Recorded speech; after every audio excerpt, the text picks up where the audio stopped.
Harry Potter and the Cursed Child, Parts 1 and 2. Based on an original news story by J.K. Rowling, John Tiffany and Jack Thorne. Part 1, Act 1. Act 1, Scene 1. King's Cross. A busy and crowded station, full of people trying to go somewhere. Amongst the hustle and bustle, two large cages rattle on top of two laden trolleys. They're being pushed by two boys, James Potter and Albus Potter. Their mother, Ginny, follows after. A 37-year-old man, Harry, has his daughter Lily on his shoulders. Albus. Dad, he keeps saying it. Harry. James, give it a rest. James. I only said he might be in Slytherin, and he might, so... Off his dad's glare. Fine. Albus, looking up at his mum. You'll write to me, won't you? Ginny. Every day if you want us to. Albus. No, not every day. James says most people only get letters from home about once a month. I don't want to... Harry. We wrote to your brother 3 times a week last year. Albus. What? James? Albus looks accusingly at James. Ginny. Yes, you may not want to believe everything he tells you about Hogwarts. He likes a laugh, your brother. James, with a grin. Can we go now, please? Albus looks at his dad, and then his mum. Ginny. All you have to do is walk straight at the wall between platforms 9 and 10. Lily. I'm so excited. Harry. Don't stop, and don't be scared. You'll crash into it. That's very important. Best to do it at a run if you're nervous. Albus. I'm ready.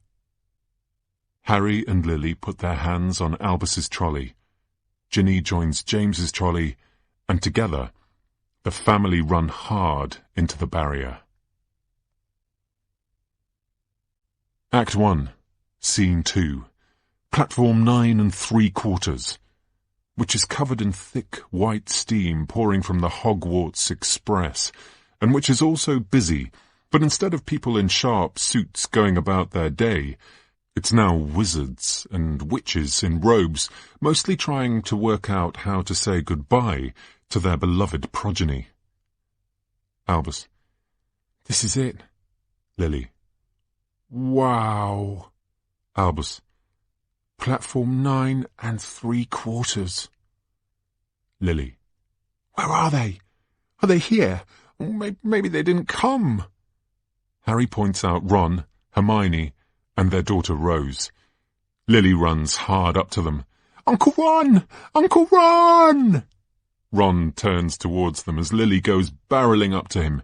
He picks her up into his arms. Ron. If it isn't my favourite Potter... Lily. Have you got my trick? Ron. Are you aware of the Weasleys' Wizard Wheezes certified nose-stealing breath? Rose. Mum, Dad's doing that lame thing again. Hermione. You say lame, he says glorious. I say somewhere in between. Ron. Hang on, let me just munch this... air. And now it's just a simple matter of...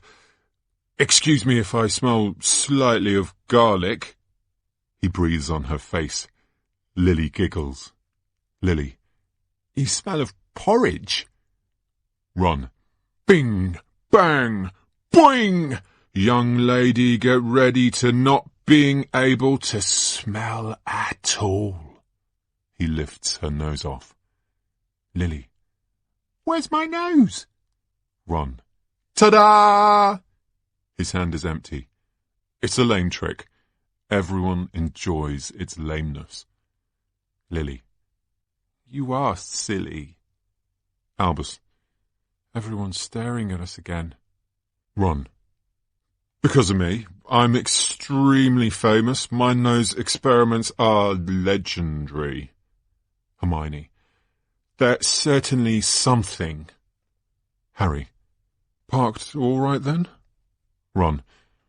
I did. Hermione didn't believe I could pass a muggle driving test. Did you? She thought I'd have to confund the examiner. Hermione. I thought nothing of the kind. I have complete faith in you. Rose. And I have complete faith he did confund the examiner. Ron. Oi! Albus. Dad? Albus pulls on Harry's robes. Harry looks down. Do you think... What if I'm put in Slytherin? Harry. And what would be wrong with that? Albus. Slytherin is the house of the snake, of dark magic. It's not a house of brave wizards. Harry. Albus Severus. You were named after 2 headmasters of Hogwarts. One of them was a Slytherin, and he was probably the bravest man I ever knew. Albus. But just say... Harry. If it matters to you, the sorting hat will take your feelings into account. Albus. Really? Harry. It did for me. This is something he's never said before. It resonates around his head a moment. Hogwarts will be the making of you, Albus. I promise you, there is nothing to be frightened of there. James. Apart from the Thestrals. Watch out for the Thestrals. Albus. I thought they were invisible. Harry. Listen to your professors. Don't listen to James, and remember to enjoy yourself. Now, if you don't want this train to leave without you, you should leap on. Lily. I'm going to chase the train out. Ginny. Lily, come straight back. Hermione. Rose, remember to send Neville our love. Rose. Mum, I can't send a professor love. Rose exits for the train, and then Albus turns and hugs Ginny and Harry one last time before following after her. Albus. Okay, then. Bye. He climbs on board. Hermione, Ginny, Ron and Harry stand watching the train as whistles blow up and down the platform. Ginny. They're going to be okay, right? Hermione. Hogwarts is a big place. Ron. Big, wonderful, full of food. Oh, I'd give anything to be going back. Harry. Strange. Al being worried he'll be sorted into Slytherin. Hermione. That's nothing. Rose is worried whether she'll break the Quidditch scoring record in her first or second year, and how early she can take her owls. Ron. I have no idea where she gets her ambition from. Ginny. And how would you feel, Harry, if he is? Ron. You know, Gin, we always thought there was a chance you could be sorted into Slytherin. Ginny. What? Ron. Honestly, Fred and George ran a book. Hermione. Can we go? People are looking, you know. Ginny. People always look when you 3 are together. And apart. People always look at you. The 4 exit. Ginny stops Harry. Harry, he'll be all right, won't he? Harry.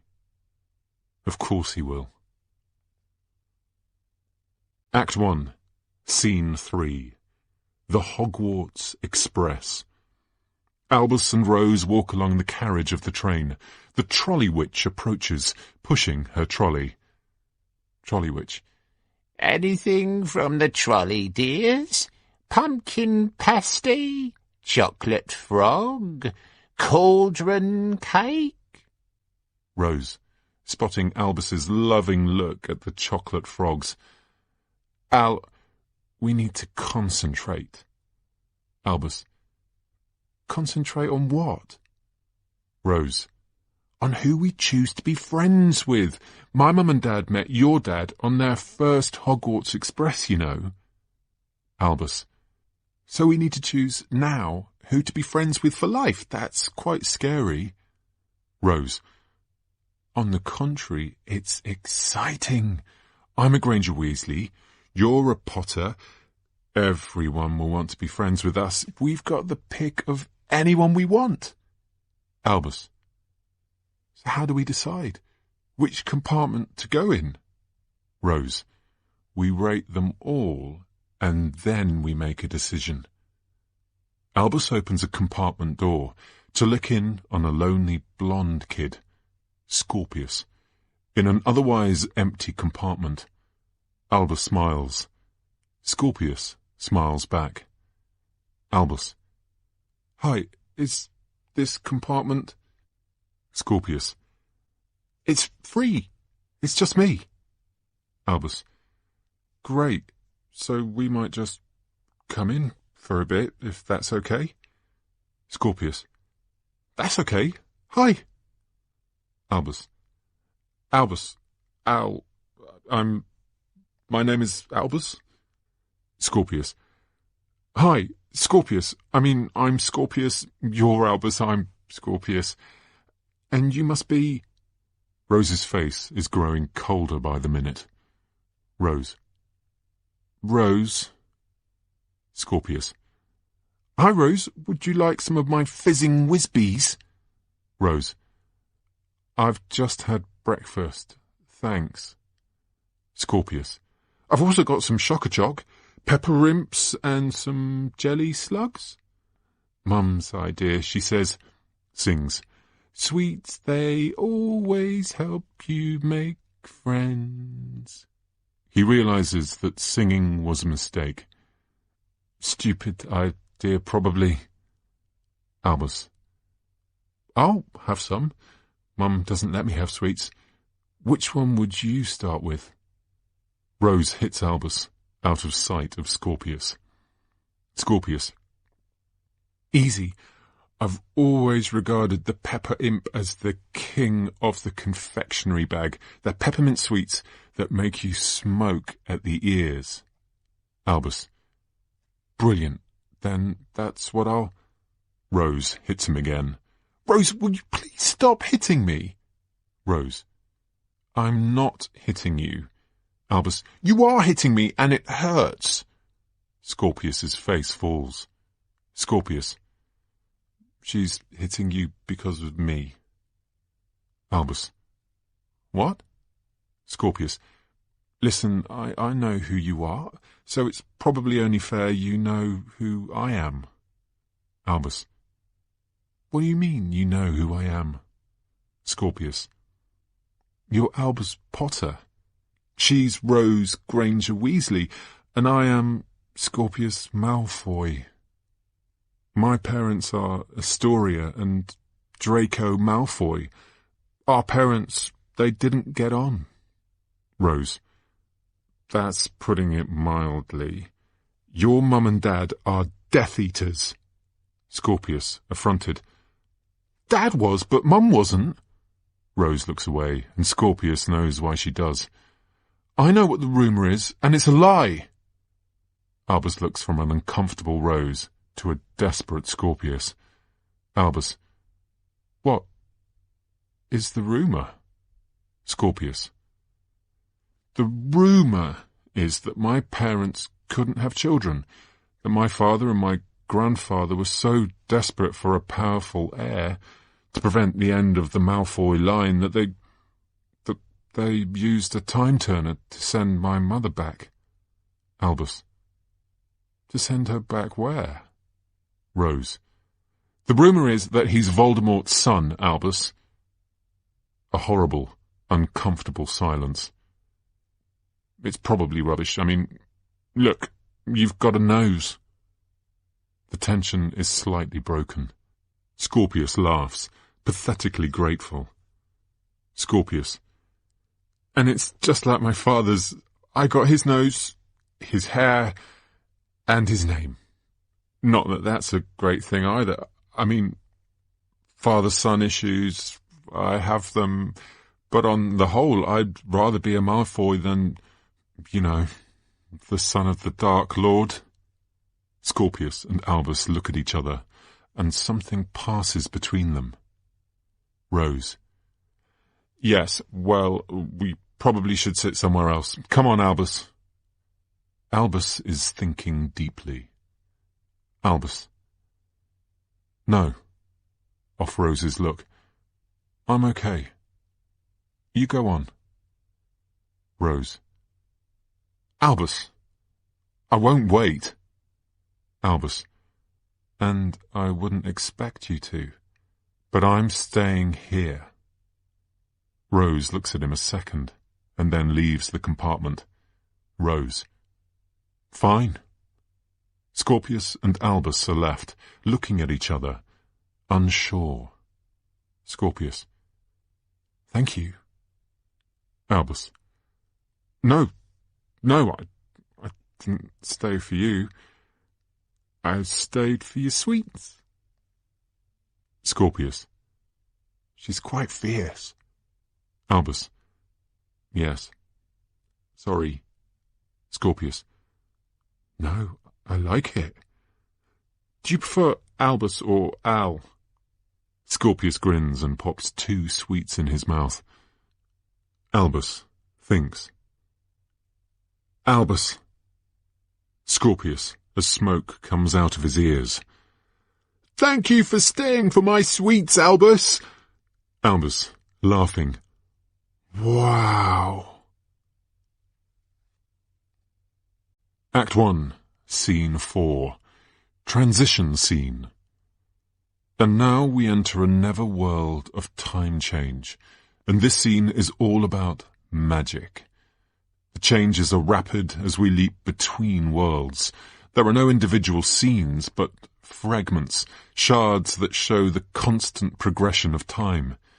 Initially, we're inside Hogwarts, in the Great Hall, and everyone is dancing around Albus.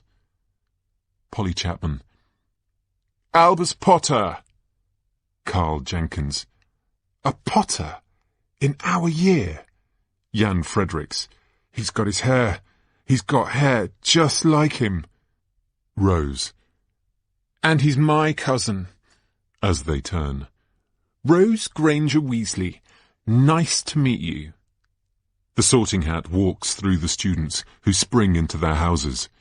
It becomes quickly apparent he's approaching Rose, who is tense as she awaits her fate. Sorting Hat. I've done this job for centuries. On every student's head I've sat. Of thoughts I take inventories. For I'm the famous Sorting Hat. I've sorted high, I've sorted low. I've done the job through thick and thin. So put me on, and you will know which house you should be in. Rose Granger Weasley. He puts his hat on Rose's head. Gryffindor! There's cheering from the Gryffindors as Rose joins them. Rose. Thank Dumbledore. Scorpius runs to take Rose's place under the Sorting Hat's glare. Sorting Hat.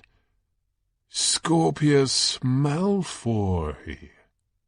He puts his hat on Scorpius's head. Slytherin! Scorpius was expecting this. He nods and half smiles. There's cheering from the Slytherins as he joins them. Polly Chapman. Well, that makes sense. Albus walks swiftly to the front of the stage. Sorting Hat. Albus Potter. He puts his hat on Albus's head, and this time he seems to take longer, almost like he too is confused. Slytherin! There's a silence. A perfect, profound silence. One that sits low, twists a bit, and has damage within it. Polly Chapman. Slytherin? Craig Bowker Jr. Whoa! A Potter in Slytherin? Albus looks out, unsure. Scorpius smiles, delighted, as he shouts across to him. Scorpius, you can stand next to me! Albus, thoroughly discombobulated. Right. Yes. Jan Fredericks. I suppose his hair isn't that similar. Rose. Albus, but this is wrong. Albus, this is not how it's supposed to be. And suddenly, a flying lesson is happening with Madam Hooch. Madam Hooch. Well, what are you all waiting for? Everyone stand by a broomstick. Come on, hurry up. The kids all hurry into position beside their brooms.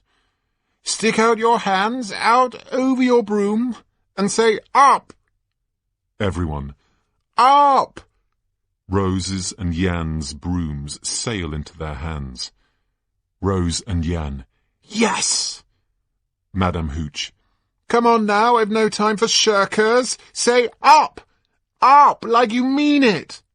Everyone, bar Rose and Jan. Up! Brooms sail up, including Scorpius's. Only Albus is left with his broom on the floor. Everyone bar Rose, Jan, and Albus. Yes! Albus. Up! Up! Up! His broom doesn't move, not even a millimetre. He stares at it with disbelieving desperation. There's giggling from the rest of the class. Polly Chapman.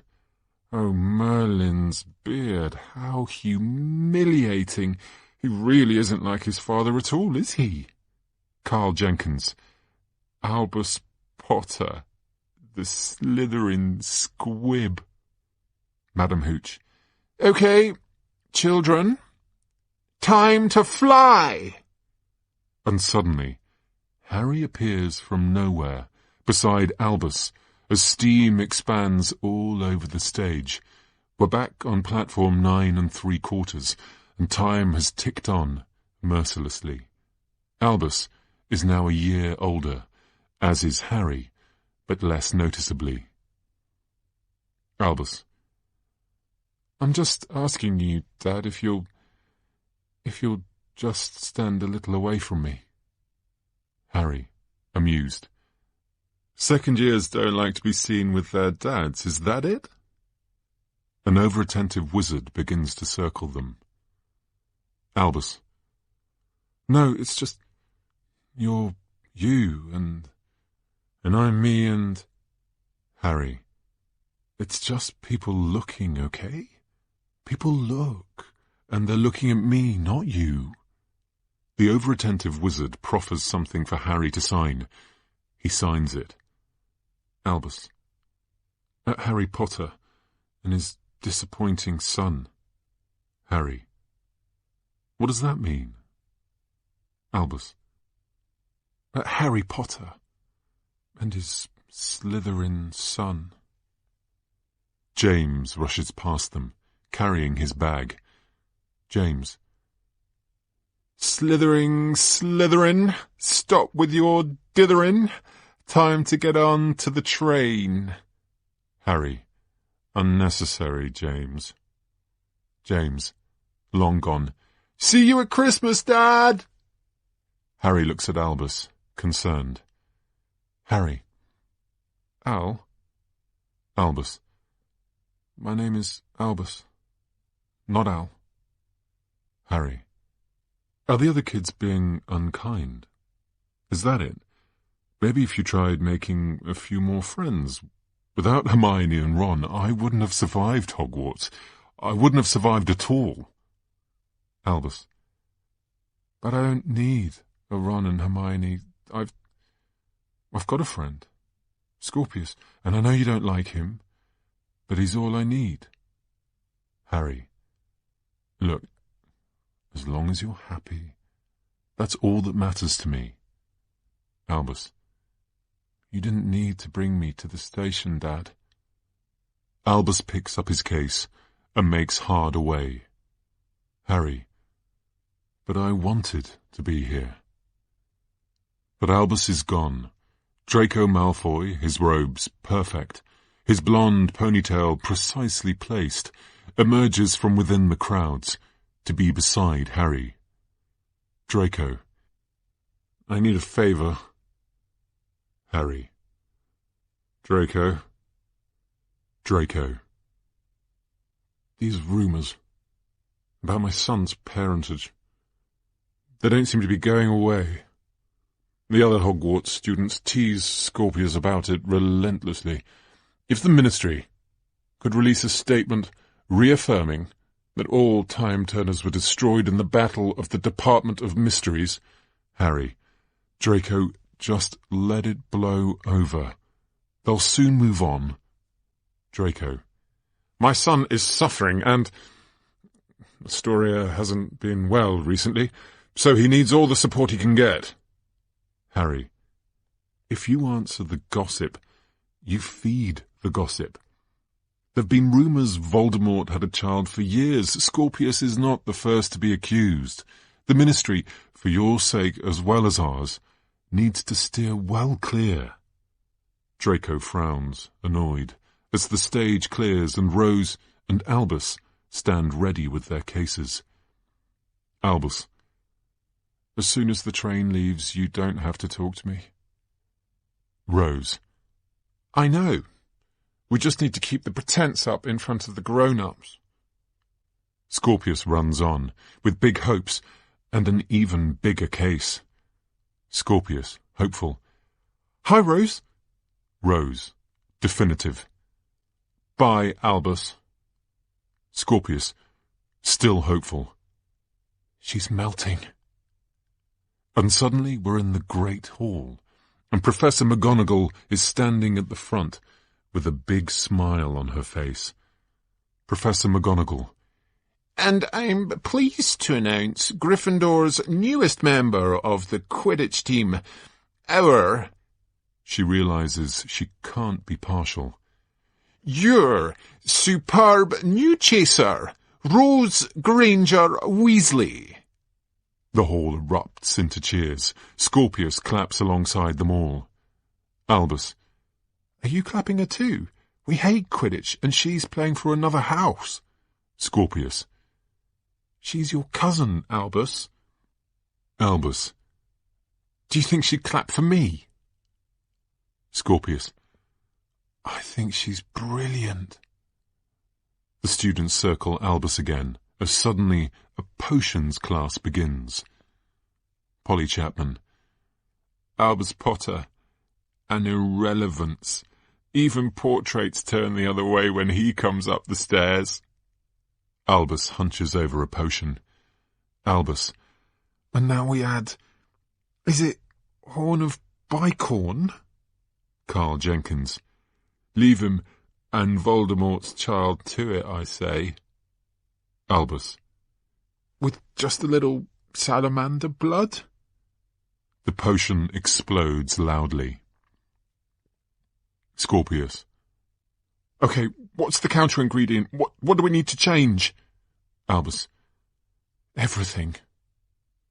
And with that, time moves ever onwards. Albus's eyes become darker. His face grows more sallow. He's still an attractive boy, but he's trying not to admit it. And suddenly he's back on platform 9 3/4 with his dad, who is still trying to persuade his son and himself that everything is okay. Both have aged another year. Harry. Third year. Big year. Here is your permission form for Hogsmeade. Albus. I hate Hogsmeade. Harry. How can you hate a place you haven't actually visited yet? Albus.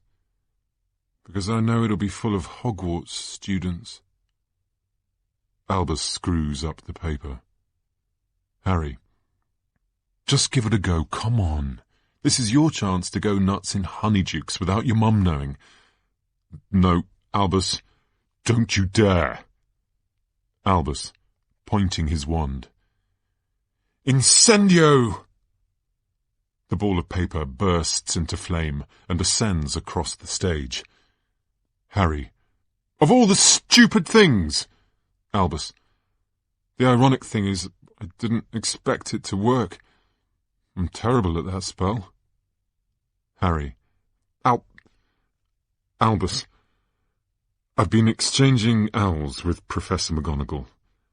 She says you're isolating yourself, you're uncooperative in lessons, you're... Albus. So, what would you like me to do? Magic myself popular? Conjure myself into a new house?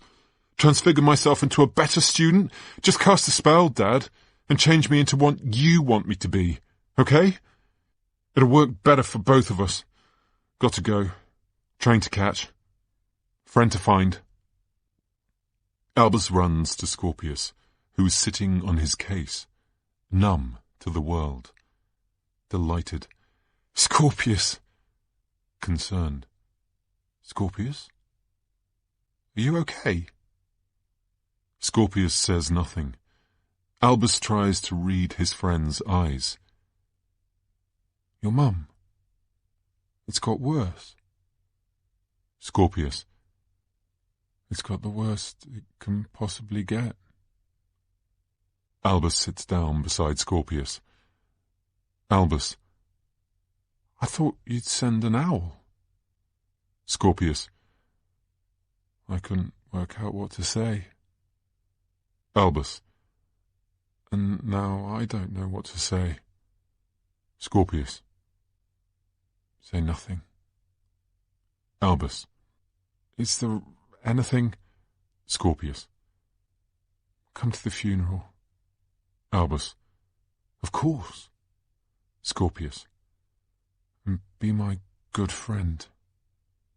And suddenly the Sorting Hat is centre stage, and we're back in the Great Hall. Sorting Hat. Are you afraid of what you'll hear? Afraid I'll speak the name you fear? Not Slytherin, not Gryffindor, not Hufflepuff, not Ravenclaw. Don't worry, child. I know my job. You'll learn to laugh if first you sob. Lily Potter! Gryffindor! Lily. Yes!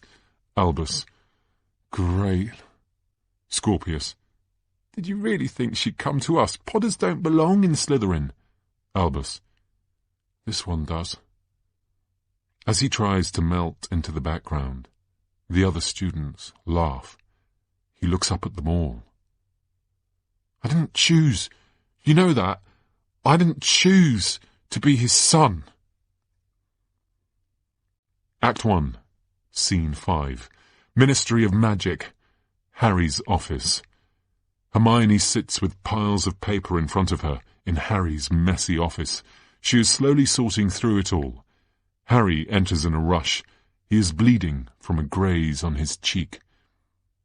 Hermione. How did it go? Harry. It was true. Hermione. Theodore not. Harry. In custody. Hermione. And the Time Turner itself? Harry reveals the Time Turner. It shines out, alluringly.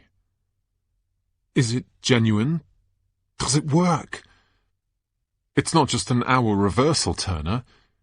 It goes back further? Harry. We don't know anything yet. I wanted to try it out there and then, but wiser heads prevailed. Hermione. Well, now we have it. Harry. And you're sure you want to keep it? Hermione. I don't think we've a choice. Look at it. It's entirely different to the Time Turner I had. Harry, dryly. Apparently, wizardry has moved on since we were kids. Hermione. You're bleeding. Harry checks his face in the mirror. He dabs at the wound with his robes. Don't worry. It'll go with the scar. Harry with a grin. What are you doing in my office, Hermione? Hermione. I was anxious to hear about Theodore Nott and thought I'd check whether you'd kept your promise and were on top of your paperwork. Harry. Ah. Turns out I'm not. Hermione. No, you're not. Harry, how can you get any work done in this chaos? Harry waves his wand, and the papers and books transform into neat piles. Harry smiles. Harry. No longer chaotic. Hermione. But still ignored. You know, there's some interesting stuff in here. There are mountain trolls riding Gruffhorns through Hungary. There are giants with winged tattoos on their backs walking through the Greek seas, and the werewolves have gone entirely underground. Harry. Great. Let's get out there. I'll get the team together. Hermione. Harry, I get it. Paperwork's boring. Harry. Not for you. Hermione. I'm busy enough with my own. These are people and beasts that fought alongside Voldemort in the Great Wizarding Wars. These are allies of darkness. This, combined with what we have just unearthed at Theodore Nott's, could mean something. But if the head of magical law enforcement isn't reading his files... Harry. But I don't need to read it. I'm out there, hearing about it. Theodore Nott. It was me who heard the rumours about the Time Turner, and me who acted upon it. You really don't need to tell me off. Hermione looks at Harry. This is tricky. Hermione. Do you fancy a toffee? Don't tell Ron. Harry. You're changing the subject. Hermione. I truly am. Toffee? Harry. Can't. We're off sugar at the moment. Beat. You know, you can get addicted to that stuff. Hermione. What can I say? My parents were dentists. I was bound to rebel at some point. 40 is leaving it a little late, but you've just done a brilliant thing. You're certainly not being told off. I just need you to look at your paperwork every now and again. That's all. Consider this a gentle nudge from the Minister for Magic. Harry hears the implication in her emphasis. He nods. How's Ginny? How's Albus? Harry. It seems I'm as good at fatherhood as I am at paperwork. How's Rose? How's Hugo? Hermione, with a grin. You know, Ron says he thinks I see more of my secretary, Ethel, she indicates off stage, than him. Do you think there's a point where we made a choice? Parent of the Year or Ministry Official of the Year? Go on. Go home to your family, Harry. The Hogwarts Express is about to depart for another year. Enjoy the time you've got left, and then come back here with a fresh head and get these files read. Harry. You really think this could all mean something? Hermione, with a smile. It could do, but if it does, we'll find a way to fight it, Harry. We always have. She smiles once more, pops a toffee in her mouth, and leaves the office. Harry is left alone. He packs his bag. He walks out of the office and down a corridor, the weight of the world upon his shoulders. He walks, tired, into a telephone box. He dials 62442. Telephone box. Farewell, Harry Potter. He ascends away from the Ministry of Magic. Act 1, Scene 6. Harry Potter and Ginny Potter's house. Albus can't sleep. He is sitting at the top of the stairs. He hears voices below him. We hear Harry's voice before he's revealed. An elderly man in a wheelchair is with him. Amos Diggory. Harry. Amos, I understand, I really do, but I'm only just home and... Amos. I've tried to make appointments at the ministry.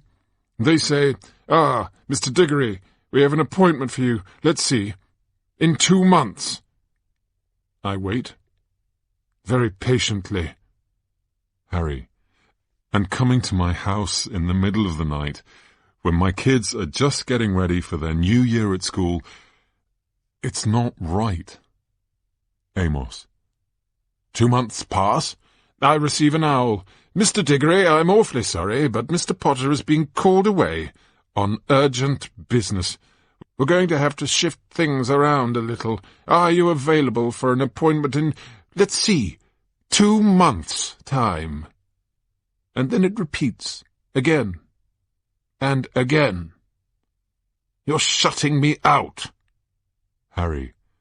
Of course I'm not. It's just, I'm afraid, as the head of the Department of Magical Law Enforcement, I'm responsible. Amos. There's plenty you're responsible for. Harry. Sorry? Amos. My son. Cedric. You do remember Cedric, don't you? Harry. Remembering Cedric hurts him. Yes. I remember your son. His loss. Amos. Voldemort wanted you, not my son. You told me yourself the words he said were, "Kill the spare! The spare!" My son, my beautiful son, was a spare. Harry. Mr. Diggory, as you know, I sympathize with your efforts to memorialize Cedric, but... Amos. A memorial? I'm not interested in a memorial. Not any more. I'm an old man. An old, dying man. And I am here to ask you, beg you, to help me get him back. Harry looks up, astonished. Harry. Get him back? Amos, that's not possible. Amos. The ministry has a time-turner, does it not? Harry. The time-turners were all destroyed. Amos. The reason I'm here with such urgency is I've just heard rumour, strong rumour, that the ministry seized an illegal time-turner from Theodore Nott and has kept it for investigation. Let me use that time-turner. Let me have my son back. There's a long, deadly pause. Harry is finding this extremely difficult. We watch as Albus moves closer, listening. Harry. Amos, playing with time. You know we can't do that. Amos. How many people have died for the boy who lived? I'm asking you to save one of them. This hurts Harry. He thinks. His face hardens. Harry. Whatever you've heard, the Theodore Nott story is a fiction, Amos. I'm sorry. Delphi. Hello. Albus jumps a mile as Delphi, a 20-something determined-looking woman, is revealed looking through the stairs at him. Oh, sorry, I didn't mean to startle. I used to be a big stir listener myself. Sitting there, waiting for someone to say something the tiniest bit interesting. Albus. Who are you? Because this is sort of my house and... Delphi. I'm a thief, of course. I'm about to steal everything you own. Give me your gold, your wand, and your chocolate frogs. She looks fierce, and then smiles. Either that, or I'm Delphine Diggory. She ascends the stairs and sticks out a hand. Delphi. I look after him. Amos. Well, I try. She indicates Amos. And you are? Albus. Rueful grin. Albus. Delphi. Of course. Albus Potter. So Harry is your dad? That's a bit wow, isn't it? Albus. Not really. Delphi. Have I just put my foot in it? It's what they used to say about me at school.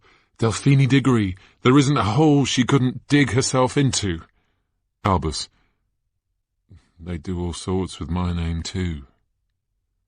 Pause. She looks at him carefully. Amos. Delphi! She makes to depart, and then hesitates. She smiles at Albus. Delphi. We don't choose who we're related to. Amos isn't just my patient. He's my uncle. It's part of the reason I took the job at Upper Flagley, but that's made it difficult. It's tough to live with people stuck in the past, isn't it? Amos. Delphi! Albus. Upper Flagley. Delphi. St. Oswald's home for old witches and wizards.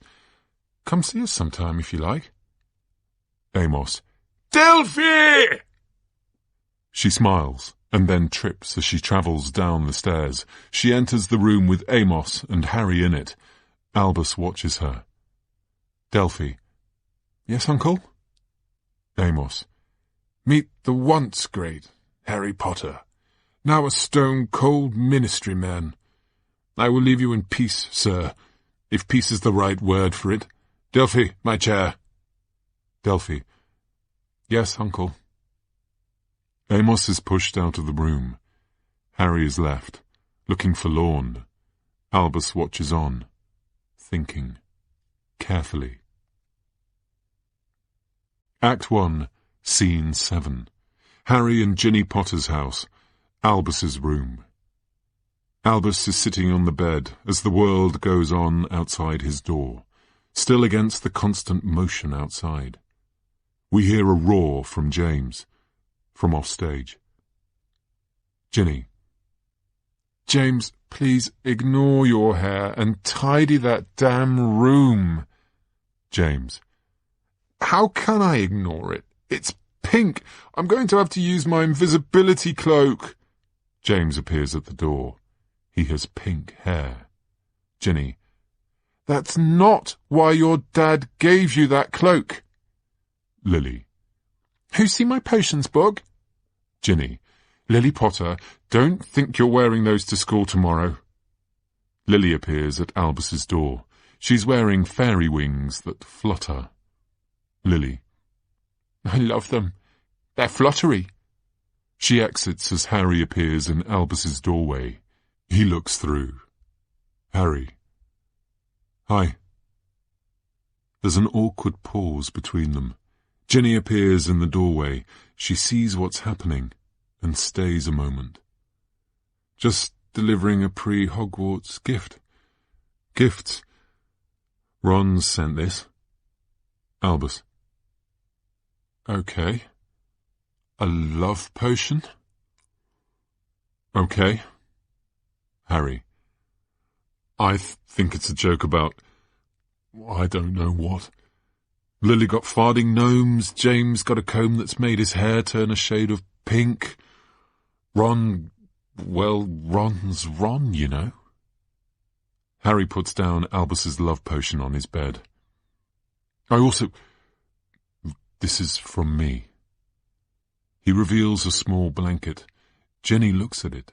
She sees Harry is trying, and then she softly walks away. Albus. An old blanket? Harry. I thought a lot about what to give you this year. James? Well, James has been going on about the invisibility cloak since time itself, and Lily, I knew she'd love wings. But you're 14 years old now, Albus, and I wanted to give you something which meant something. This is the last thing I had from my mum. The only thing. I was given to the Dursleys wrapped in it. I thought it had gone forever, and then, when your great-aunt Petunia died, hidden amongst her possessions, surprisingly, Dudley found this. And he kindly sent it on to me. And ever since then, well, any time I've wanted luck, I've found it, and just tried to hold it, and I wondered if you... Albus. Wanted to hold it too? Okay. Done. Let's hope it brings me luck. I certainly need some. He touches the blanket. But you should keep it. Harry. I believe Petunia wanted me to have it. That's why she kept it, and now I want you to have it from me. I didn't really know my mother, but I think she'd have wanted you to have it too. And maybe I could find you and it on Hallows Eve. I'd like to be with it on the night they died, and that could be good for the two of us. Albus. Listen, I've got quite a lot of packing to do, and you undoubtedly have ministry work coming out of your ears, so... Harry. Albus, I want you to have the blanket. Albus. And do what with it? Fairy wings make sense, Dad. Invisibility cloaks, they also make sense, but this, really? Harry is slightly heartbroken. He looks at his son, desperate to reach out. Harry. Do you want a hand? Packing? I always loved packing. It meant I was leaving Privet Drive and going back to Hogwarts, which was... Well, I know you don't love it, but... Albus. For you, it's the greatest place on earth. I know, the poor orphan, bullied by his uncle and Aunt Dursley. Harry. Albus, please, can we just... Albus. Traumatized by his cousin Dudley, saved by Hogwarts. I know it all, Dad. Blah, blah, blah. Harry. I'm not going to rise to your bait, Albus Potter. Albus. The poor orphan who went on to save us all. So may I say, on behalf of wizarding kind, how grateful we are for your heroism. Should we bow now, or will a curtsy do? Harry. Albus, please. You know I've never wanted gratitude. Albus. But right now I'm overflowing with it. It must be the kind gift of this mouldy blanket that did it. Harry. Mouldy blanket. Albus. What did you think would happen? We'd hug. I tell you, I always loved you. What? What? Harry, finally losing his temper. You know what? I'm done with being made responsible for your unhappiness. At least you've got a dad, because I didn't, okay? Albus. And you think that was unlucky? I don't. Harry. You wish me dead? Albus. No, I just wish you weren't my dad. Harry, seeing red. Well, there are times I wish you weren't my son. There's a silence. Albus nods. Pause. Harry realizes what he's said. No, I didn't mean that. Albus. Yes? You did. Harry.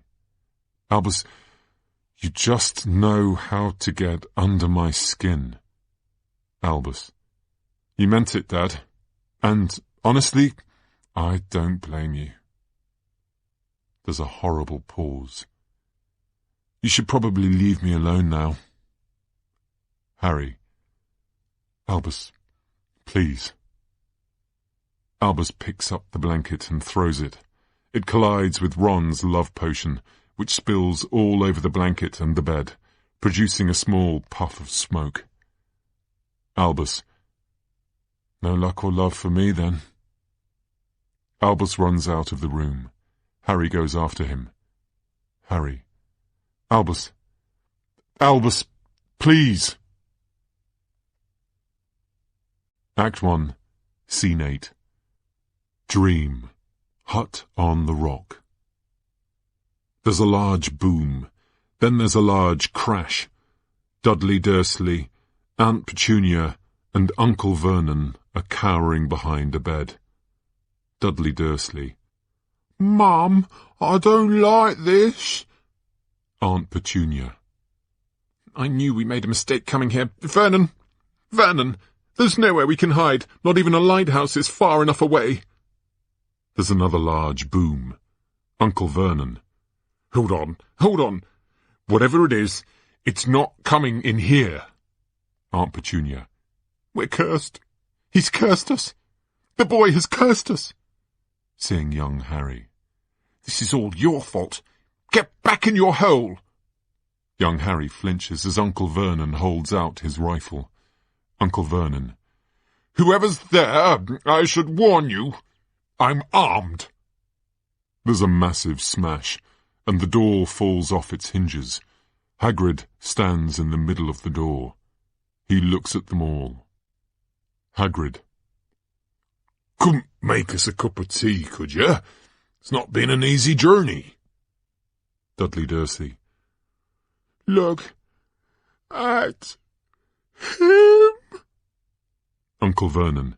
Stand back. Stand back behind me, Petunia. Behind me, Dudley. I'll soon see this scaramander off. Hagrid. What? He picks up Uncle Vernon's gun. Haven't seen one of these for a while. He twists the end of the gun and ties it in a knot. Oops-a-daisy. And then he gets distracted. He's seen young Harry. Harry Potter. Young Harry. Hello. Hagrid. Last time I saw you, you was only a baby. You look a lot like your dad, but you've got your mum's eyes. Young Harry. You knew my parents? Hagrid. Where's me manners? A very happy birthday to you. Got summat for you here. I might have sat on it at some point, but it'll taste all right. From inside his coat he pulls a slightly squashed chocolate cake with Happy Birthday, Harry, written on it in green icing. Young Harry. Who are you? Hagrid, laughing. True, I haven't introduced myself. Rubeus Hagrid, Keeper of Keys and Grounds at Hogwarts. He looks around himself. What about that tea then, eh? I'd not say no to something stronger if you've got it. Mind? Young Harry.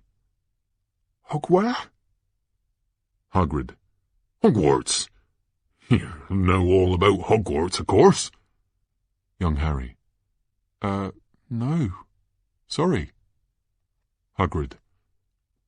Sorry? It's them as should be sorry. I knew you weren't getting your letters, but I never thought you wouldn't even know about Hogwarts. For crying out loud. Did you never wonder where your parents learnt it all? Young Harry. Learnt what? Hagrid turns menacingly towards Uncle Vernon. Hagrid. Do you mean to tell me that this boy knows nothing about anything? Uncle Vernon. I forbid you to tell the boy anything more. Young Harry. Tell me what? Hagrid looks at Uncle Vernon, and then at young Harry. Hagrid. Harry, you're a wizard. You changed everything. You're the most famous wizard in the whole world." And then, right from the back of the room, and whispering around everyone, words said, with an unmistakable voice, the voice of Voldemort. "Harry Potter."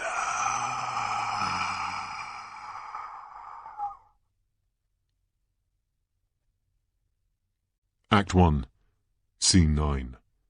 Harry and Ginny Potter's house. Bedroom.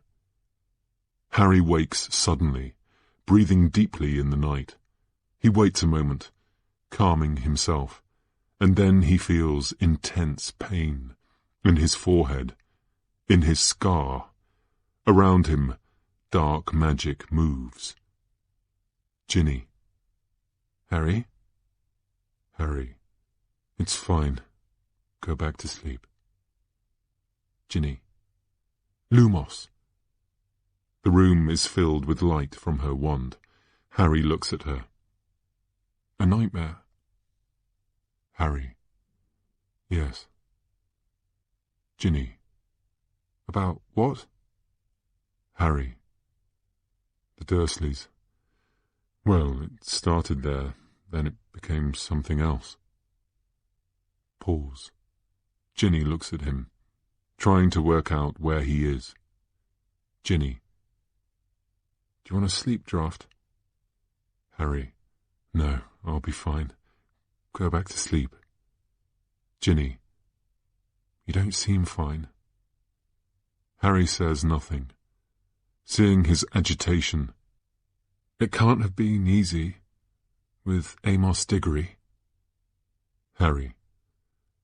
"The anger I can cope with. The fact he's right is harder. Amos lost his son because of me." Ginny. "That doesn't seem particularly fair on yourself." Harry. "And there's nothing I can say. Nothing I can say to anyone, unless it's the wrong thing, of course." Ginny knows what, or rather who, he's referring to. Ginny. "So that's what's upsetting you? The night before Hogwarts, it's never a good night if you don't want to go. Giving Al the blanket, it was a nice try." Harry. "It went pretty badly wrong from there. I said some things, Ginny." Ginny. "I heard." Harry. "And you're still talking to me?" Ginny. "Because I know that when the time is right, you'll say sorry, that you didn't mean it, that what you said concealed other things. You can be honest with him, Harry. That's all he needs." Harry.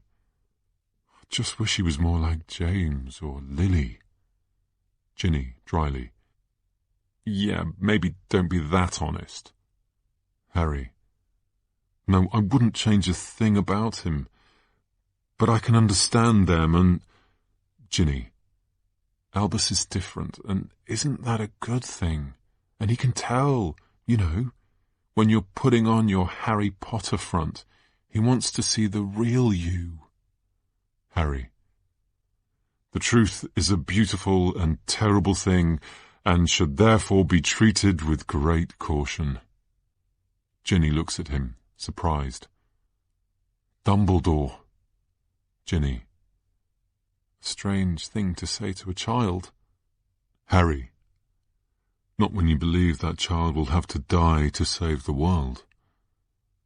Harry gasps again, and does all he can not to touch his forehead. Ginny.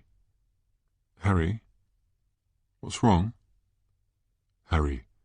"Fine, I'm fine. I hear you. I'll try to be—" Ginny. "Does your scar hurt?" Harry. No, I'm fine. Now, Knox that, and let's get some sleep." Ginny. "Harry, how long has it been since your scar hurt?" Harry turns to Ginny. His face says it all. Harry. 22 years. Act 1, Scene 10. The Hogwarts Express. Albus walks quickly along the train. Rose. Albus, I've been looking for you. Albus. Me? Why? Rose isn't sure how to phrase what she has to say.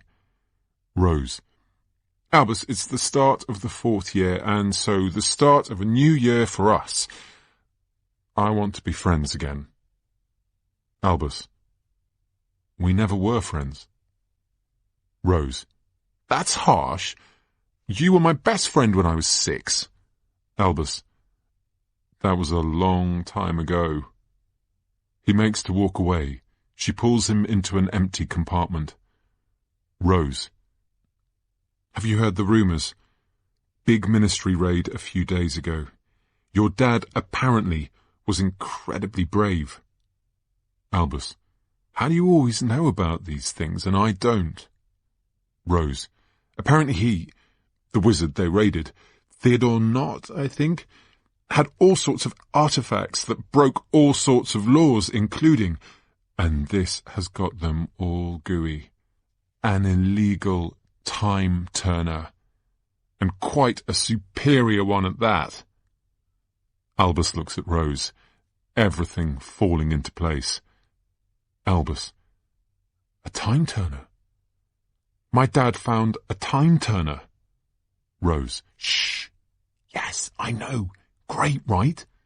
Albus. You're sure? Rose. Entirely. Albus. Now I have to find Scorpius. He walks down the train. Rose follows, still determined to say her piece. Rose. Albus! Albus turns decisively. Albus. Who's told you that you have to talk to me? Rose, sprung. Okay, maybe your mum owled my dad, but only because she's worried about you, and I just think... Albus. Leave me alone, Rose. Scorpius is sitting in his usual compartment. Albus enters first, Rose still tailing him. Scorpius. Albus! Oh, hello, Rose. What do you smell of? Rose. What do I smell of? Scorpius. No, I meant it as a nice thing. You smell like a mixture of fresh flowers and fresh bread. Rose. Albus, I'm here, okay, if you need me. Scorpius. I mean, nice bread, good bread. Bread? What's wrong with bread? Rose walks away, shaking her head. Rose. What's wrong with bread? Albus. I've been looking for you everywhere. Scorpius. And now you found me. Ta-da! I was hardly hiding. You know how I like to get on early. Stops people staring, shouting, writing Son of Voldemort on my trunk. That one never gets old. She really doesn't like me, does she? Albus hugs his friend, with fierceness. They hold for a beat. Scorpius is surprised by this. Okay. Hello? Have we hugged before? Do we hug? The two boys awkwardly dislocate. Albus. Just a slightly weird 24 hours. Scorpius. What's happened in them? Albus. I'll explain later. We have to get off this train. There's the sound of whistles from off. The train starts moving. Scorpius. Too late. The train is moving. Hogwarts, ahoy! Albus. Then we have to get off a moving train. Trolley Witch. Anything from the trolley, dears? Albus opens a window and makes to climb out. Scorpius. A moving magical train. Trolley Witch. Pumpkin pasty? Cauldron cake? Scorpius. Albus Severus Potter, get that strange look out of your eye. Albus. First question. What do you know about the Tri-Wizard Tournament? Scorpius, happy. Oh, a quiz. 3 schools pick 3 champions to compete in 3 tasks for 1 cup. What's that got to do with anything? Albus. You really are an enormous geek, you know that. Scorpius. Yaha! Albus. Second question, why has the Triwizard Tournament not been run in over 20 years? Scorpius. The last competition included your dad and a boy called Cedric Diggory. They decided to win together, but the cup was a portkey, and they were transported to Voldemort. Cedric was killed. They cancelled the competition immediately after. Albus. Good. Third question. Did Cedric need to be killed? Easy question. Easy answer. No. The words Voldemort said were, "Kill the spare." The spare! He only died because he was with my father, and my father couldn't save him. We can. A mistake has been made, and we're going to right it. We're going to use a time turner. We're going to bring him back. Scorpius. Albus, for obvious reasons, I'm not a massive fan of time turners. Albus. When Amos Diggory asked for the time turner, my father denied they even existed. He lied to an old man who just wanted his son back, who just loved his son.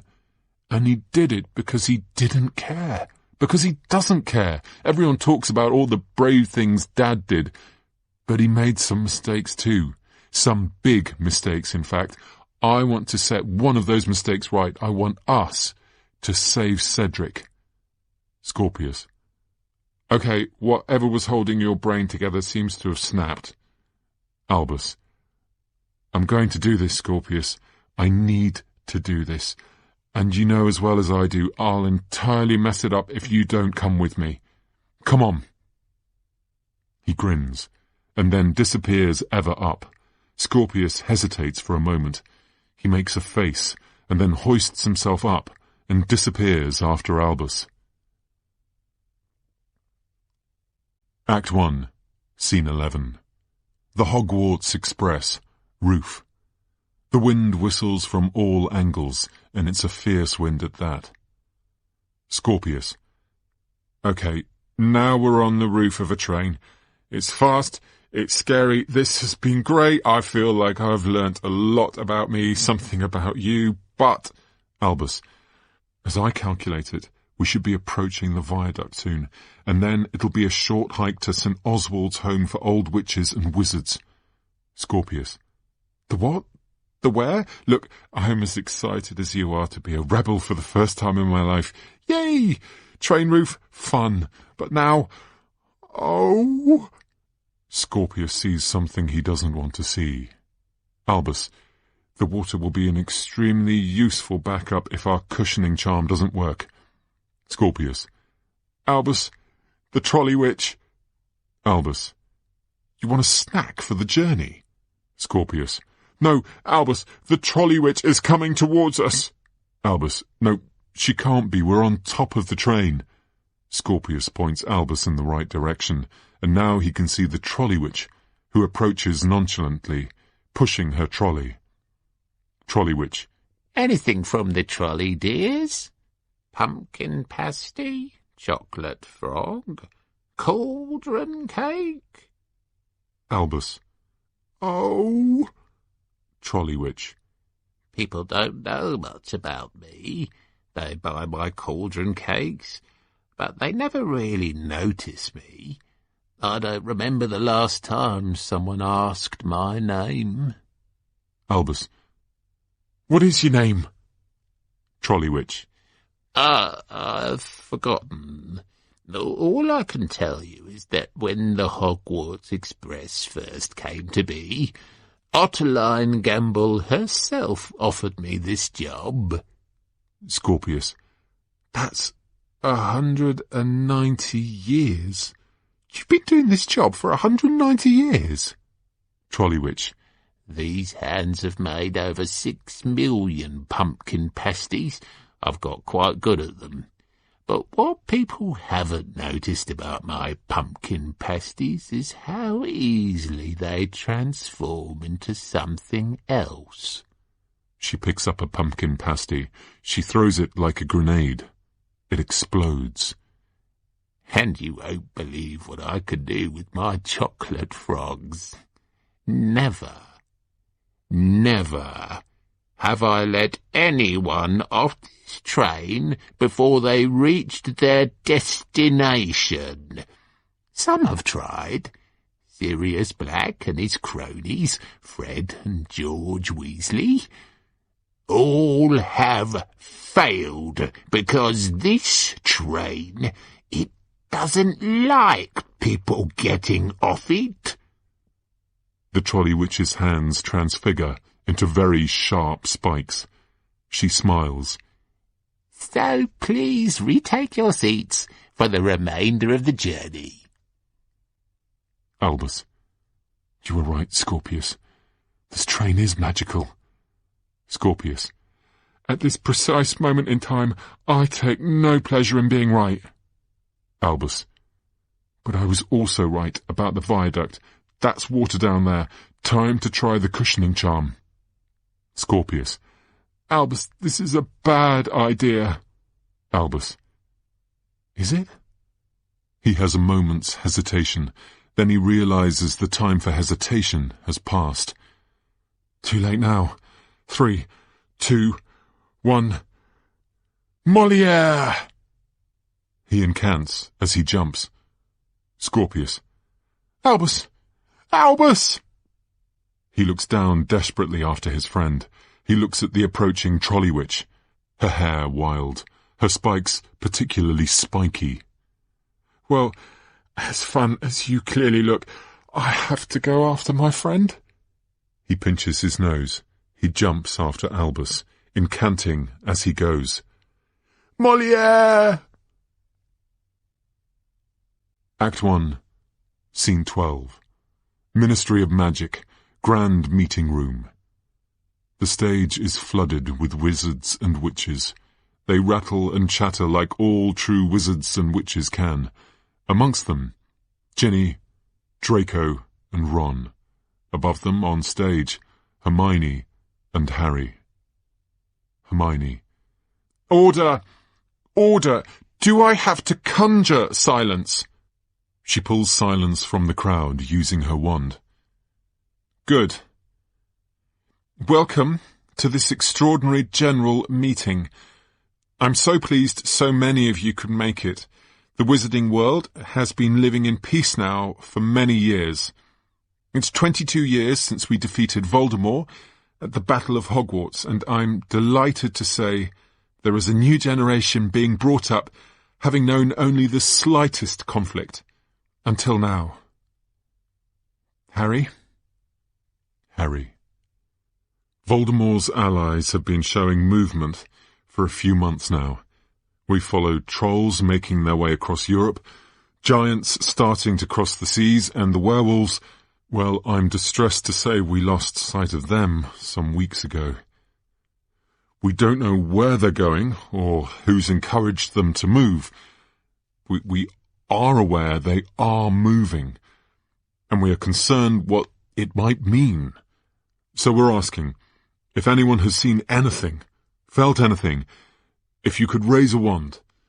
We will hear everyone speak. Professor McGonagall, thank you. Professor McGonagall. It did look like the potion stores had been interfered with when we returned from summer break, but not a huge amount of ingredients were missing.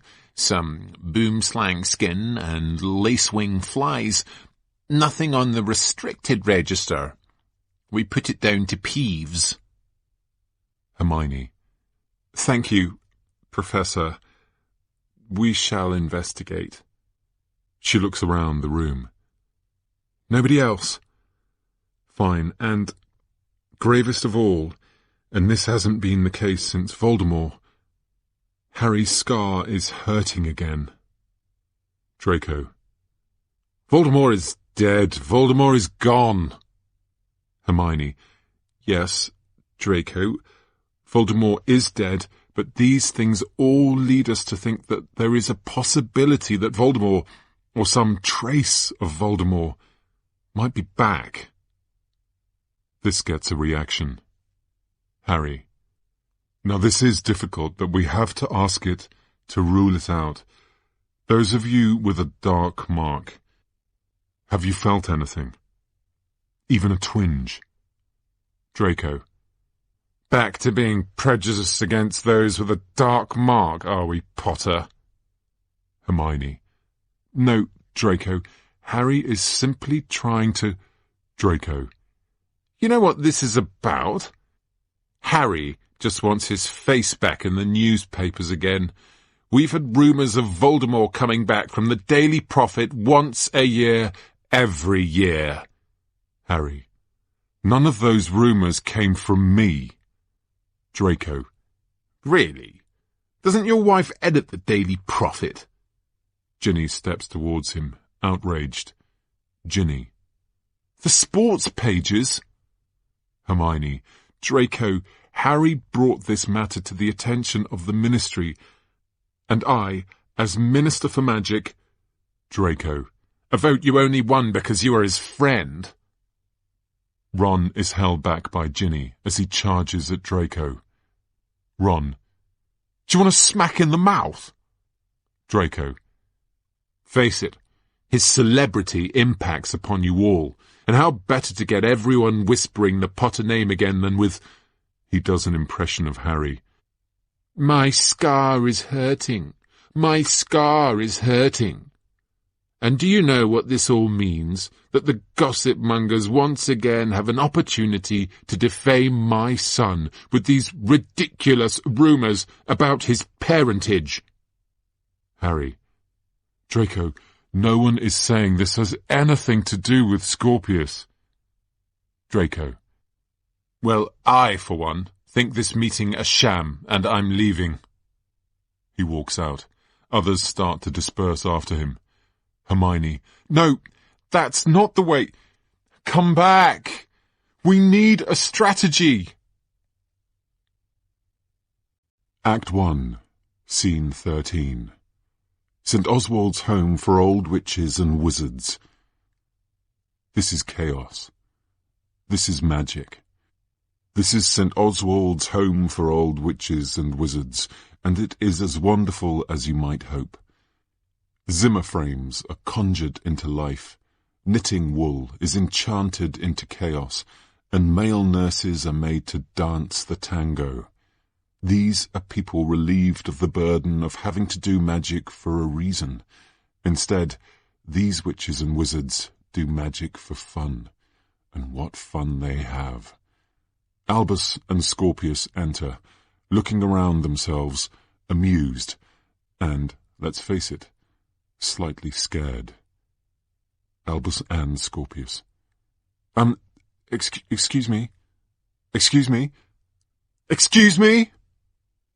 Scorpius. Okay, so this place is wild. Albus. We're looking for Amos Diggory.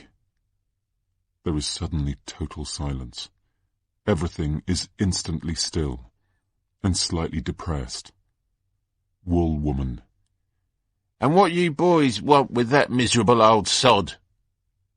Delphi appears with a smile. Delphi. Albus? Albus, you came! How wonderful! Come and say hello to Amos. Act 1, Scene 14. St. Oswald's home for old witches and wizards. Amos's room. Amos looks at Scorpius and Albus, irritated. Delphi watches the three of them.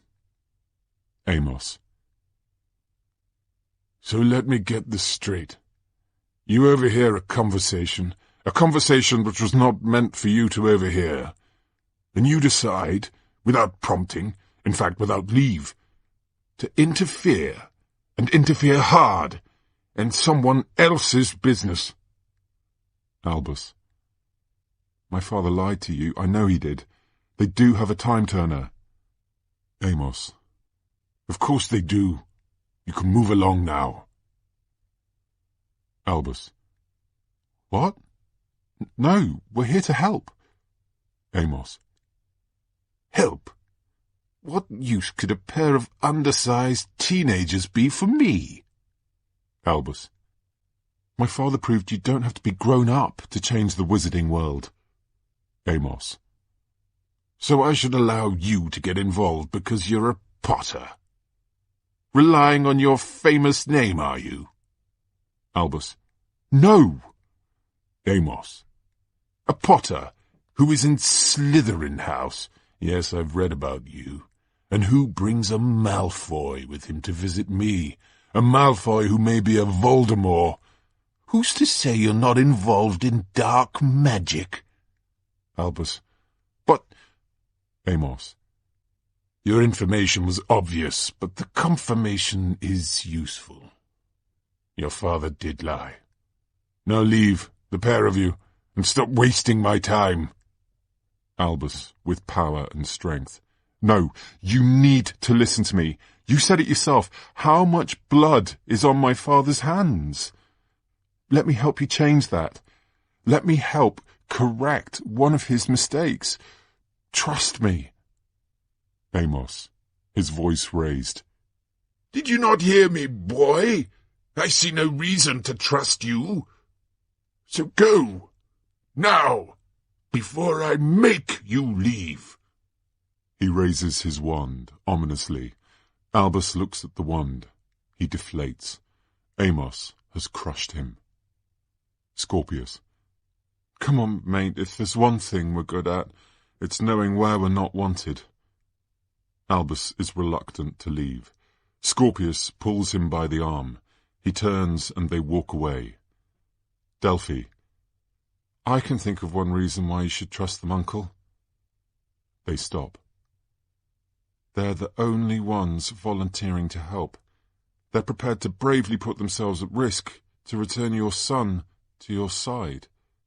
In fact, I'm pretty sure they put themselves at risk even getting here. Amos. This is Cedric we're talking about. Delphi. And didn't you say yourself, having someone inside Hogwarts might be a massive advantage? Delphi kisses the top of Amos's head. Amos looks at Delphi, and then turns to look at the boys. Amos. Why? Why do you want to put yourselves at risk? What's in it for you? Albus. I know what it is to be the spare. Your son didn't deserve to be killed, Mr. Diggory. We can help you get him back. Amos, finally showing emotion. My son was the best thing that ever happened to me. And you're right, it was an injustice. A gross injustice. If you're serious... Albus, we're deadly serious. Amos. This is going to be dangerous. Albus, we know. Scorpius. Do we? Amos. Delphi, perhaps if you were prepared to accompany them. Delphi. If that would make you happy, Uncle. She smiles at Albus. He smiles back. Amos. You do understand even getting the Time Turner will risk your lives. Albus. We're ready to put our lives at risk. Scorpius. Are we? Amos, gravely. I hope you have it in you. Act 1, Scene 15. Harry and Ginny Potter's house. Kitchen. Harry, Ron, Hermione, and Ginny sit eating together. Hermione. I've told Draco again and again. No one in the Ministry is saying anything about Scorpius. The rumours aren't coming from us. Ginny. I wrote to him, after he lost Astoria, to ask if there's anything we could do. I thought maybe, as he was such a good friend to Albus, maybe Scorpius might want to stay over part of the Christmas break, or... My owl came back with a letter containing one simple sentence. Tell your husband to refute these allegations about my son once and for all. Hermione. He's obsessed. Ginny. He's a mess. A grieving mess. Ron. And I'm sorry for his loss, but when he accuses Hermione of... Well... He looks across at Harry. Oi! Droopy drawers, like I say to her all the time. It could be nothing. Hermione. Her? Ron. The trolls could be going to a party, the giants to a wedding. You could be getting bad dreams because you're worried about Albus, and your scar could be hurting because you're getting old. Harry. Getting old? Thanks, mate. Ron. Honestly, every time I sit down now, I make an oof noise. An oof! And my feet, the terrible trouble I'm having with my feet. I could write songs about the pain my feet give me. Maybe your scar is like that. Ginny. You talk a lot of rubbish. Ron. I consider it my speciality. That and my range of skiving snack boxes. And my love for all of you. Even skinny Ginny. Ginny. If you don't behave, Ronald Weasley, I will tell Mum. Ron. You wouldn't. Hermione. If some part of Voldemort survived, in whatever form, we need to be prepared. And I'm scared. Ginny. I'm scared too. Ron. Nothing scares me, apart from Mum. Hermione. I mean it, Harry. I will not be Cornelius Fudge on this one. I will not stick my head in the sand. And I don't care how unpopular that makes me with Draco Malfoy. Ron. You never really were one for popularity, were you? Hermione shoots Ron a withering look as she aims to hit him, but Ron jumps out of the way. Missed. Ginny hits Ron. Ron winces. Hit. A very solid hit. Suddenly, an owl is in the room. It swoops in low and drops a letter on Harry's plate. Hermione. Bit late for an owl, isn't it? Harry opens the letter, surprised. Harry. It's from Professor McGonagall. Ginny. What does it say? Harry's face drops. Harry. Ginny. It's Albus. Albus and Scorpius. They never made it to school. They're missing. Act 1, Scene 16. Whitehall. Cellar. Scorpius is squinting at a bottle.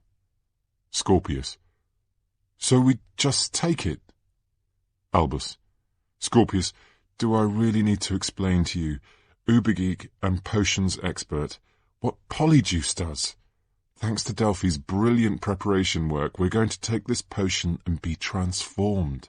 And thus disguised, we will be able to enter the Ministry of Magic. Scorpius. Okay, 2 points. 1, is it painful? Delphi. Very, as I understand it. Scorpius. Thank you. Good to know. 2nd point. Do either of you know what polyjuice tastes of? Because I've heard it tastes of fish, and if it does, I will just vomit it back up. Fish doesn't agree with me. Never has, never will. Delphi. Consider us warned.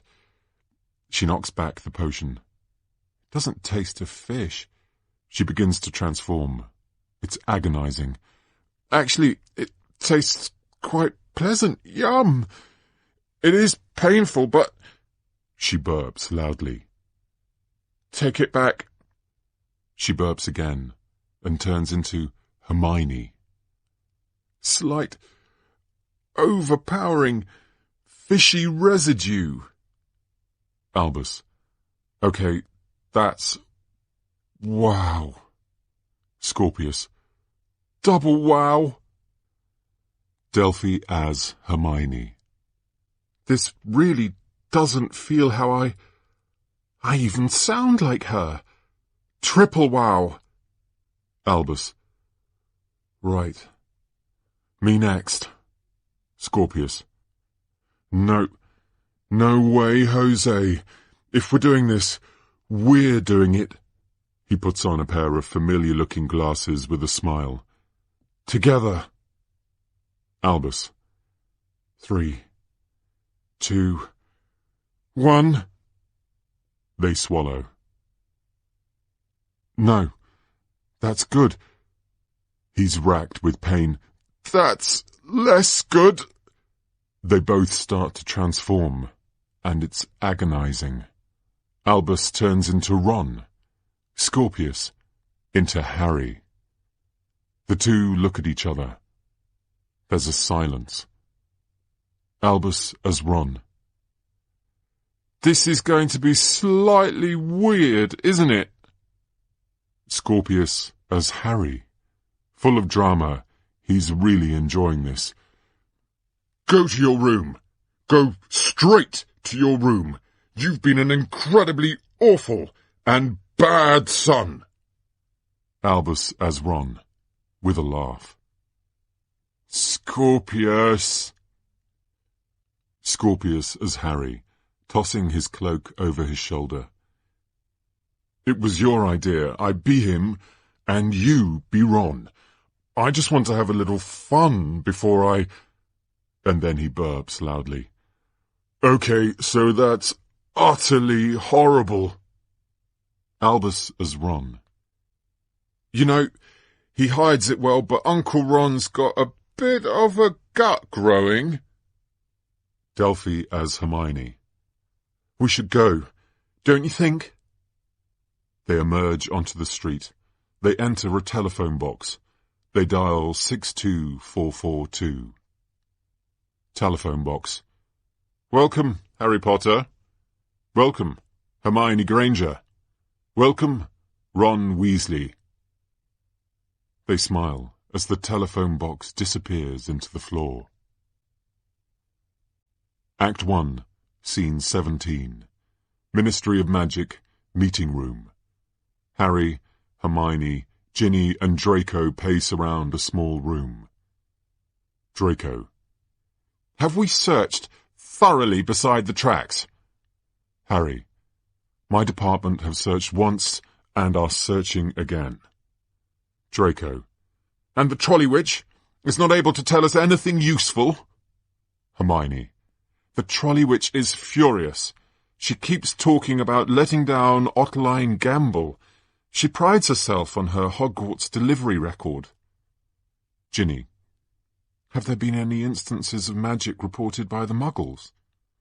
Hermione. None so far.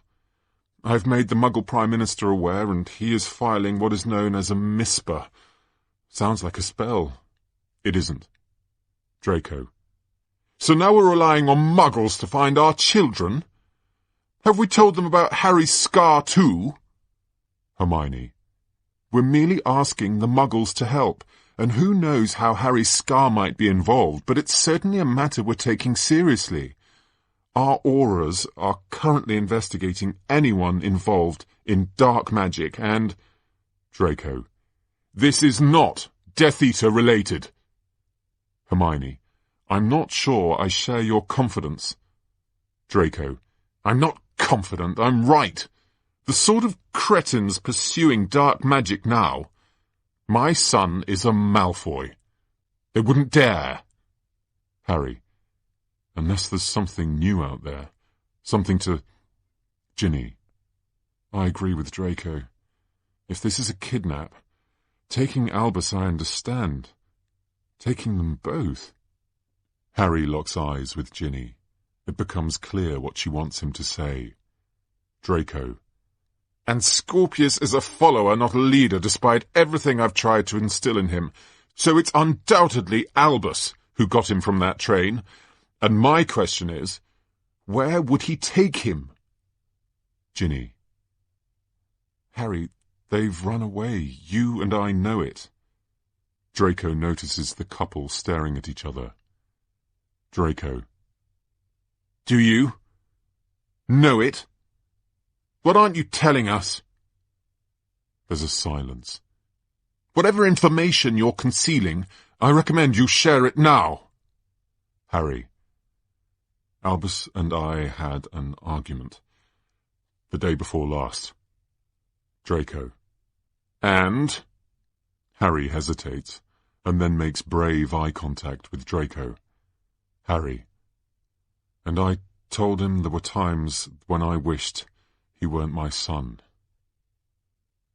There's another silence, a profoundly powerful one, and then Draco takes a dangerous step towards Harry. Draco. If anything happens to Scorpius... Ginny steps in between Draco and Harry. Ginny. Don't throw around threats, Draco. Please don't do that. Draco. Roar. My son is missing! Ginny. An equal roar. So is mine! He meets her look. There's real emotion in this room. Draco, lip curling, every inch his father. If you need gold, everything the Malfoys have, he's my sole heir. He's my only family. Hermione. The Ministry has plenty in reserve, thank you, Draco. Draco makes to leave. He stops. He looks at Harry. Draco. I don't care what you did or who you saved. You are a constant curse on my family, Harry Potter. Act 1. Scene 18. Ministry of Magic. Corridor. Scorpius as Harry. Are you sure it's in there? A guard walks past. Scorpius as Harry and Delphi as Hermione try to affect performances. Yes, Minister, I definitely think this is a matter for the Ministry to ponder at length. Yes. Guard with a nod. Minister. Delphi as Hermione. Let's ponder it together. The guard walks on. They let out a sigh of relief. It was my uncle's idea to use the Veritaserum. We slipped it into a visiting ministry official's drink. He told us that the time-turner had been kept and even told us where. The office of the Minister for Magic herself. She indicates a door. Suddenly, they hear a noise. Hermione from offstage. Harry, we should talk about it. Harry from offstage. There's nothing to talk about. Delphi as Hermione. Oh no. Albus as Ron. Hermione and Dad. The panic is instant and infectious. Scorpius as Harry. Okay, hiding places. No hiding places. Anyone know any invisibility charms? Delphi as Hermione. Do we go in her office? Albus as Ron. She'll be coming to her office. Delphi as Hermione. There's nowhere else. She tries the door. She tries it again. Hermione from offstage. If you don't talk to me or Ginny about it. Scorpius as Harry. Stand back. Alohomora! He aims his wand at the door. The door swings open. He grins, delighted. Albus, block her. It has to be you. Harry from offstage. What is there to say? Albus as Ron. Me? Why? Delphi as Hermione. Well, it can't be either of us, can it? We are them. Hermione from offstage. What you said was obviously wrong, but there are more factors at play here than... Albus as Ron. But I can't. There's a small kerfuffle, and then Albus as Ron ends up standing outside the door, as Hermione and Harry enter from offstage. Harry. Hermione, I'm grateful for your concern, but there's no need. Hermione. Ron? Albus as Ron. Surprise! Hermione. What are you doing here? Albus as Ron. Does a man need an excuse to see his wife? He kisses Hermione firmly. Harry. I should go. Hermione. Harry, my point is whatever Draco says, the things you said to Albus, I don't think it'll do any of us any good for you to dwell on it. Albus as Ron. Oh, you're talking about how Harry said sometimes he wished He corrects himself. Albus weren't his son. Hermione.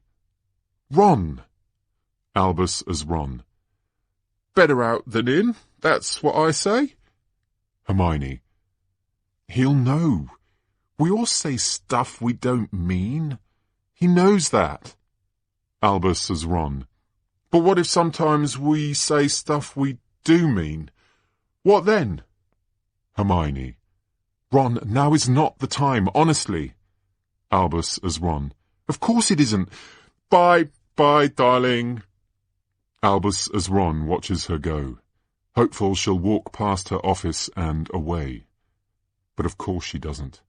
He runs to block her before she enters through her door. He blocks her once, and then he blocks her again, swinging his hips to do so. Hermione. Why are you blocking the entrance to my office? Albus as Ron. I'm not blocking anything. She again makes for the door. He blocks her again. Hermione. You are. Let me into my room, Ron. Albus as Ron. Let's have another baby. Hermione tries to dodge past him. Hermione. What? Albus as Ron. Or if not another baby, a holiday. I want a baby or a holiday, and I'm going to insist on it. Shall we talk about it later, honey? She tries to get into the room one final time. He blocks her with a kiss. It develops into quite a struggle. Maybe with a drink in the leaky cauldron? Love you. Hermione, relenting. If there's another stink pellet in there, then Merlin won't help you. Fine. We're due to update the muggles anyway. She exits. Harry exits with her. Albus as Ron turns towards the door. She re-enters, this time alone. A baby or a holiday? Some days you are off the scale, you know that. Albus as Ron. It's why you married me, isn't it? My puckish sense of fun. She exits again. He starts to open the door, but again she re-enters. He slams it closed. Hermione. I can taste fish. I told you to stay away from those fish finger sandwiches. Albus as Ron. Right you are. She exits. He checks she's gone, and the relief floods out of him as he opens the door. Act 1, Scene 19. Ministry of Magic. Hermione's office. Scorpius as Harry and Delphi as Tim are waiting on the other side of Hermione's office door as Albus as Ron enters. He slumps, exhausted. Albus as Ron. This is all too weird. Delphi as Hermione. You were impressive. Good blocking action. Scorpius as Harry. I don't know whether to high-five you or frown at you for kissing your aunt about 500 times. Albus as Ron. Ron's an affectionate guy. I was trying to distract her, Scorpius. I did distract her. Scorpius as Harry. And then there's what your dad said. Delphi as Hermione. Boys, she will be back. We don't have long. Albus as Ron. To Scorpius as Harry. You heard that? Delphi as Hermione. Where would Hermione hide a time-turner? She looks around the room and sees the bookcases. Search the bookcases. They start to search. Scorpius as Harry looks at his friend, concerned. Scorpius as Harry. Why didn't you tell me? Albus as Ron. My dad says he wishes I weren't his son. Hardly a conversation starter, is it? Scorpius as Harry tries to work out what to say. Scorpius as Harry. I know the Voldemort thing isn't true, and you know, but sometimes I think I can see my dad thinking, how did I produce this? Albus as Ron. Still, better than my dad. I'm pretty sure he spends most of his time thinking, how can I give him back? Delphi as Hermione tries to pull Scorpius as Harry towards the bookcases. Delphi as Hermione. Maybe if we could concentrate on the matter at hand? Scorpius as Harry. My point is, there's a reason we're friends, Albus. A reason we found each other, you know? And whatever this adventure is about. Then he spots a book on the shelf that makes him frown. Have you seen the books on these shelves? There are some serious books here. Banned books. Cursed books. Albus as Ron. How to distract Scorpius from difficult emotional issues. Take him to a library. Scorpius as Harry. All the books from the restricted section, and then some. Magic Most Evil, 15th Century Fiends, Sonnets of a Sorcerer. That's not even allowed in Hogwarts. Albus as Ron. Shadows and Spirits, The Nightshade Guide to Necromancy. Delphi as Hermione. They are quite something, aren't they? Albus as Ron. The True History of the Opal Fire, the Imperious Curse, and how to abuse it. Scorpius as Harry. And looky here. Whoa! My Eyes and How to See Past Them by Sybil Trelawney. A book on divination. Hermione Granger hates divination. This is fascinating. This is a find. He pulls the book from the shelf, and it falls open and speaks. Book. The first is the fourth. A disappointing mark. You'll find it in parked, but not in park. Scorpius as Harry. Okay, a book that talks. Bit weird. Book. The second is the less fair of those that walk on two legs. Grubby, hairy, a disease of the egg. And the third is both a mountain to climb and a route to take. Albus as Ron. It's a riddle. It's giving us a riddle. Book. A turn in the city. A glide through a lake. Delphi as Hermione. What have you done? Scorpius as Harry. I opened a book. Something which has, in all my years on this planet, never been a particularly dangerous activity. The books reach out and grab Albus as Ron. He only just eludes their grasp. Albus as Ron. What is that? Delphi as Hermione. She's weaponized it. She's weaponized her library. This is where the time turner will be. Solve the riddle, and we'll find it. Albus as Ron. The first is a fourth. You'll find it in parked, not in park. At the books start to try and swallow Delphi as Hermione. Scorpius as Harry. The second is a disease of the egg, the less fair of those who walk on two legs. Delphi as Hermione, effusively. Men. Dementors! We need to find a book on Dementors! The bookcase pulls her in. Albus! Albus as Ron. Delphi! What is going on? Scorpius as Harry. Concentrate, Albus. Do what she said. Find a book on Dementors and be very careful. Albus as Ron. Here! Dominating Dementors, a true history of Azkaban. The book flies open and swings dangerously at Scorpius as Harry, who has to dodge out of the way. He falls hard against a bookcase, which attempts to consume him. Book. I was born in a cage, but smashed it with rage. The gaunt inside me riddled me free of that which would stop me to be. Albus as Ron. Voldemort. Delphi plunges through the books, back as herself. Delphi. Work faster!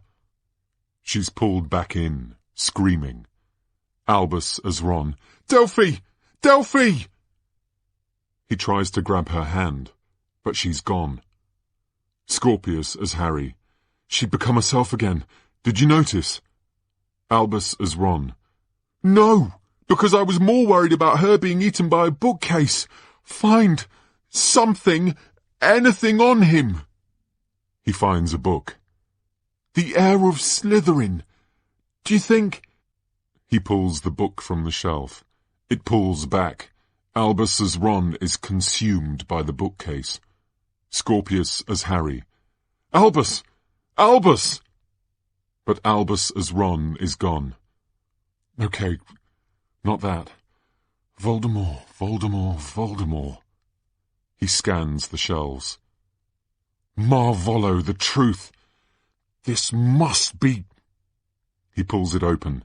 Again it swings away, revealing a splintering light and a deeper voice than previously heard. Book. I am the creature you have not seen. I am you.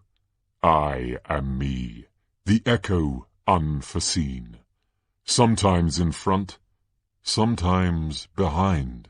A constant companion, for we are entwined. Albus emerges from the books, as himself again. Scorpius as Harry. Albus! He tries to grab him. Albus. No, just think! Albus is violently pulled back into the bookcase. Scorpius as Harry. But I can't! An invisible echo, what is that? The only thing I'm good at is thinking, and when I need to think, I can't.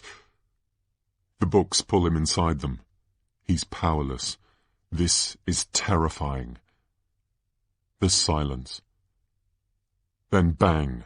A shower of books are released from the bookcase, and Scorpius re-emerges, smashing the books aside. Scorpius. No, you don't! Sybil Trelawney, no! He looks around, sunk but full of energy. This is all wrong! Albus! Can you hear me? All this for a frigging time-turner! Think, Scorpius, think! Books try and grab him. A constant companion, sometimes behind, sometimes in front. Hang on, I've missed it. Shadow! You're a shadow! Shadows and spirits, it must be. He climbs up the bookcase, which is horrifying as it rises up at him. Grabbing at him with his every step, he pulls the book from the shelf. It comes out, and the noise and chaos suddenly stop. Is that... Suddenly, there's a smashing, and Albus and Delphi fall out of the shelves and down to the floor. We beat it. We beat the library. Albus. Delphi, are you... Delphi. Wow. Quite a ride. Albus notices the book Scorpius is holding to his chest. Albus. Is that... Scorpius? What's inside that book? Delphi. I think we should find out, don't you? Scorpius opens the book. In the centre of it, a spinning time-turner. Scorpius. We found the time-turner. I never thought we'd get this far. Albus. Mate, now we've got this. The next stop is saving Cedric. Our journey has only just begun. Scorpius. Only just begun, and it's almost half killed us. Good. This is going to be good. Whispers rise to a roar, and we cut to black. Interval. Part 1, Act 2. Act 2, Scene 1. Dream. Privet Drive, cupboard under the stairs. Aunt Petunia. Harry, these pots aren't clean. These pots are a disgrace, Harry Potter.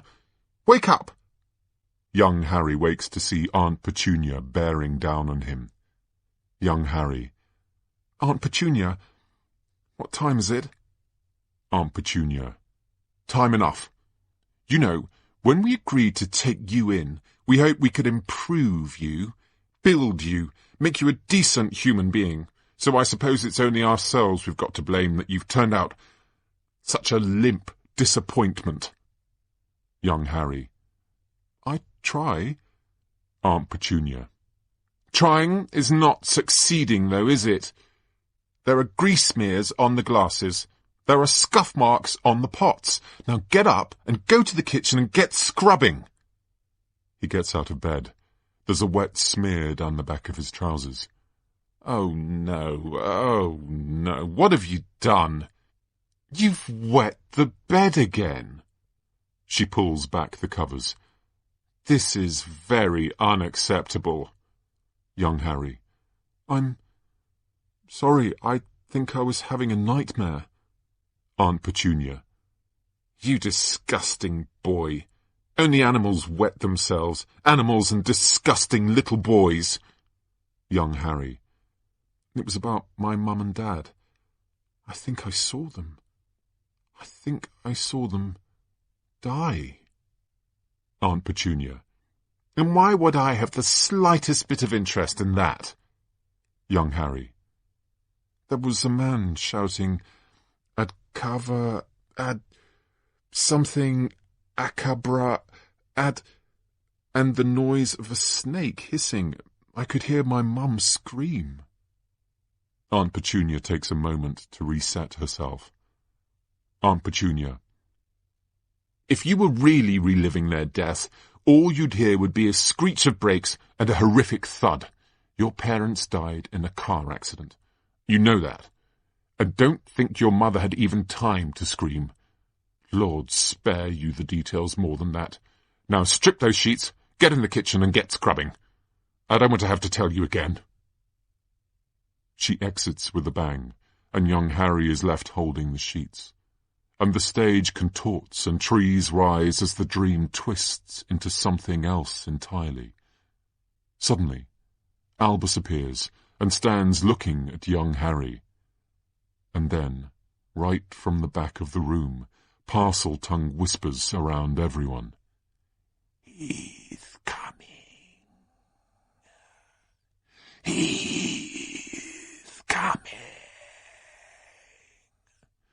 Words said with an unmistakable voice. The voice of Voldemort. Harry Potter.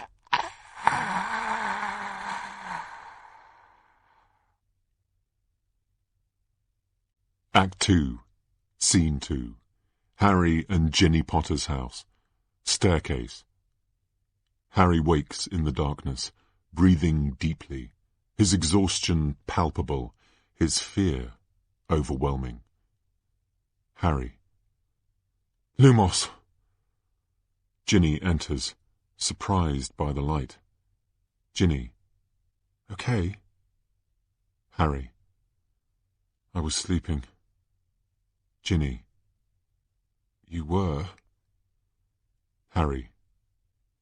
You weren't. Any news? Any owls or... Ginny. None. Harry. I was dreaming. I was under the stairs and then I heard him. Voldemort. So clearly. Ginny. Voldemort. Harry. And then I saw Albus. In red.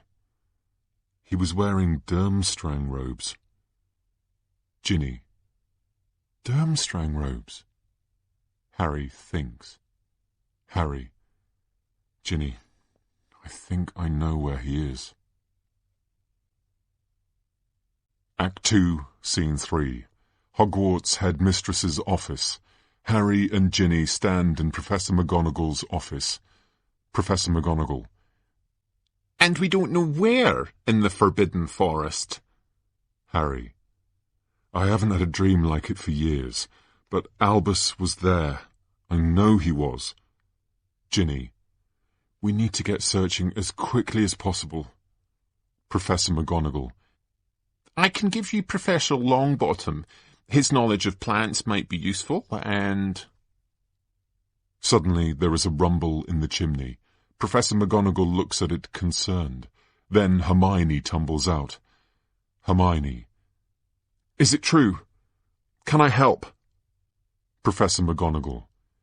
Minister, this is quite unexpected. Ginny. That may be my fault. I persuaded them to put out an emergency edition of the Daily Prophet, asking for volunteers. Professor McGonagall. Right. Very sensible.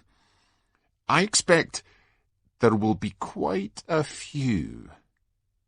Ron bursts in, covered in soot, wearing a gravy-stained dinner napkin. Ron. Have I missed anything? I couldn't work out which flue to travel to. Ended up in the kitchen somehow. Hermione glares as he pulls the napkin off himself. What? Suddenly there is another rumble in the chimney, and Draco comes down hard, surrounded by cascading soot and dust.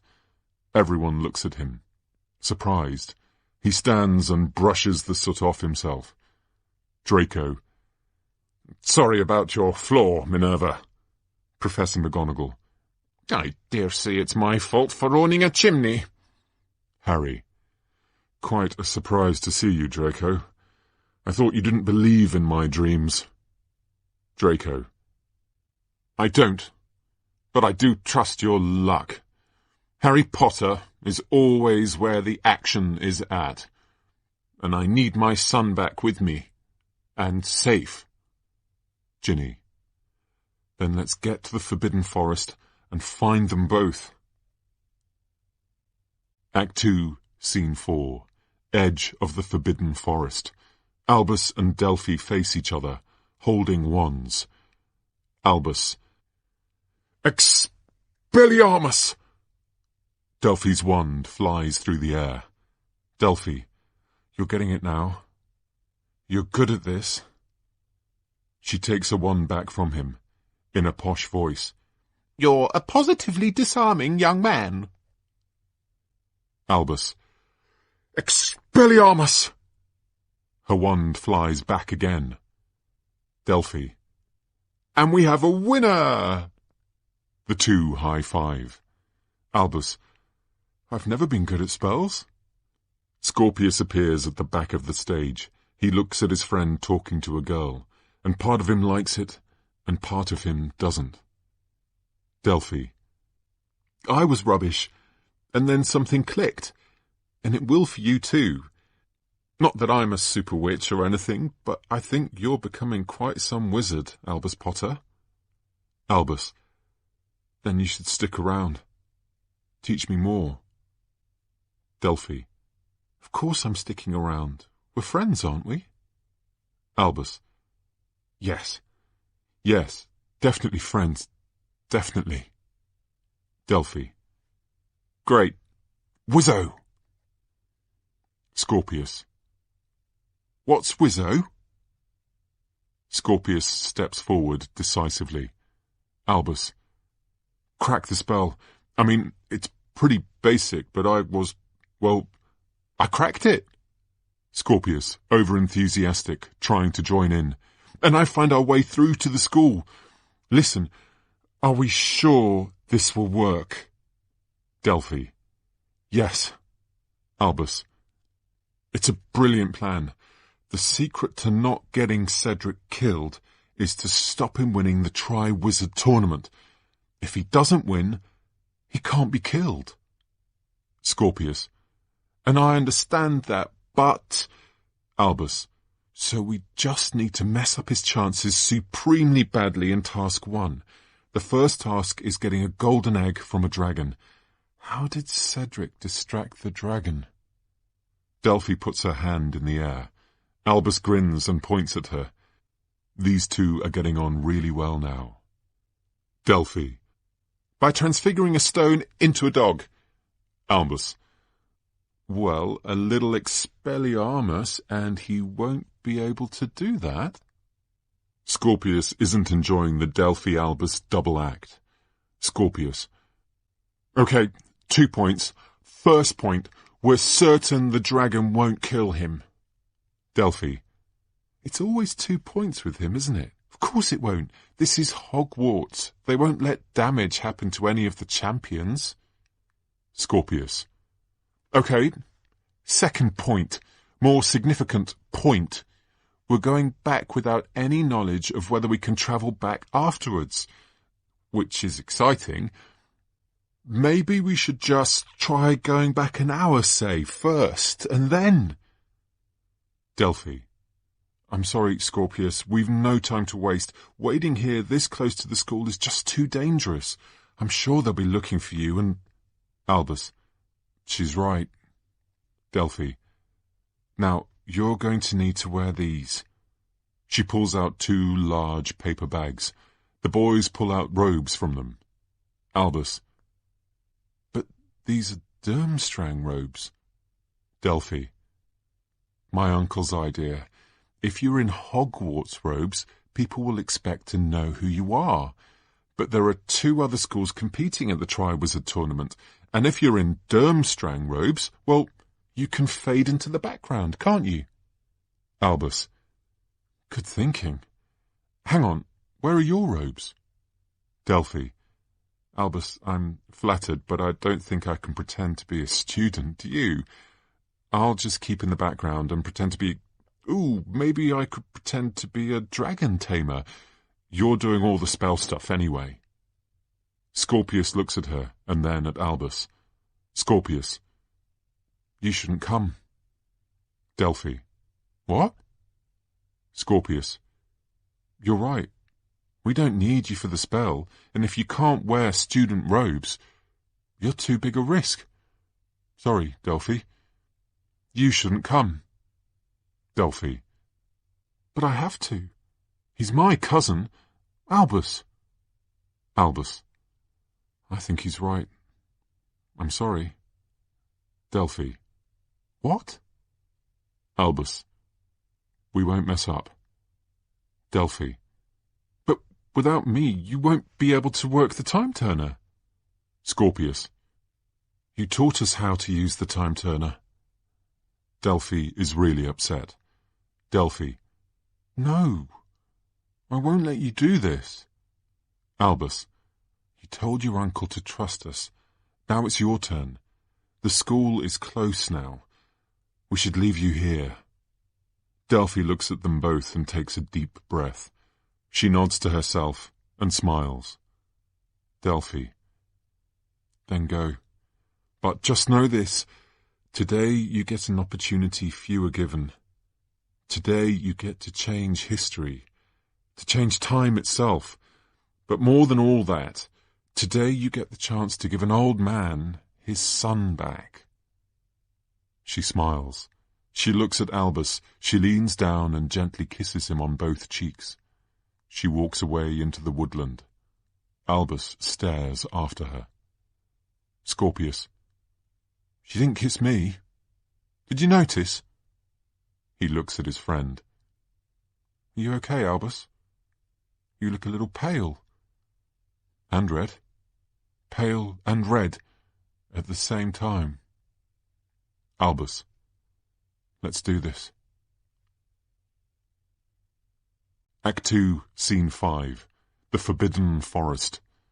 The forest seems to grow bigger, thicker, and amongst the trees, people searching, looking for the missing wizards. But slowly people melt away until Harry is left alone. He hears something. He turns to his right. Harry. Albus? Scorpius? Albus?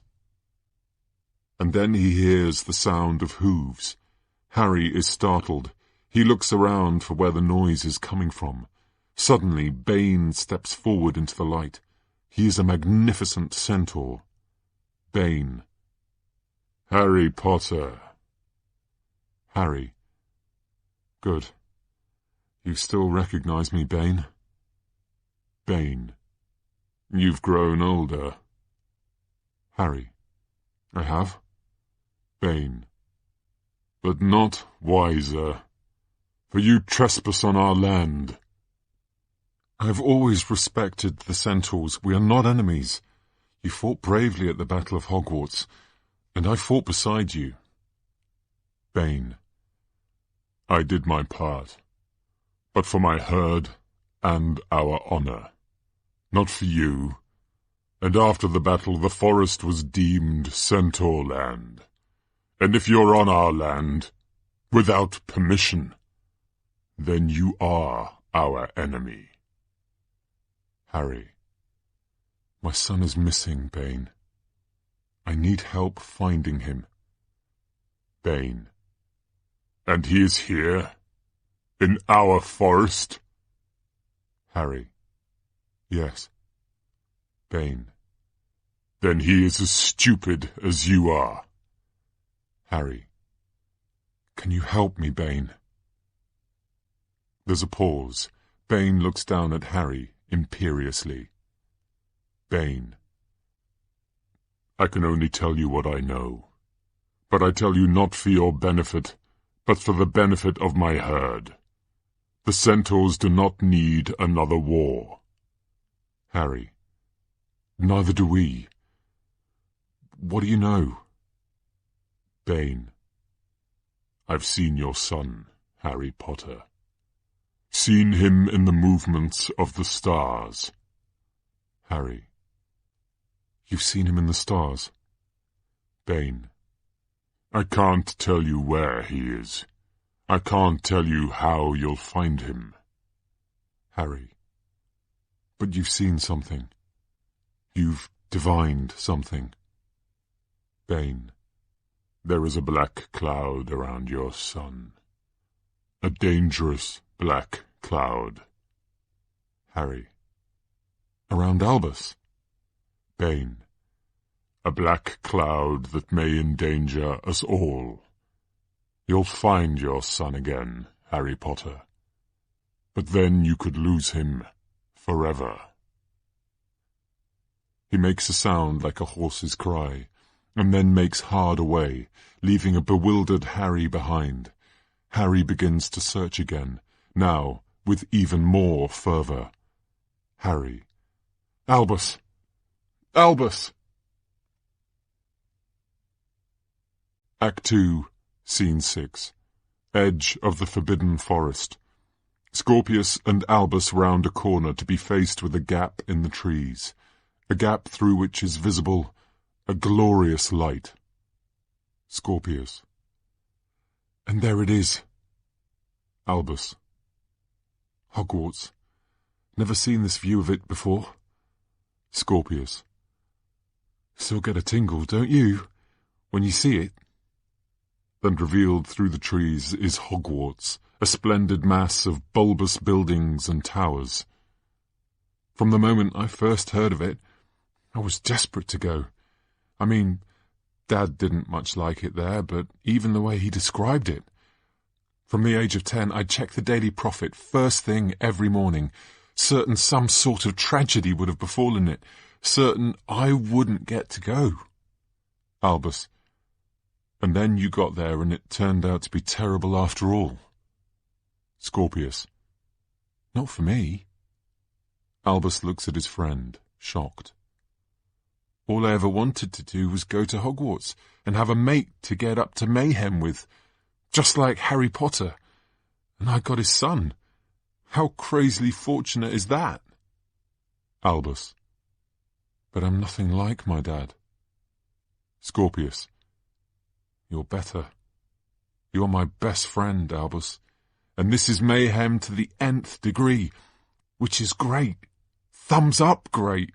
It's just, I've got to say, I don't mind admitting, I am a tiny bit, just a tiny bit, scared.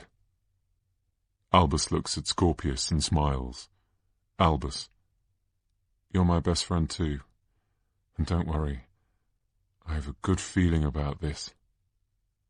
We hear Ron's voice from off. He's clearly in close proximity. Ron. Albus! Albus! Albus turns towards it, scared. Albus. But we've got to go. Now. Albus takes the time-turner from Scorpius. He presses down upon it, and the time-turner begins to vibrate, and then explodes into a storm of movement. And with it, the stage starts to transform.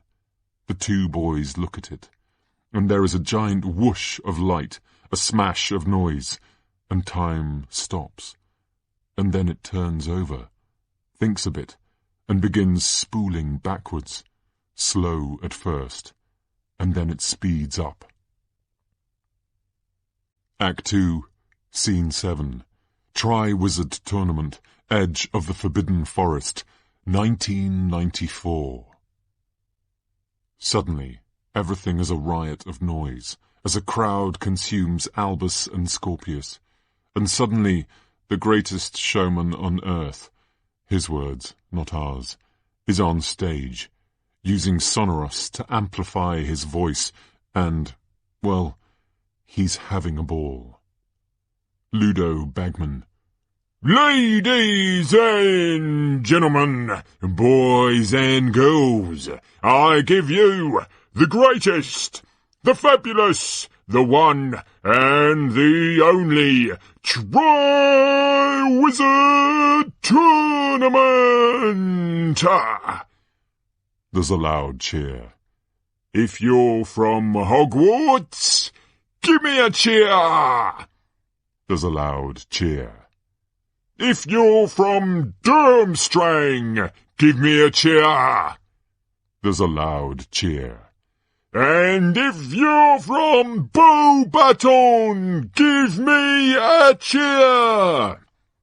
There's a slightly limp cheer. Slightly less enthusiastic from the French there? Scorpius, smiling. This has worked. That's Ludo Bagman. Ludo Bagman. And there they are. Ladies and gentlemen, boys and girls, I present to you the reason why we're all here. The champions! Representing Durmstrang, what eyebrows, what a gait, what a boy. There's nothing he won't try on a broomstick. It's Victor Crazy Crumb! Scorpius and Albus, who are really getting into playing the Durmstrang students now.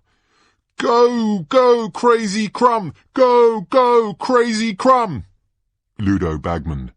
From the Beaubaton Academy, Zoutalor, it's Fleur Delacour! There's some polite applause. And from Hogwarts, not one, but 2 students, he makes us all go weaky at the kneesy. He's Cedric Delicious Diggory! The crowd go wild.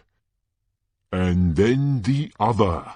You know him as the boy who lived. I know him as the boy who keeps surprising us all. Albus. That's my dad.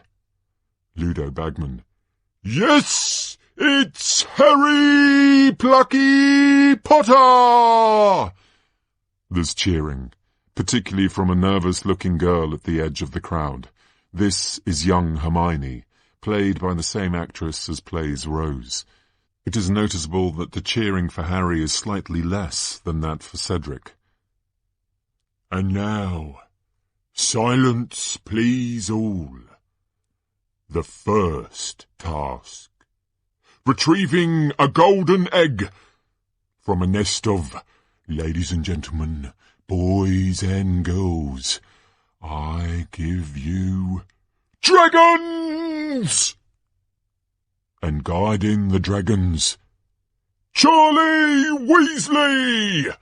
There are more cheers. Young Hermione. If you're going to stand so close, I'd rather you didn't breathe on me quite so much. Scorpius. Rose? What are you doing here? Young Hermione. Who's Rose, and what's happened to your accent? Albus, with a bad accent. Sorry, Hermione, he's got you mixed up with someone else? Young Hermione. How do you know my name? Ludo Bagman. And with no time to lose, let's bring out our first champion, facing a Swedish short snout. I give you Cedric Diggory! A dragon roar distracts young Hermione, and Albus readies his wand. And Cedric Diggory has entered the stage, and he seems ready, scared, but ready. He dodges this way, he dodges that. The girls swoon as he dives for cover. They cry as one, "Don't damage our Diggory, Mr. Dragon!" Scorpius looks concerned. Scorpius. Albus, something is going wrong. The time turner, it's shaking. A ticking begins, an incessant, dangerous ticking. It's coming from the time turner. Ludo Bagman. And Cedric skirts left, and he dives right, and he readies his wand. What has this young, brave, handsome man got up his sleeves now? Albus, extending his wand. Expelliarmus! Cedric's wand is summoned to Albus's hand. Ludo Bagman. But no! What's this? Is it dark magic, or is it something else entirely? Cedric Diggory is disarmed! Scorpius. Albus, I think the time turner, something is wrong. The time turner's ticking gets louder still. Ludo Bagman. And it's all going wrong for Diggers. This could be the end of the task for him, the end of the tournament. Scorpius grabs Albus. There's a crescendo in the ticking and a flash, and time is turned back to the present, with Albus hollering in pain. Scorpius. Albus, did it hurt you? Albus, are you... Albus.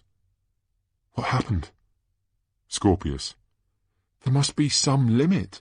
The time turner must have some kind of time limit. Albus. Do you think we've done it? Do you think we've changed anything?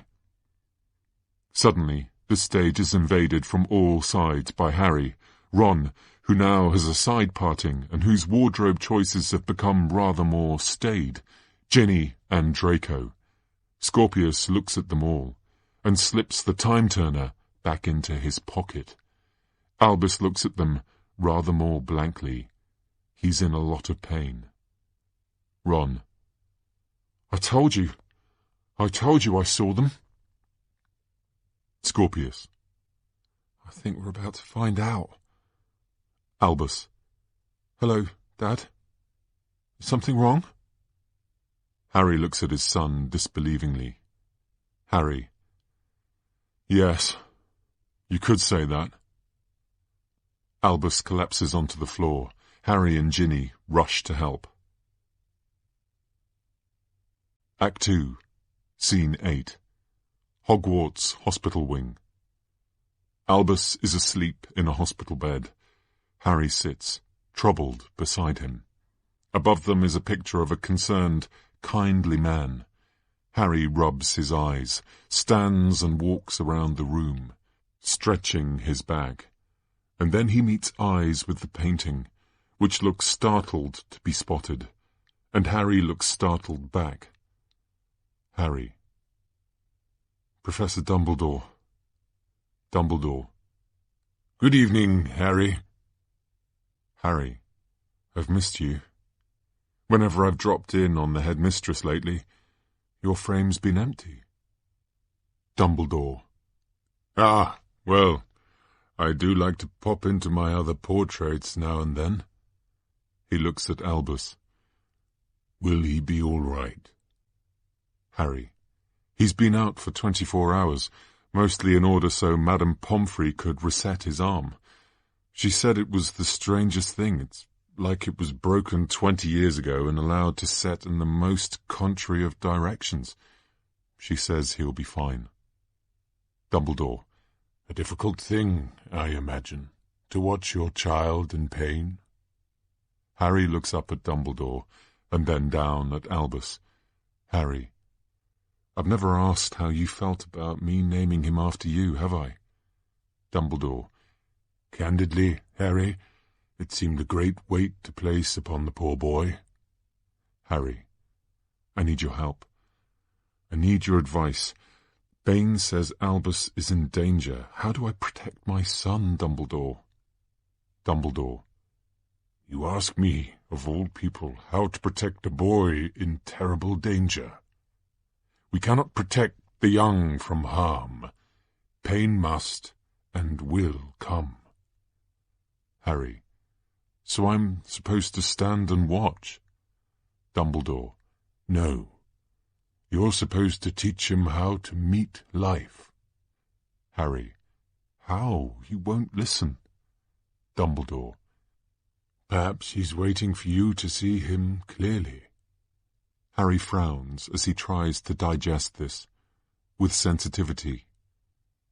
It is a portrait's curse and blessing to hear things. At the school, at the ministry, I hear people talking. Harry. And what is the gossip about me and my son? Dumbledore. Not gossip. Concern. That you two are struggling. That he's difficult. That he is angry with you. I have formed the impression that, perhaps, you are blinded by your love for him. Harry. Blinded? Dumbledore. You must see him as he is, Harry. You must look for what's wounding him. Harry. Haven't I seen him as he is? What's wounding my son? He thinks. Or is it who's wounding my son? Albus mumbles in his sleep. Dad. Harry. This black cloud, it's someone, isn't it? Not something. Dumbledore. Ah, really? What does my opinion matter any more? I am paint and memory, Harry. Paint and memory. And I never had a son.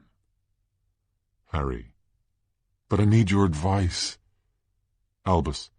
Dad? Harry looks at Albus and then back at Dumbledore. But Dumbledore is gone. Harry. No. Where have you gone now? Albus. We're in the hospital wing. Harry turns his attention back to Albus. Harry, discombobulated. Yes, and you will be fine. For recuperation, Madame Pomfrey wasn't sure what to prescribe and said you should probably eat lots of chocolate. Actually, do you mind if I have some? I've got something to tell you, and I don't think you'll like it. Albus looks at his dad. What does he have to say? He decides not to engage. Albus. Okay, I think. Harry takes some chocolate. He eats a big chunk. Albus looks at his dad, confused. Better? Harry. Much. He holds out the chocolate to his son. Albus takes a piece. Father and son munch together. The arm, how does it feel? Albus flexes his arm. Albus. It feels great. Harry, soft. Where did you go, Albus? I can't tell you what it did to us. Your mum was worried sick. Albus looks up. He is a great liar. Albus. We decided we didn't want to come to school. We thought we could start again. In the Muggle world. We discovered we were wrong. We were coming back to Hogwarts when you found us. Harry. In Durmstrang robes. Albus. The robes were... the whole thing. Scorpius and I, we didn't think. Harry. And why? Why did you run? Because of me? Because of what I said? Albus. I don't know. Hogwarts isn't actually that pleasant a place when you don't fit in. Harry. And did Scorpius encourage you to go? Albus. Scorpius, no. Harry looks at Albus, trying to see almost an aura around him, thinking deeply. Harry. I need you to stay away from Scorpius Malfoy. Albus. What? Scorpius? Harry. I don't know how you became friends in the first place, but you did, and now I need you to... Albus. My best friend? My only friend? Harry. He's dangerous. Albus. Scorpius? Dangerous? Have you met him? Dad, if you honestly think he's the son of Voldemort... Harry.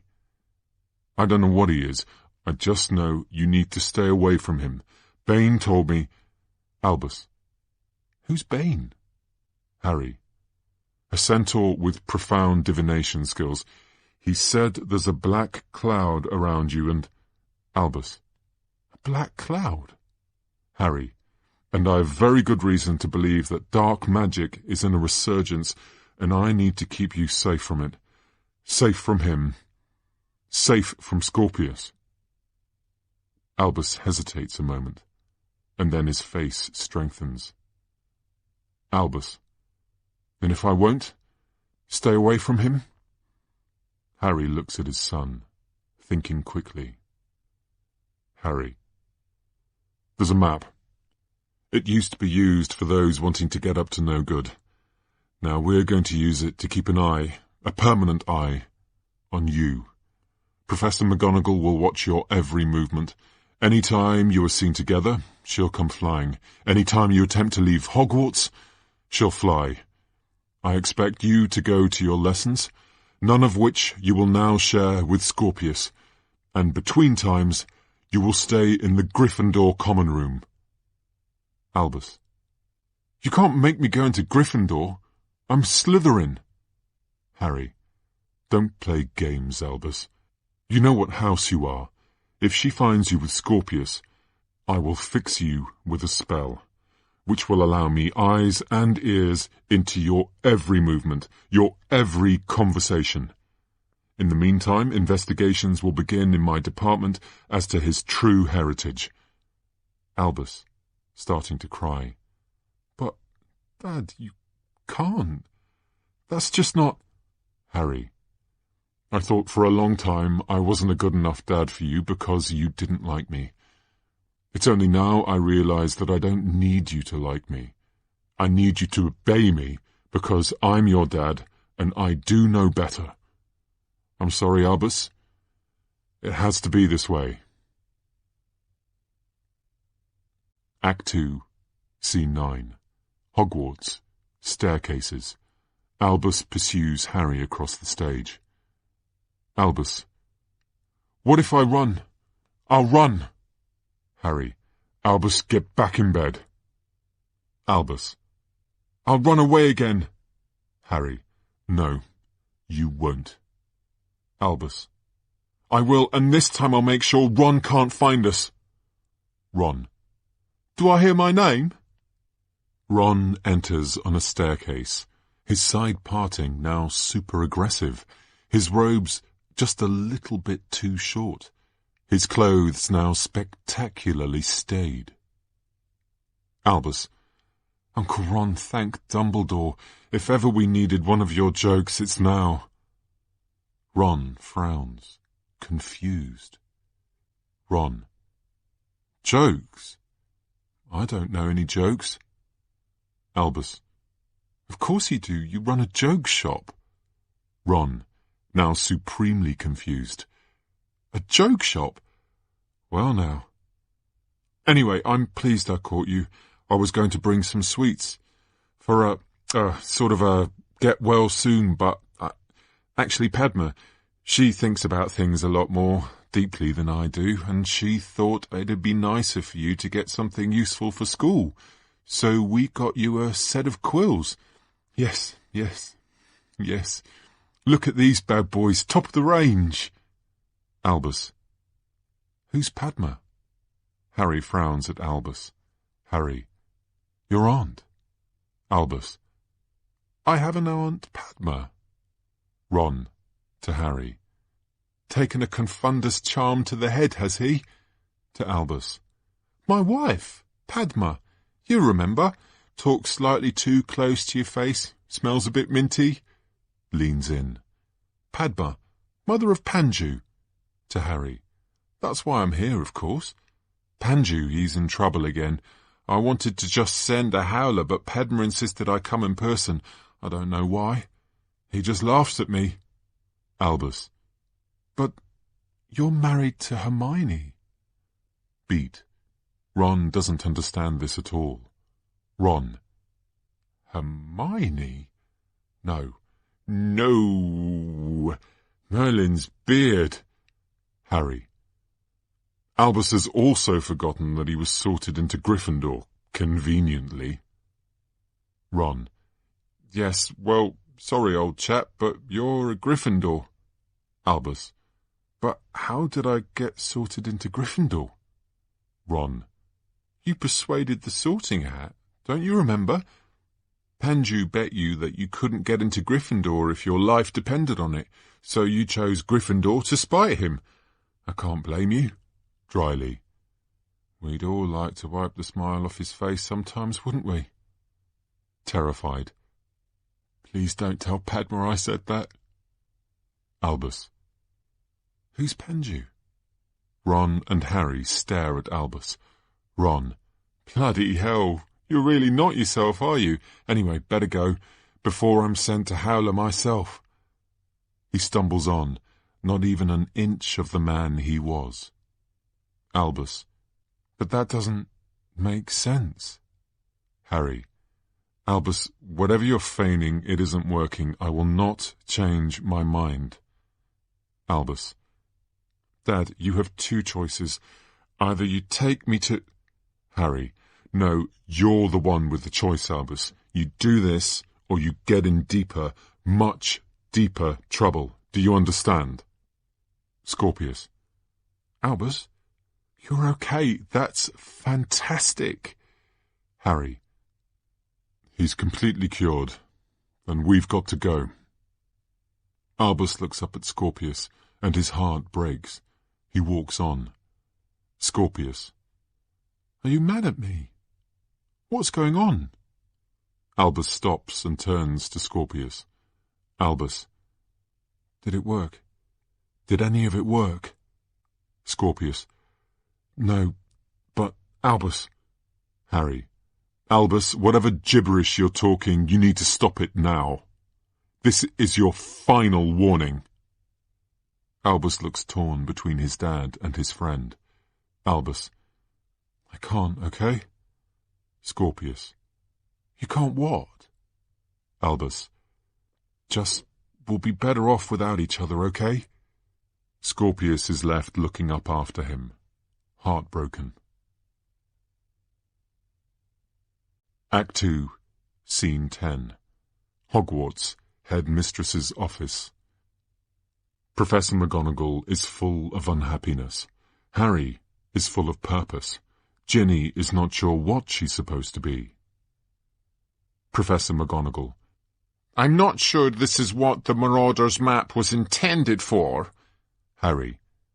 If you see them together, then get to them as quickly as possible and keep them separate. Professor McGonagall. Harry, are you sure this is the right decision? Because far be it for me to doubt the wisdom of the centaurs, but Bane is an extremely angry centaur, and it's not beyond him to twist the constellations for his own ends. Harry. I trust Bane. Albus is to stay away from Scorpius, for his sake and others. Ginny.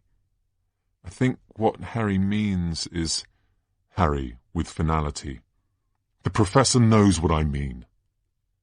Ginny looks at Harry, surprised that he'd talk to her that way. Professor McGonagall. Albus has been checked by the greatest witches and wizards in the country, and no one can find or sense a hex or a curse. Harry. And Dumbledore? Dumbledore said... Professor McGonagall. What? Harry. His portrait, we spoke. He said some things which made sense. Professor McGonagall. Dumbledore is dead, Harry, and I've told you before, portraits don't represent even half of their subjects. Harry. He said love had blinded me. Professor McGonagall. A head teacher's portrait is a memoir. It is supposed to be a support mechanism for the decisions I have to make. But I was advised as I took this job to not mistake the painting for the person, and you would be well advised to do the same. Harry. But he was right. I see it now. Professor McGonagall. Harry, you've been put under enormous pressure. The loss of Albus, the search for him, the fears as to what your scar might mean. But trust me when I tell you, you are making a mistake. Harry. Albus didn't like me before. He might not like me again, but he will be safe. With the greatest respect, Minerva, you don't have children. Ginny. Harry. Harry. You don't understand. Professor McGonagall, deeply hurt. I'd hoped that a lifetime spent in the teaching profession would mean... Harry. This map will reveal to you where my son is at all times. I expect you to use it, and if I hear you don't, then I will come down on this school as hard as I can, using the full force of the ministry. Is that understood? Professor McGonagall, bewildered by this vitriol. Perfectly. Ginny looks at Harry, unsure of what he's become. He doesn't look back. Act 2, Scene 11. Hogwarts, Defense Against the Dark Arts class. Albus enters the classroom, slightly unsure. Hermione. Ah, yes. Our train absconder, finally joining us. Albus. Hermione. He looks amazed. Hermione is standing at the front of the lesson. Hermione. Professor Granger, I believe, is my name, Potter. Albus. What are you doing here? Hermione. Teaching. For my sins. What are you doing here? Learning, I hope. Albus. But you're Minister for Magic. Hermione. Been having those dreams again, have you, Potter? Today we're going to look at Patronus charms. Albus, amazed. You're our Defense Against the Dark Arts teacher. There are titters. Hermione. Losing patience now. 10 points from Gryffindor for stupidity. Polly Chapman, standing, full of affront. No, he's doing it deliberately. He hates Gryffindor and everyone knows it. Hermione. Sit down, Polly Chapman, before this gets even worse. Polly sighs and then sits. And I suggest you join her, Albus, and end this charade. Albus. But you're not this mean. Hermione. And that's 20 points from Gryffindor to assure Albus Potter that I am this mean. Jan Fredericks. If you don't sit down right now, Albus. Albus sits. Albus. Can I just say... Hermione. No, you can't. Just keep quiet, Potter. Otherwise you'll lose what limited popularity you already have. Now, who can tell me what a Patronus is? No? No one? You really are a most disappointing bunch. Hermione smiles a thin smile. She really is quite mean. Albus. No, this is stupid. Where's Rose?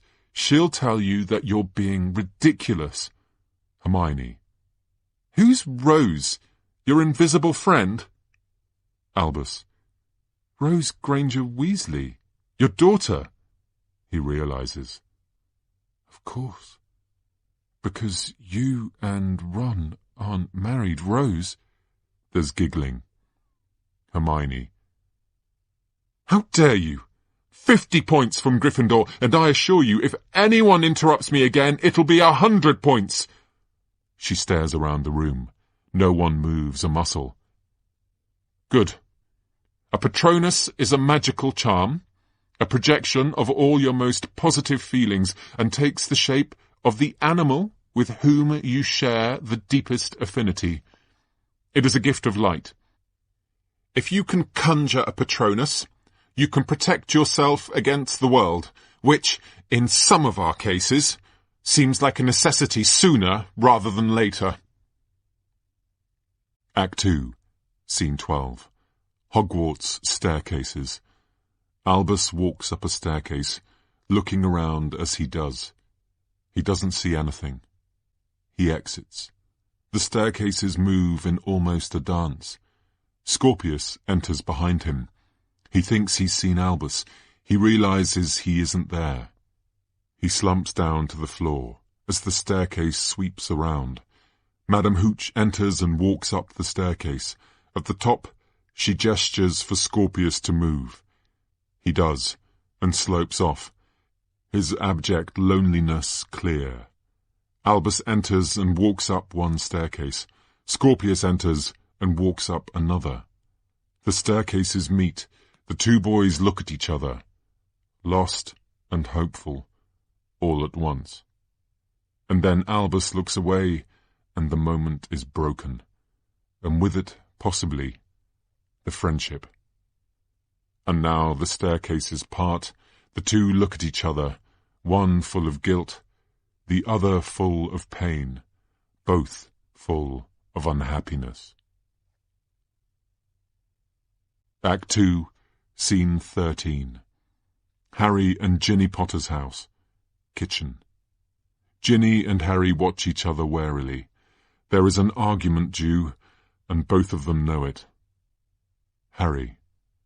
This is the right decision. Ginny. You almost sound convinced. Harry. You told me to be honest with him, but actually I needed to be honest with myself. Trust what my heart was telling me. Ginny. Harry, you have one of the greatest hearts of any wizard who ever lived, and I do not believe your heart told you to do this. They hear a knock on the door. Saved by the door. She exits. After a moment, Draco enters, consumed by anger, but hiding it well. Draco. I can't stay long. I won't need long. Harry. How can I help? Draco. I'm not here to antagonize you, but my son is in tears, and I am his father, and so I am here to ask why you would keep apart two good friends. Harry. I'm not keeping them apart. Draco. You've changed school timetables. You've threatened both teachers and Albus himself. Why? Harry looks at Draco carefully and then turns away. Harry. I have to protect my son. Draco. From Scorpius? Harry. Bane told me he sensed a darkness around my son, near my son. Draco. What are you implying, Potter? Harry turns and looks Draco dead in the eye. Harry. Are you sure? Are you really sure he's yours, Draco? There's a deadly silence. Draco. You take that back. Right now! But Harry doesn't take it back. So Draco takes his wand out. Harry, you do not want to do this. Draco. Yes, I do. Harry. I don't want to hurt you, Draco. Draco. How interesting, because I do want to hurt you. The two square up and then release their wands, Draco and Harry. Expelliarmus! Their wands repel and then break apart. Draco. Incarcerus! Harry dodges a blast from Draco's wand. Harry. Tarantallegra! Draco throws himself out of the way. Harry. You've been practicing, Draco. Draco. And you've got sloppy, Potter. Densagueo! Harry just manages to get out of the way. Harry. Rictus Sempra! Draco uses a chair to block the blast. Draco. Flipendo! Harry is sent twirling through the air. Draco laughs. Keep up, old man. Harry. We're the same age, Draco. Draco. I wear it better. Harry. Brachiobindo! Draco is bound tightly. Draco. That really the best you got? Emancipare! Draco releases his own binds. Levi Corpus! Harry has thrown himself out of the way. Mobile Corpus! Oh, this is too much fun. Draco bounces Harry up and down on the table, and then, as Harry rolls away, Draco jumps onto the table. He readies his wand, but as he does, Harry hits him with a spell. Harry. Obscuro! Draco releases himself from his blindfold. As soon as it hits, the two square up. Harry throws a chair. Draco ducks underneath it and slows the chair with his wand. Ginny. I only left this room 3 minutes ago. She looks at the mess of the kitchen. She looks at the chairs suspended in the air. She signals them back to the floor with her wand. Drier than dry. What did I miss? Act 2, Scene 14. Hogwarts staircases. Scorpius walks unhappily down a staircase. Delphi scurries in from the other side. Delphi. So, technically, I shouldn't be here. Scorpius. Delphi. Delphi. In fact, technically I'm endangering our entire operation, which is not, well, I'm not a natural risk-taker, as you know. I've never been to Hogwarts. Pretty lax security here, isn't there? And so many portraits. And corridors. And ghosts. This half-headless, strange-looking ghost told me where I could find you. Can you believe that? Scorpius. You've never been to Hogwarts? Delphi. I was unwell as a child for a few years. Other people got to go. I did not. Scorpius. You were too ill. I'm sorry. I didn't know that. Delphi. I don't advertise the fact. I prefer not to be seen as a tragic case, you know. This registers with Scorpius. He looks up to say something, but Delphi suddenly ducks from view as a student walks past. Scorpius tries to look casual until the student passes. Have they gone? Scorpius. Delphi, maybe it is too dangerous for you to be here. Delphi. Well, someone's got to do something about this. Scorpius. Delphi, none of it worked. Time turning. We failed. Delphi. I know. Albus owled me. The history books changed, but not enough. Cedric still died.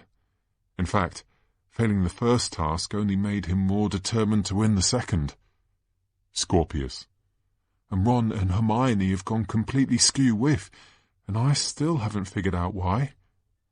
Delphi. And that's why Cedric has to wait. It's all become quite confused, and you're entirely right to be keeping hold of the time-turner, Scorpius. But what I meant was, someone's got to do something about the two of you. Scorpius. Oh. Delphi. You're best friends. Every owl he sends, I can feel your absence. He's destroyed by it. Scorpius. Sounds like he's found a shoulder to cry on. How many owls has he sent you now? Delphi smiles softly. Sorry. I didn't mean, I just don't understand what's going on. I've tried to see him, talk to him, but every time I do, he runs off.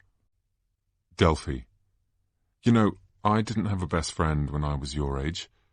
I wanted one. Desperately. When I was younger, I even invented one, but... Scorpius. I had one of those too, called Flurry. We fell out over the correct rules of gobstones. Delphi. Albus needs you, Scorpius. That's a wonderful thing. Scorpius. He needs me to do what? Delphi. That's the thing, isn't it? About friendships.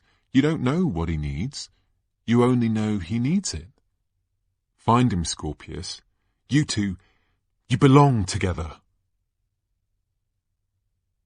Act 2, Scene 15. Harry and Ginny Potter's house. Kitchen. Harry and Draco sit far apart. Ginny stands between them. Draco. Sorry about your kitchen, Ginny.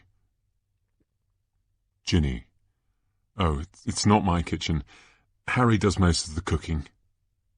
Draco. I can't talk to him either.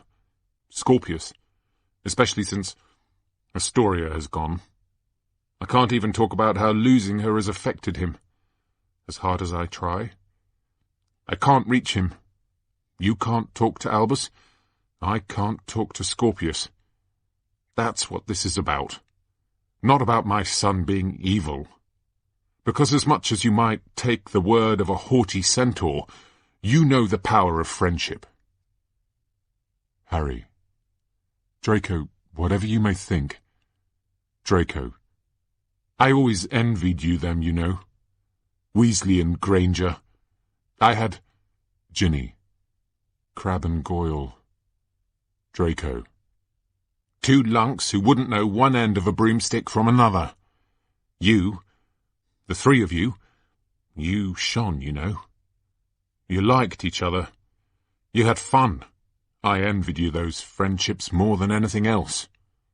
Ginny. I envied them too. Harry looks at Ginny, surprised. Harry. I need to protect him. Draco. My father thought he was protecting me, most of the time. I think you have to make a choice, at a certain point, of the man you want to be. And I tell you that at that time you need a parent or a friend. And if you've learned to hate your parent by then, and you have no friends, then you're all alone. And being alone, that's so hard. I was alone, and it sent me to a truly dark place for a long time. Tom Riddle was also a lonely child. You may not understand that, Harry, but I do. And I think Ginny does too.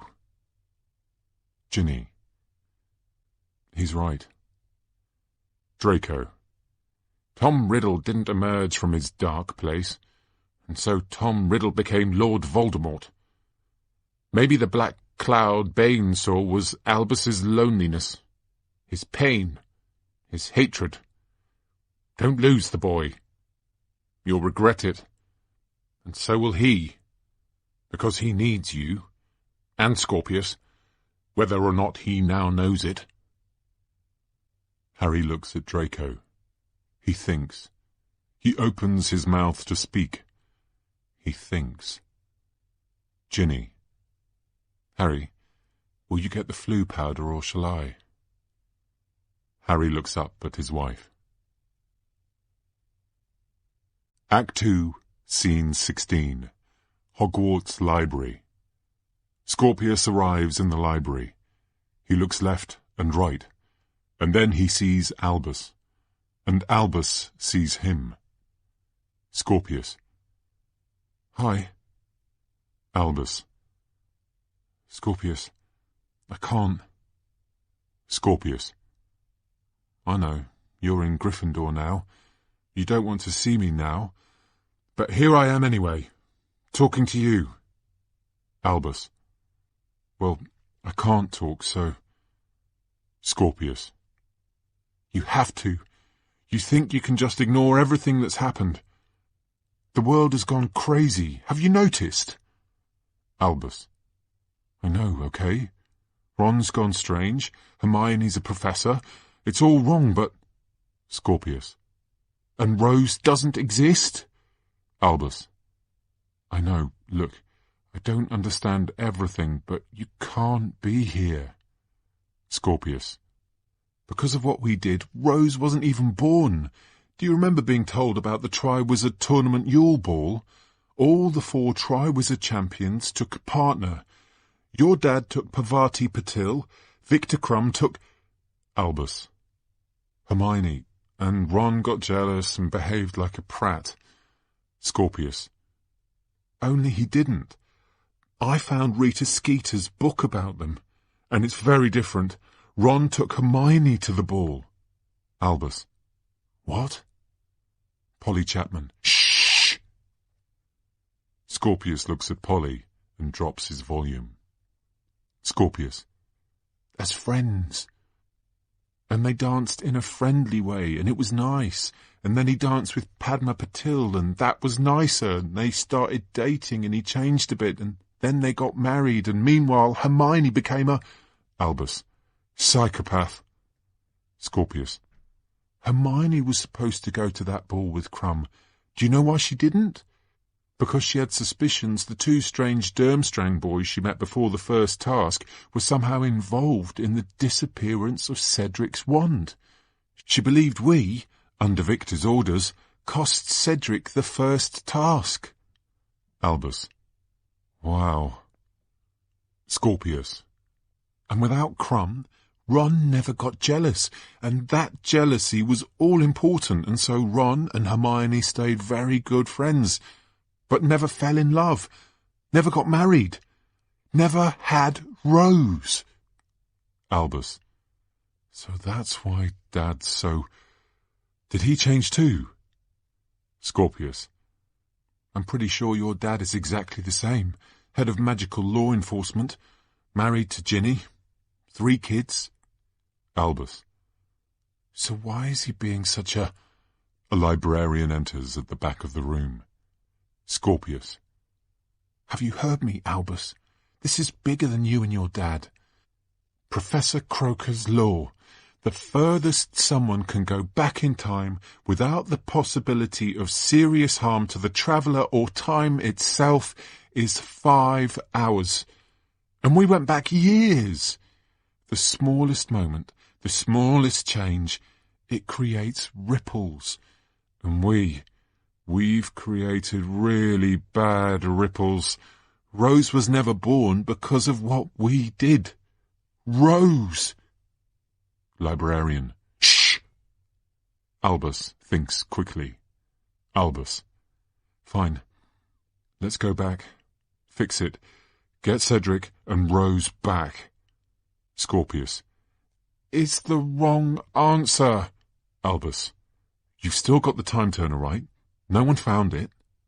Scorpius takes it out of his pocket. Scorpius. Yes, but... Albus snatches it from his hand. No, don't.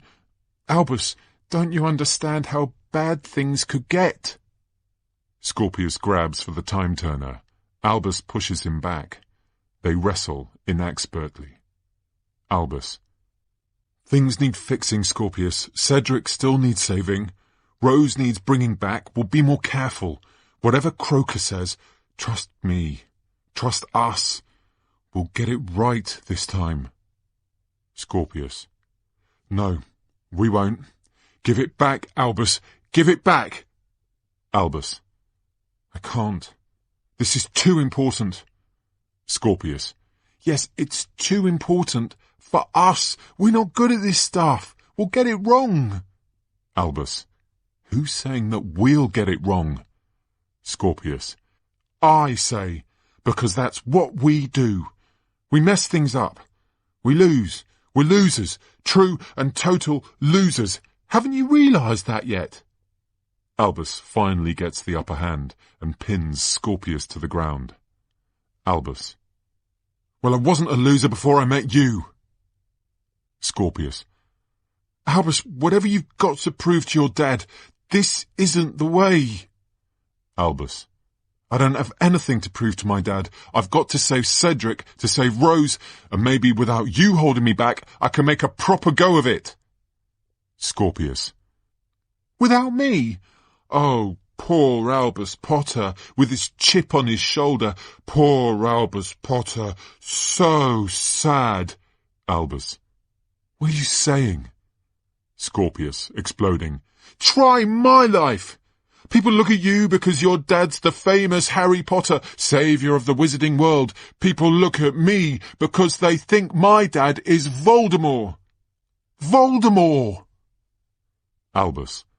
Don't even... Scorpius. Can you even slightly imagine what that's like? Have you even ever tried?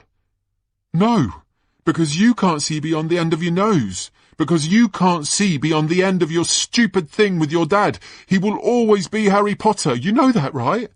And you will always be his son. And I know it's hard, and the other kids are awful, but you have to learn to be okay with that because there are worse things, okay? Beat. There was a moment I was excited when I realised time was different, a moment when I thought maybe my mum hadn't got sick. Maybe my mum wasn't dead, but no, turns out she was. I'm still the child of Voldemort, without a mother, giving sympathy to the boy who doesn't ever give anything back. So I'm sorry if I've ruined your life because I tell you, you wouldn't have a chance of ruining mine. It was already ruined. You just didn't make it better because you're a terrible, the most terrible friend. Albus digests this. He sees what he's done to his friend. Professor McGonagall, from off stage. Albus? Albus Potter? Scorpius Malfoy, are you in there? Together? Because I advise you not to be. Albus looks at Scorpius. He pulls a cloak from his bag. Albus, quick, we need to hide. Scorpius.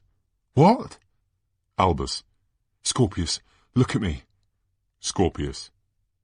That's the invisibility cloak. Isn't it James's? Albus. If she finds us, we'll be forced apart forever. Please, I didn't understand. Please. Professor McGonagall, from off stage, trying to give them every chance. I am about to enter. Professor McGonagall comes into the room, the Marauder's map in her hands. The boys disappear beneath the cloak. She looks around, exasperated. Well, where have they... I never wanted this thing, and now it's playing tricks on me. She thinks. She looks back at the map. She identifies where they should be. She looks around the room. Objects move as the boys invisibly move past them. She sees where they're heading. She makes to block them, but they skirt around her. Unless your father's cloak. She looks back at the map. She looks at the boys. She smiles to herself. Well, if I didn't see you, I didn't see you. She exits. The two boys remove the cloak. They sit in silence for a moment. Albus. Yes, I stole this from James. He's remarkably easy to steal from.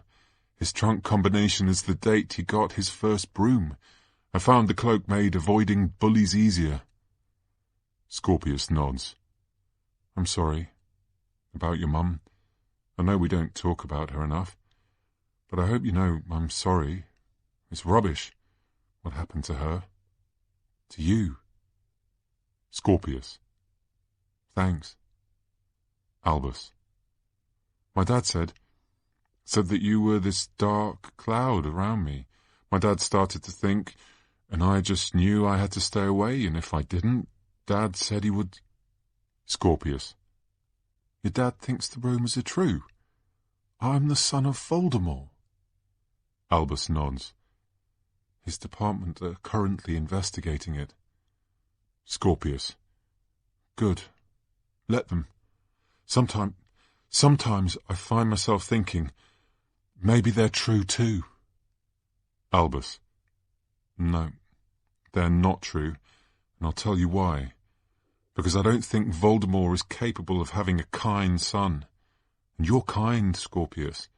to the depths of your belly, to the tips of your fingers. I truly believe Voldemort couldn't have a child like you. Beat. Scorpius is moved by this.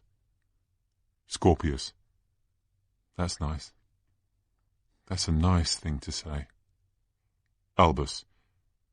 And it's something I should have said a long time ago. In fact, you're probably the best person I know. And you couldn't hold me back. You make me stronger. And when Dad forced us apart, without you... Scorpius. I didn't much like my life without you in it either. Albus. And I know I'll always be Harry Potter's son, and I will sort that out in my head. And I know compared to you, my life is pretty good, really, and that he and I are comparatively lucky, and... Scorpius, interrupting. Albus, as apologies go, this is wonderfully fulsome, but you're starting to talk more about you than me again, so probably better to quit while you're ahead. Albus smiles and stretches out a hand. Albus. Friends? Scorpius. Always. Scorpius extends his hand. Albus pulls Scorpius up into a hug. That's the second time you've done that. The two boys break apart and smile. Albus. But I'm pleased we had this argument because it's given me a really good idea. Scorpius. About what? Albus. It involves the second task. And humiliation. Scorpius. You're still talking about going back in time. Have we been having the same conversation? Albus. You're right. We are losers.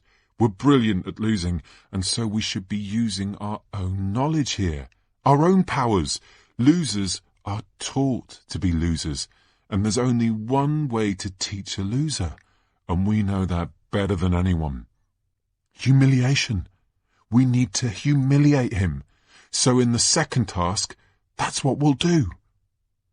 Scorpius thinks for a long time, and then smiles. Scorpius. That's a really good strategy. Albus. I know. Scorpius. I mean, quite spectacular. Humiliate Cedric to save Cedric. Clever. And Rose? Albus. That I'm saving as a sparkly surprise. I can do it without you, but I want you there, because I want us to do this together. Set things right together. So, will you come? Scorpius. But, just a minute, wasn't... The second task took place in the lake, and you're not allowed to leave the school building. Albus grins. Albus. Yes. About that, we need to find the girls' bathroom on the first floor. Act 2, Scene 17.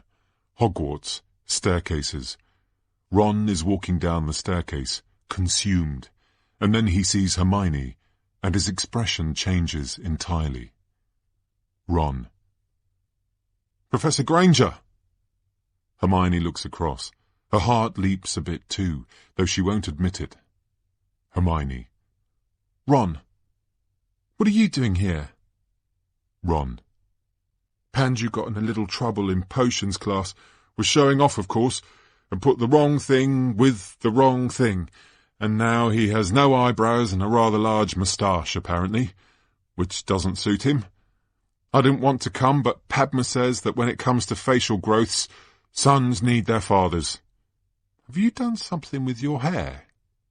Hermione. Just combed it, I suspect. Ron. Well, combing it suits you. Hermione looks at Ron slightly strangely. Hermione.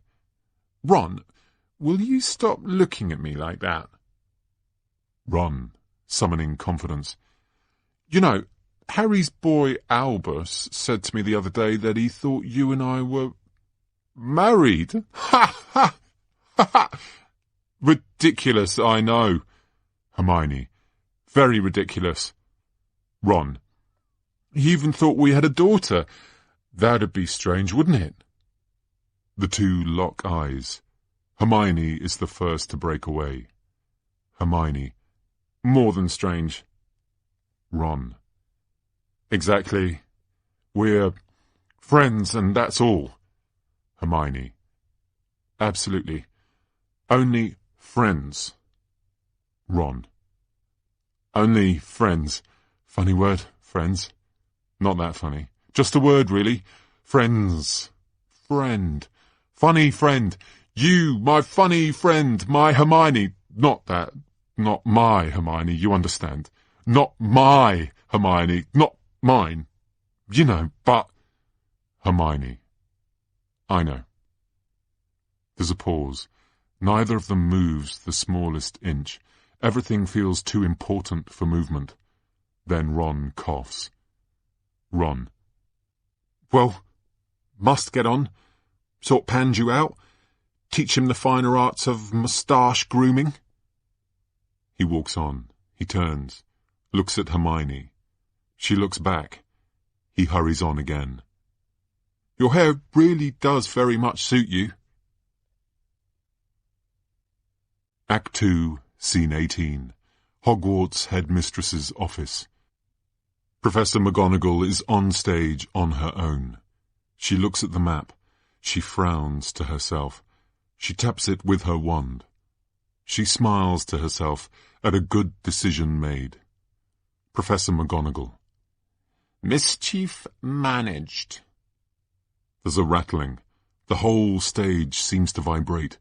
Ginny is the first through the fireplace, and then Harry. Ginny. Professor, I can't say that ever gets more dignified. Professor McGonagall. Potter, you're back, and you seem to have finally ruined my carpet. Harry. I need to find my son. We need to. Professor McGonagall. Harry, I've considered this and decided I want no part of it. Whatever you threaten, Harry.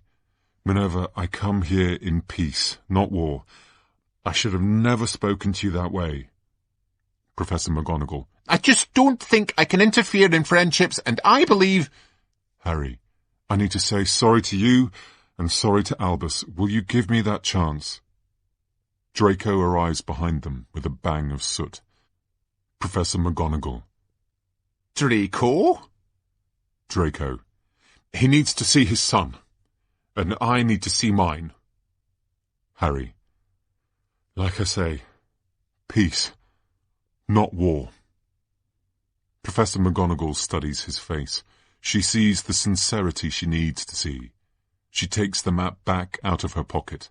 She opens it up. Professor McGonagall. Well, peace is certainly something I can be part of. She taps it with her wand. Sighs. I solemnly swear that I'm up to no good. The map is lit into action. Well, they are together. Draco. In the girls' bathroom on the first floor. What on earth would they be doing there? Act 2, Scene 19. Hogwarts girls' bathroom. Scorpius and Albus enter a bathroom. In the centre of it is a large Victorian sink. Scorpius. So let me get this right. The plan is engorgement. Albus.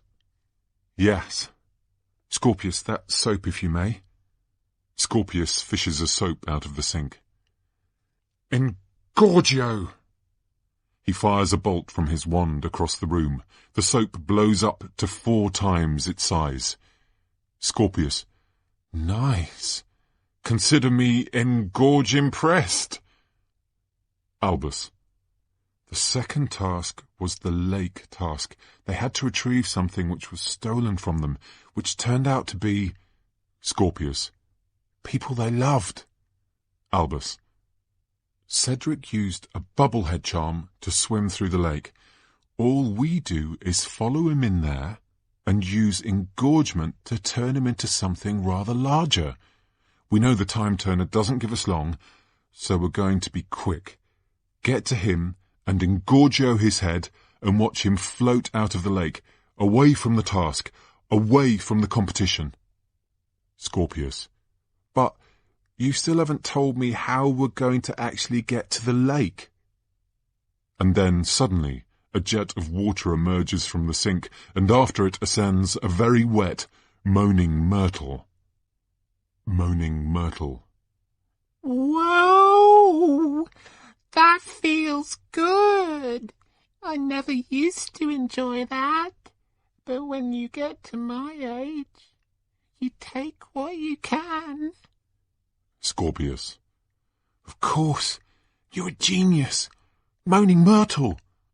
Moaning myrtle swoops down onto Scorpius. Moaning myrtle. What did you call me? Do I moan?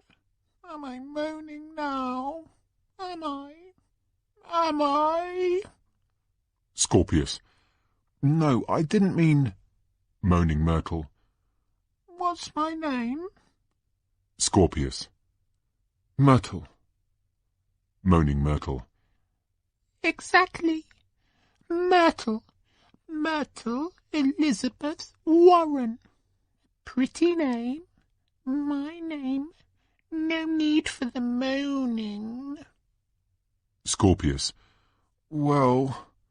Moaning myrtle. She giggles. It's been a while. Boys in my bathroom.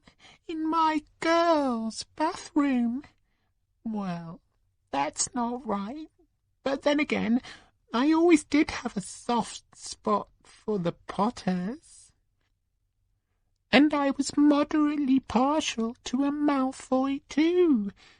Now, how can I help you pair? Albus. You were there, Myrtle, in the lake. They wrote about you. There must be a way out of these pipes. Moaning myrtle. I've been everywhere, but where specifically were you thinking? Albus. The second task. The lake task. In the Triwizard Tournament. 25 years ago. Harry and Cedric. Moaning myrtle. Such a shame. The pretty one had to die. Not that your father is not pretty, but Cedric Diggory. You'd be amazed at how many girls I had to hear doing love incantations in this very bathroom, and the weeping after he was taken. Albus. Help us, Myrtle. Help us get into that same lake. Moaning myrtle. You think I can help you travel in time? Albus. We need you to keep a secret. Moaning myrtle. I love secrets. I won't tell a soul. Cross my heart and hope to die. Or the equivalent. For ghosts, you know. Albus nods at Scorpius, who reveals the time turner. Albus. We can travel in time. You're going to help us travel the pipes. We're going to save Cedric Diggory. Moaning myrtle grins. Wow, that sounds like fun. Albus. And we've no time to lose. Moaning myrtle. This very sink empties directly into the lake. It breaks every bylaw, but this school has always been antiquated. Dive in, and you will be piped straight to it. Albus pulls himself into the sink, dumping his cloak as he does. Scorpius copies. Albus hands Scorpius some green foliage in a bag. Albus. Some for me, and some for you. Scorpius. Gillyweed. We're using gillyweed to breathe underwater. Albus. Just like my dad did. Now, are you ready? Scorpius. Remember, this time we can't be caught out by the clock. Albus. 5 minutes. That's all we allow for before we get pulled back to the present. Scorpius. Tell me this is all going to be okay. Albus, grinning. It's all going to be entirely okay. Are you ready? Albus takes the gillyweed and disappears down. Scorpius. No, Albus! Albus! He looks up. He and Moaning Myrtle are alone. Moaning Myrtle. I do like brave boys. Scorpius, a little bit scared, a tiny bit brave. Then I'm entirely ready for whatever comes. He takes the gillyweed and disappears down. Moaning Myrtle is left alone on stage. There is a giant whoosh of light and smash of noise, and time stops, and then it turns over, thinks a bit, and begins spooling backwards. The boys are gone. Harry appears at a run, a deep frown on his face. Behind him, Draco, Ginny, and Professor McGonagall. Harry. Albus! Albus! Ginny. He's gone. They find the boys' cloaks on the ground. Professor McGonagall, consulting the map. He's disappeared. No, he's travelling under Hogwarts grounds. No, he's disappeared. Draco. How is he doing this? Moaning Myrtle.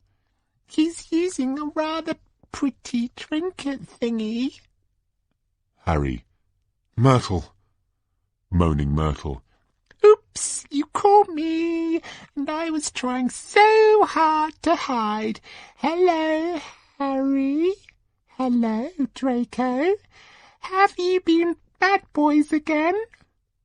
Harry. What trinket is he using? Moaning Myrtle.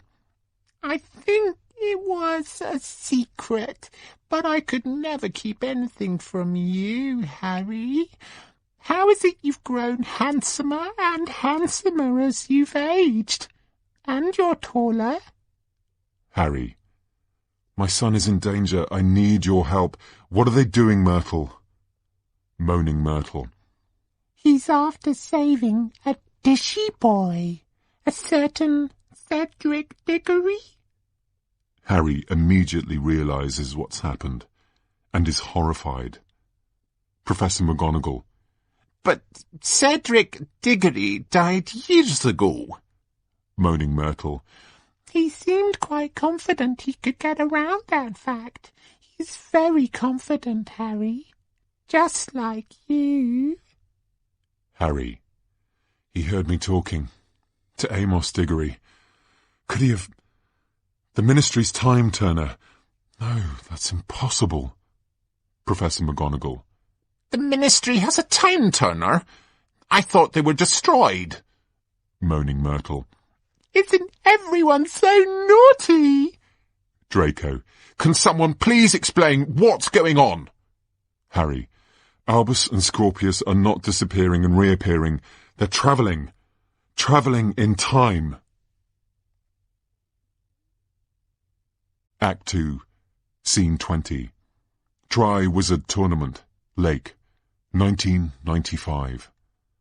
Ludo Bagman. Ladies and gentlemen, boys and girls, I give you the greatest, the fabulous, the one and the only Tri-Wizard Tournament! If you're from Hogwarts, give me a cheer!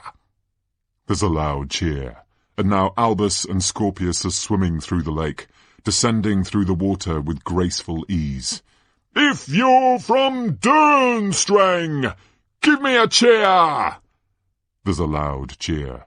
And if you're from Beaubaton, give me a cheer! There's a slightly less limp cheer. The French are getting into this, and they're off. Victor's a shark, of course he is. Fleur looks remarkable. Ever plucky Harry is using gillyweed. Clever Harry. Very clever. And Cedric? Well, Cedric, what a treat, ladies and gentlemen. Cedric is using a bubble charm to cruise through the lake. Cedric Diggory approaches them through the water, a bubble over his head.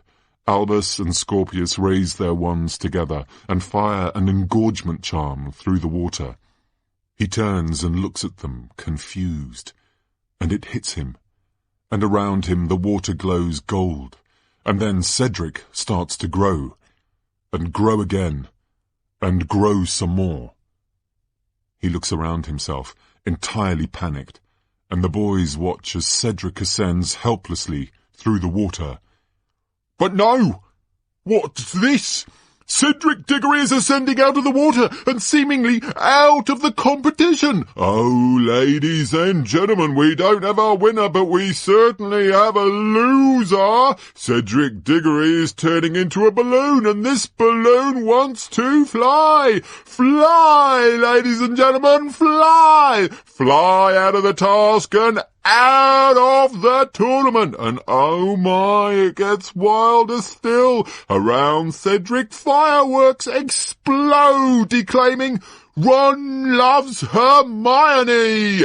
And the crowd love that. Oh, ladies and gentlemen, the look on Cedric's face, it's quite some picture. It's quite some sight.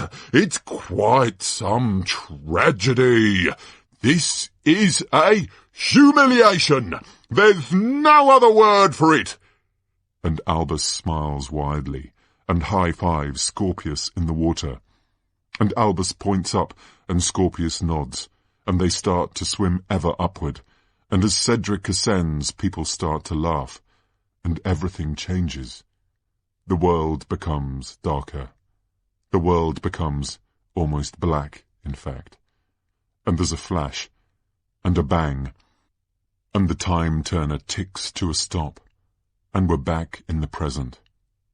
Scorpius suddenly emerges, shooting up through the water, and he's triumphant. Scorpius, "Woohoo!" He looks around, surprised. Where's Albus? He puts his arms into the air. "We did it!" He waits another beat. "Albus?" Albus still doesn't emerge. Scorpius treads water. He thinks, and then he ducks back into the water. He emerges back up again, now thoroughly panicked. He looks around. "Albus! Albus! Albus!" And there's a whisper in parcel tongue, which travels fast around the audience. "He's coming! He's coming! He's coming!" Dolores Umbridge. "Scorpius Malfoy, get out of the lake. Get out of the lake, right now." She pulls him out of the water. Scorpius. "Miss, I need your help. Please, miss." Dolores Umbridge. "Miss? I'm Professor Umbridge, the headmistress of your school. I'm no miss." Scorpius. "You're the headmistress, but I—" Dolores Umbridge. "I am the headmistress, and however important your family may be, it doesn't give you an excuse to dilly-dally, to mess about." Scorpius. "There's a boy in this lake. You need to get help. I'm looking for my friend, Miss Professor, Headmaster, one of Hogwarts' students. Miss, I'm looking for Albus Potter." Dolores Umbridge. "Potter? Albus Potter? There's no such student. In fact, there hasn't been a Potter at Hogwarts for years. And that boy didn't turn out so well. Not so much rest in peace, Harry Potter. More rest in perpetual despair. Total troublemaker." Scorpius. "Harry Potter's dead." Suddenly, from around the auditorium, the feel of a breath of the wind. Some black robes arise around people, black robes that become black shapes, that become dementors. Flying dementors through the auditorium. These black, deadly shapes, these black, deadly forces. They are everything to be feared, and they suck the spirit from the room. The wind continues. This is hell. and then right from the back of the room, and whispering around everyone, words said with an unmistakable voice, the voice of Voldemort. Harry Potter.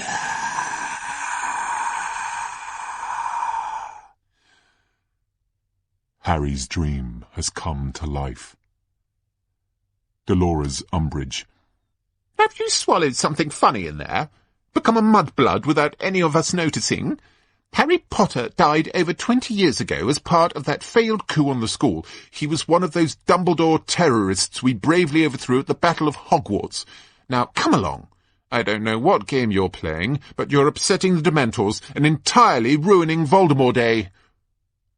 And the Parseltongue whispers grow louder and louder, grow monstrously loud, and giant banners with snake symbols upon them descend over the stage. Scorpius. Voldemort Day! We cut to black. End of part 1. Part 2. Part 2, Act 3. Act 3, Scene 1. Hogwarts. Headmistress's office. Scorpius enters the office of Dolores Umbridge. He is dressed in darker, blacker robes. He has a pensive look on his face. He remains coiled and alert. Dolores Umbridge. Scorpius, thank you so much for coming to see me. Scorpius. Headmistress? Dolores Umbridge. Scorpius, I've thought for a long time that you have head boy potential. As you know, pure-blooded, a natural leader, wonderfully athletic. Scorpius. Athletic? Dolores Umbridge. No need to be modest, Scorpius. I've seen you on the Quidditch pitch. There's rarely a snitch you don't catch. You are a highly valued student, valued by the faculty, valued especially by me. I've positively glowed about you in dispatches to the augury. Our work together, flushing out the more dilettante students, has made this school a safer, purer place. Scorpius. Has it? There is the sound of a scream from offstage. Scorpius turns towards it, but he dismisses the thought. He must, and he will, control himself. Dolores Umbridge. But in the 3 days since I found you in the leg on Voldemort Day, you've become odder and odder. In particular, this sudden obsession with Harry Potter. Scorpius. I don't... Dolores Umbridge. Questioning everyone you can about the Battle of Hogwarts, how Potter died, why Potter died, and this ludicrous fascination with Cedric Diggory. Scorpius, we've checked you for hexes and curses. There were none we can see, so I'm asking if there's anything I can do to restore you to what you were. Scorpius. No, consider me restored. Temporary aberration, that's all. Dolores Umbridge. So we can continue our work together. Scorpius. We can. She puts her hand to her heart and touches her wrists together. Dolores Umbridge. For Voldemort and Fella. Scorpius, trying to copy. For, yes. Act 3, Scene 2. Hogwarts grounds. Carl Jenkins. Hey, Scorpion King. Scorpius is high-fived. It's painful. He takes it. Jan Fredericks. We're still on, right? Tomorrow night? Carl Jenkins. Because we are ready to spill some proper mud-blood guts. Polly Chapman. Scorpius? Polly Chapman is standing on the stairs. Scorpius turns towards her, surprised to hear her say his name. Scorpius. Polly Chapman? Polly Chapman. Shall we cut to it? I know everyone is waiting to know who you're going to ask because, you know, You need to ask someone, and I've been asked by 3 people already, and I know I'm not alone in refusing them all. In case, you were going to ask me. Scorpius. Right. Polly Chapman. Which would be great, if you were interested. Which rumour is, you are, and I just want to make clear, at this moment, that I am also interested. And that isn't a rumour, that's a fact. Scorpius. That's, great, but what are we talking about? Polly Chapman.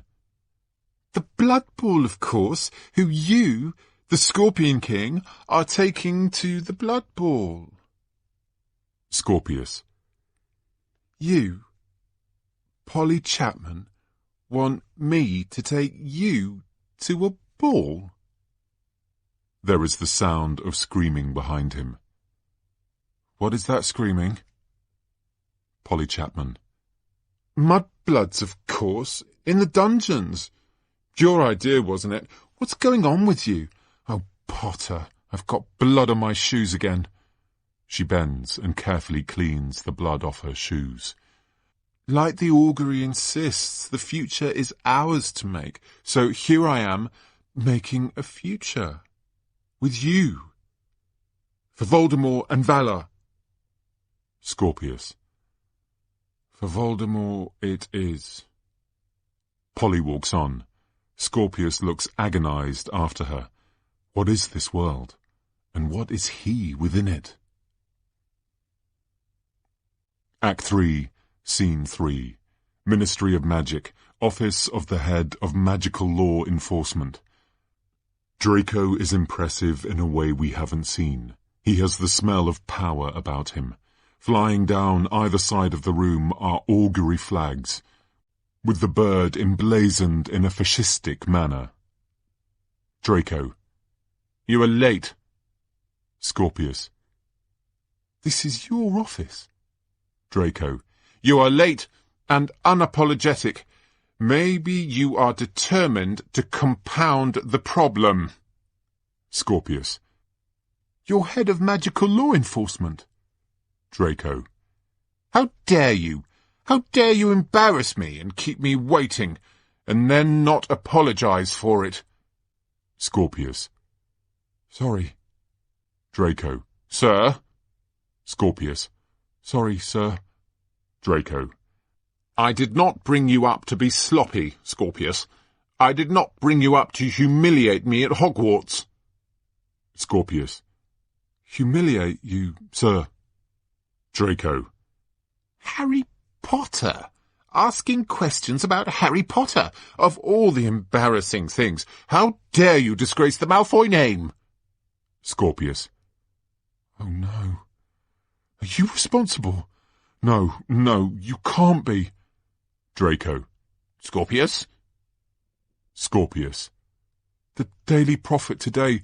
3 wizards blowing up bridges to see how many muggles they can kill with one blast. Is that you? Draco. Be very careful. Scorpius. The mudblood death camps. The torture. The burning alive of those that oppose him. How much of that is you? Mum always told me that you were a better man than I could see, but this is what you really are, isn't it? A murderer, a torturer, Draco rises up and pulls Scorpius hard onto the table. The violence is surprising and deadly. Draco. Do not use her name in vain, Scorpius. Do not score points that way. She deserves better than that. Scorpius says nothing. Horrified and scared, Draco reads this. He lets go of Scorpius's head. He doesn't like hurting his son. And no, those idiots blasting muggles. That's not my doing. Though it'll be me the augury asks to bribe the Muggle Prime Minister with gold. Did your mother really say that of me? Scorpius. She said that grandfather didn't like her very much. opposed the match, thought she was too muggle-loving, too weak. But the U defied him for her. She said it was the bravest thing she'd ever seen.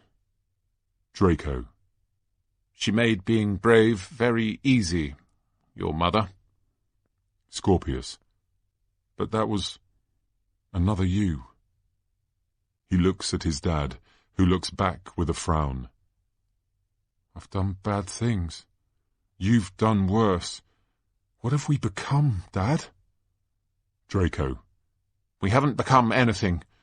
We simply are as we are. Scorpius. The Malfoys. The family you can always rely on to make the world a murkier place. This hits home with Draco. He looks carefully at Scorpius. Draco. This business at the school, what's inspired it? Scorpius. I don't want to be who I am. Draco. And what's brought that on? Scorpius desperately thinks for a way of describing his story. Scorpius. I've seen myself in a different way. Draco. You know what I loved most about your mother? She could always help me find light in the darkness. She made the world, my world anyway, less... What was the word you used? Murky. Scorpius. Did she? Draco studies his son. Draco. There's more of her in there than I thought. Beat. He looks at Scorpius carefully. Whatever you're doing, do it safely. I can't lose you too. Scorpius. Yes, sir. Draco looks at his son one last time, trying to understand his head. Draco. For Voldemort and Valor. Scorpius looks at him and backs out of the room. Scorpius. For Voldemort and Valor. Act 3, Scene 4. Hogwarts Library. Scorpius enters the library and starts to desperately look through books. He finds a history book. Scorpius. How did Cedric become a Death Eater? What have I missed? Find me some light in the darkness. Craig Bowker Jr. Why are you here? Scorpius turns to look at a rather desperate-looking Craig, his clothes tattered and worn. Scorpius. Why can't I be here? Craig Bowker Jr. It's not ready yet. I'm working as fast as I can, but Professor Snape sets so much of it, and writing the essay in 2 different ways. I mean, I'm not complaining. Sorry. Scorpius. Start again. From the beginning. What's not ready? Craig Bowker Jr. Your potions homework, and I'm happy to do it. Grateful, even, and I know you hate homework and books, and I never let you down. You know that? Scorpius. I hate homework. Craig Bowker Jr. You're the Scorpion King. Of course you hate homework. What are you doing with a history of magic? I could do that assignment too. Pause. Scorpius looks at Craig a moment, and then walks away. Craig exits. After a moment, Scorpius returns with a frown. Scorpius. Did he say Snape? Act 3, Scene 5. Hogwarts Potions Classroom. Scorpius runs into the Potions classroom, slamming the back door. Severus Snape looks up at him. Snape. Did no one teach you to knock, boy? Scorpius looks up at Snape, slightly breathless, slightly unsure, slightly exultant. Scorpius. Severus Snape, this is an honour. Snape. Professor Snape will do fine. You may behave like a king at this school, Malfoy, but that doesn't make us all your subjects. Scorpius. But you're the answer. Snape. How very pleasant for me. If you've got something to say, boy, then please say it. If not, close the door on your way out. Scorpius. I need your help. Snape. I exist to serve. Scorpius. I just don't know what help I need. Are you still undercover now? Are you still working secretly for Dumbledore? Snape. Dumbledore? Dumbledore's dead, and my work for him was public. I taught in his school. Scorpius. No, that's not all you did. You watched the Death Eaters for him. You advised him. Everyone thought you'd murdered him. But it turned out you'd been supporting him. You saved the world. Snape. These are very dangerous allegations, boy, and don't think the Malfoy name will prevent me inflicting punishment. Scorpius. What if I was to tell you there was another world in which Voldemort was defeated at the Battle of Hogwarts, in which Harry Potter and Dumbledore's army won? How would you feel then? Snape. I'd say that the rumours of Hogwarts' beloved Scorpion King losing his mind are well-founded. Scorpius. There was a stolen time-turner. I stole a time-turner with Albus. We tried to bring Cedric Diggory back from the dead when he was dead. We tried to stop him winning the Triwizard Tournament, but by doing so we turned him into an almost different person entirely. Snape. Harry Potter won that Triwizard Tournament. Scorpius. He wasn't supposed to do it alone.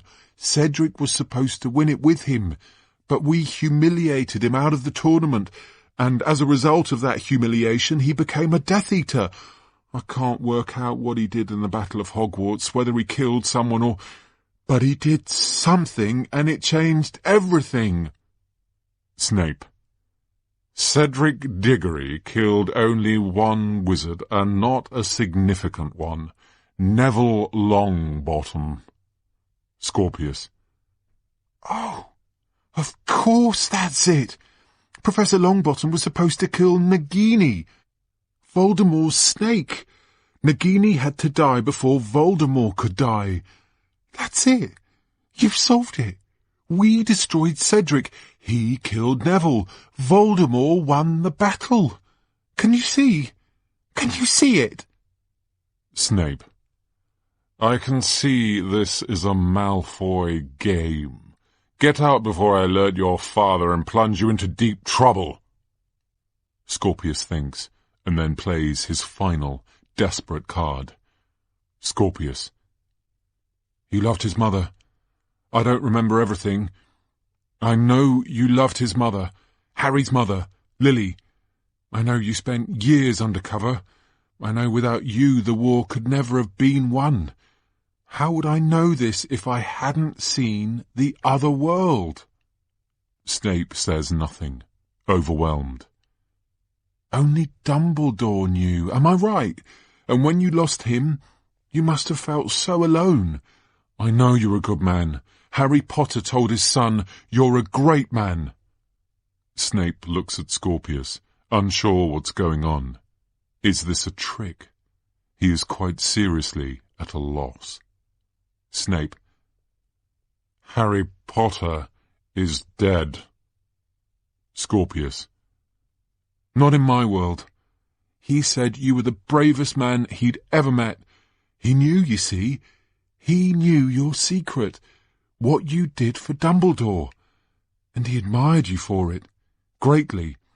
And that's why he named his son, my best friend, after you both. Albus Severus Potter. Snape is stopped. He is deeply moved. Please, for Lily, for the world, help me. Snape thinks, and then walks up to Scorpius, taking out his wand as he does. Scorpius steps back, scared. Snape fires his wand at the door. Snape. Colloportus! An invisible lock slams into place. Snape opens a hatch at the back of the classroom. Well, come on then. Scorpius. Just a question, but where exactly are we going? Snape. We've had to move many times. Everywhere we've settled they've destroyed. This will take us to a room hidden in the roots of the Whomping Willow. Scorpius. Okay, who's we? Snape. Oh, you'll see.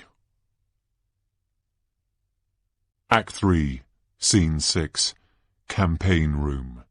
Scorpius is pinned to the table by a rather magnificent-looking Hermione. Her clothes faded, her eyes blazing. She is full warrior now, and it rather suits her. Hermione.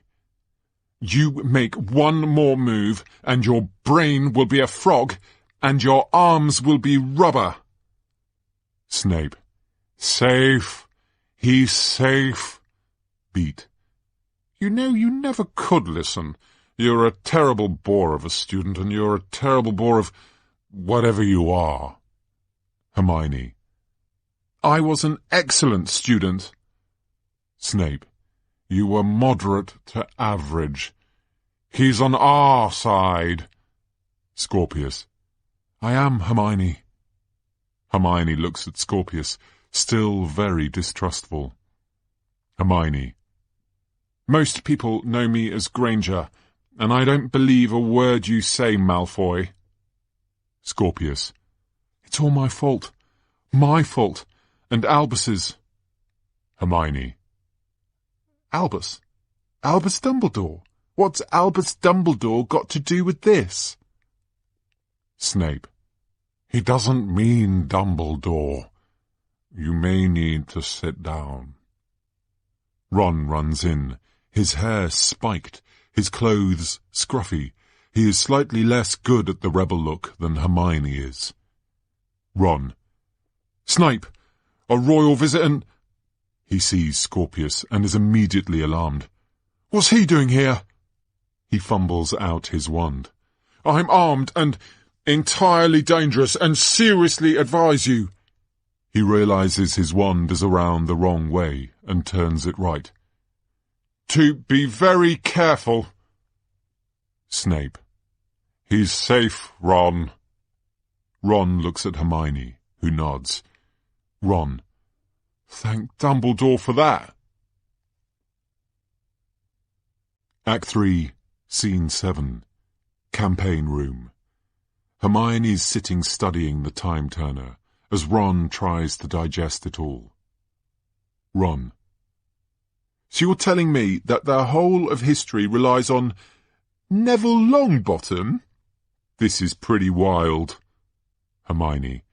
It's true, Ron. Ron.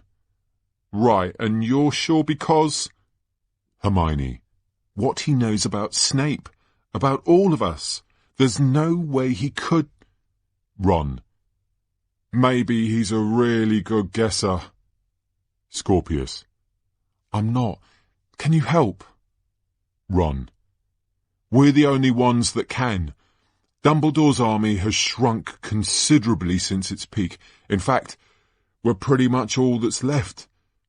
But we've kept fighting on, hiding in plain sight, doing our best to tickle their nose hairs. Granger here is a wanted woman. I'm a wanted man. Snape, dryly. Less wanted. Hermione. To be clear, in this other world, before you meddled... Scorpius.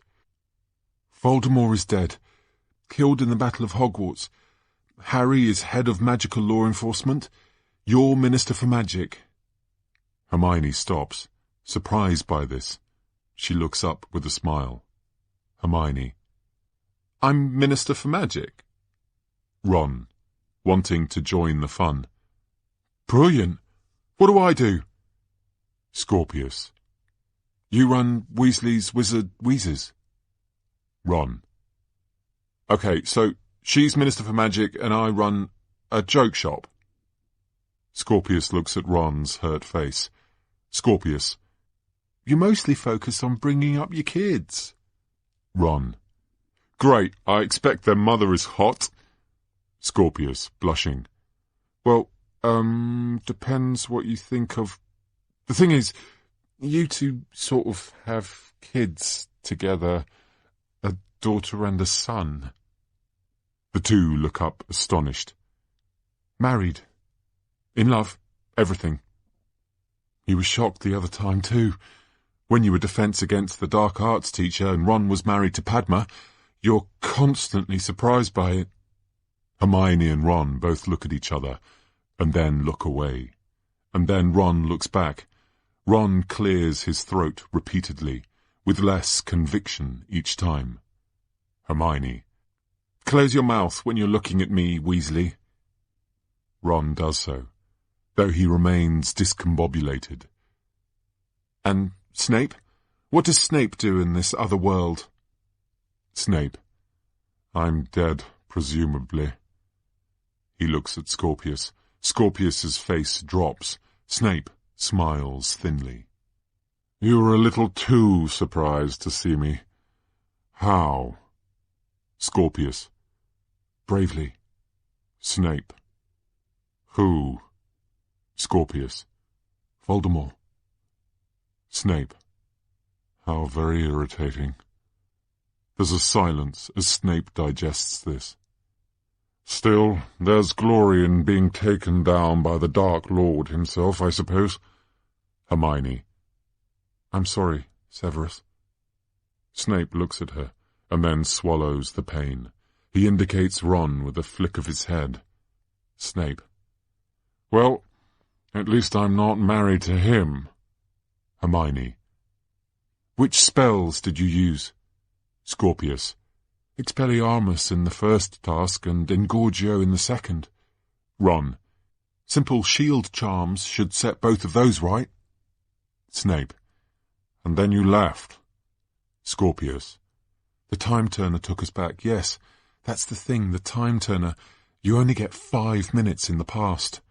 Hermione. And can you still only move in time, not space? Scorpius. Yes, it's, you travel back in the same spot you stand in. Hermione. Interesting. Snape and Hermione both know what this means. Snape. Then it's just me and the boy. Hermione. No offence, Snape, but I'm not trusting this to anyone. It's too important. Snape. Hermione, you're the most wanted rebel in the wizarding world. Doing this will require you go outside. When was the last time you were outside? Hermione. Not for a long time, but... Snape. If you're found outside, the Dementors will kiss you. They'll suck out your soul. Hermione. Severus, I'm done with living off scraps, making failed attempts at coups. This is our chance to reset the world. She nods at Ron, who pulls down a map. The first task of the tournament took place at the edge of the Forbidden Forest. We turn time here, get to the tournament, block the spell, and then return safely. With precision, it can be done and it won't require us to show our faces outside in our time at all. Then we'll turn time again, make our way to the lake, and reverse the second task. Snape. You're risking everything. Hermione. We get this right.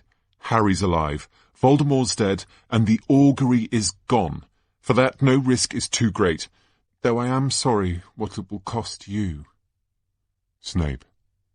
Sometimes costs are made to be borne. The two look at each other. Snape nods. Hermione nods back.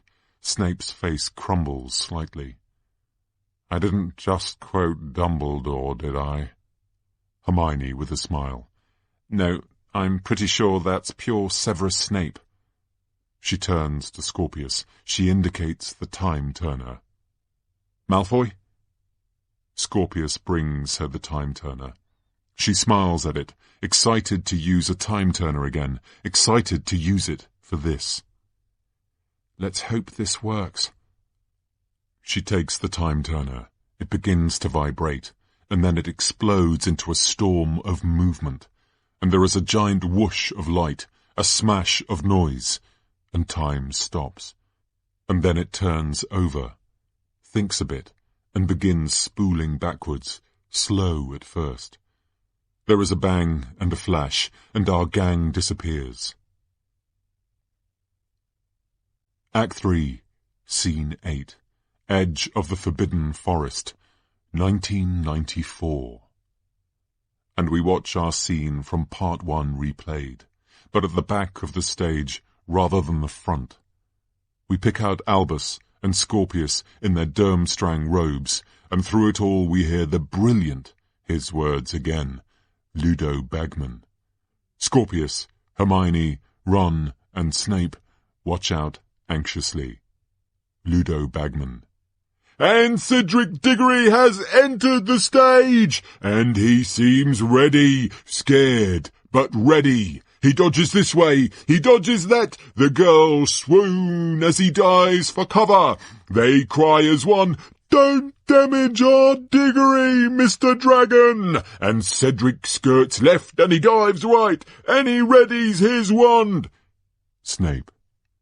This is taking too long. The time turner is spinning. Ludo Bagman. What has this young, brave, handsome man got up his sleeves now? As Albus attempts to summon Cedric's wand, Hermione blocks his spell. He looks at his wand, disconsolate, unsure why it hasn't worked. And then the time turner spins, and they look at it, and panic as they're pulled into it. A dog! He's transfigured a stone into a dog! Dog diggity Cedric Diggory, you are a doggy dynamo! Act 3, Scene 9. Edge of the Forbidden Forest. They are returned from time, at the edge of the forest, and Ron is in a lot of pain. Snape looks around, immediately aware of the mess they're in. Ron. Ow! Ow! Ow! Hermione. Ron! Ron! What has it done to you? Snape. Oh no, I knew it. Scorpius. The time turner did something to Albus too, the first time we went back. Ron. Useful. Time to... Ow! Tell us! Snape. We're above ground. We need to move now. Hermione. Ron, you can still walk. Come on. Ron does stand up, shouting in pain. Snape raises his wand. Scorpius. Did it work? Hermione. We blocked the spell. Cedric kept his wand. Yes, it worked. Snape. But we came back to the wrong place. We are outside. You are outside. Ron. We need to use the time turner again. Get out of here. Snape. We need to find shelter. We're horribly exposed. Suddenly, from around the auditorium, the feel of the breath of an icy wind. Some black robes arise around people, black robes that become black shapes, that become Dementors. Hermione. Too late. Snape. This is a disaster. Hermione. She realizes what she has to do. They're after me, not any of you. Ron, I love you, and I always have, but the three of you need to run. Go, now. Ron. What? Scorpius. What? Ron. Can we talk about the love thing first? Hermione. This is still Voldemort's world, and I am done with it. Reversing the next task will change everything. Scorpius. But they'll kiss you. They'll suck out your soul. Hermione. And then you'll change the past. And then they won't. Go, now! The Dementors sense them. From all sides, screaming shapes descend. Snape. Go! We go! He pulls on Scorpius's arm. Scorpius reluctantly goes with him. Hermione looks at Ron. Hermione. You're supposed to be going too. Ron. Well, they are after me a bit. and I really am in quite a lot of pain, and, I'd rather be here. Expecto! As he reaches up to cast the spell, Hermione stops his arm. Hermione. Let's keep them here, and give the boy the best chance we can. Ron looks at her, and then nods sadly. Hermione. A daughter. Ron. And a son. I like that idea too. He looks around. He knows his fate. I'm scared. Hermione. Kiss me. Ron thinks and then does. And then the two are yanked apart and pinned to the ground, and we watch as a golden whitish haze is pulled from their bodies. They have their souls sucked from them, and it is terrifying. Scorpius watches, helplessly. Snape. Let's get down to the water. Walk, don't run. Snape looks at Scorpius. Stay calm, Scorpius. They may be blind, but they can sense your fear. Scorpius looks at Snape. Scorpius. They just sucked out their souls. A Dementor swoops down low over them and settles in front of Scorpius. Snape. Think of something else, Scorpius. Occupy your thoughts. Scorpius. I feel cold. I can't see. There's a fog inside me, around me. Snape. You are a king, and I'm a professor. They'll only attack with good reason. Think about those you love. Think about why you're doing this. Scorpius. I can hear my mother. She wants my help, but she knows I can't help. Snape. Listen to me, Scorpius. Think about Albus. You're giving up your kingdom for Albus, right? Scorpius is helpless, consumed by all the Dementor is making him feel. Snape. One person. All it takes is one person. I couldn't save Harry for Lily. So now I give my allegiance to the cause she believed in, and it's possible that along the way I started believing in it myself. Scorpius smiles at Snape.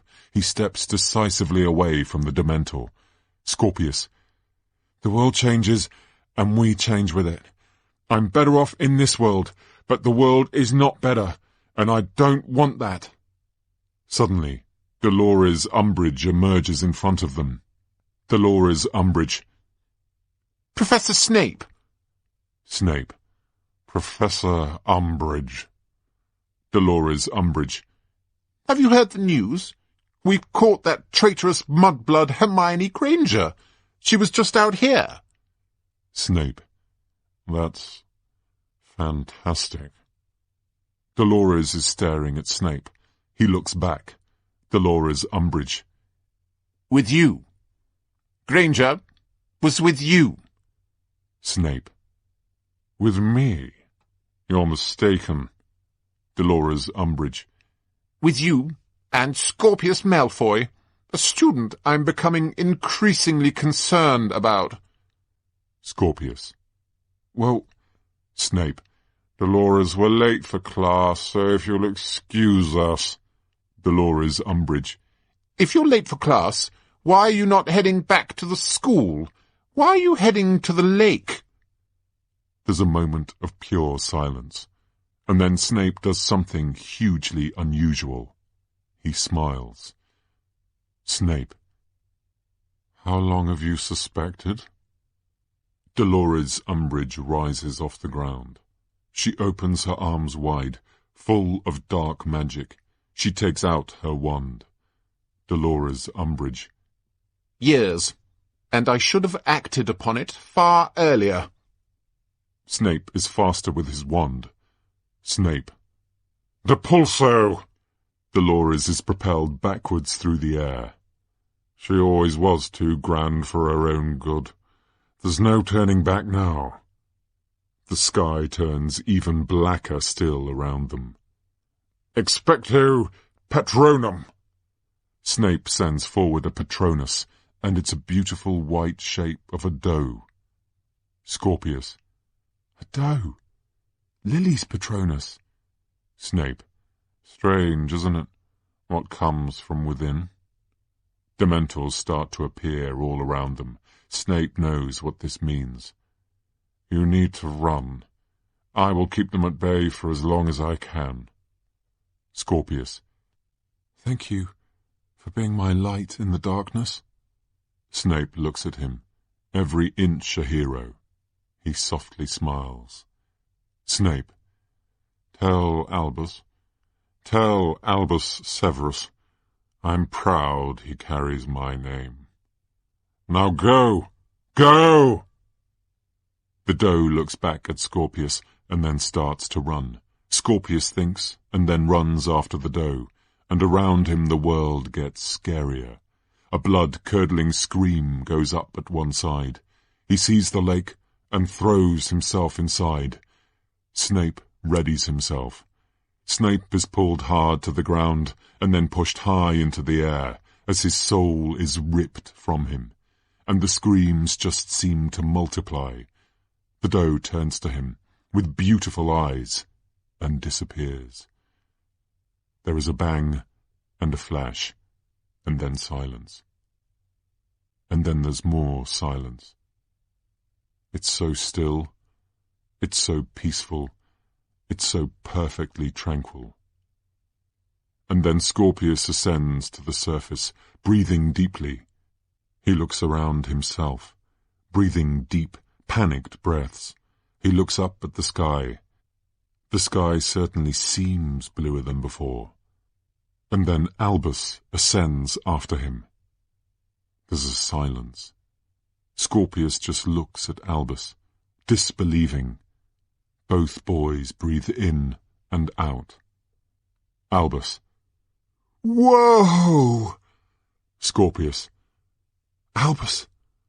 Albus. That was close.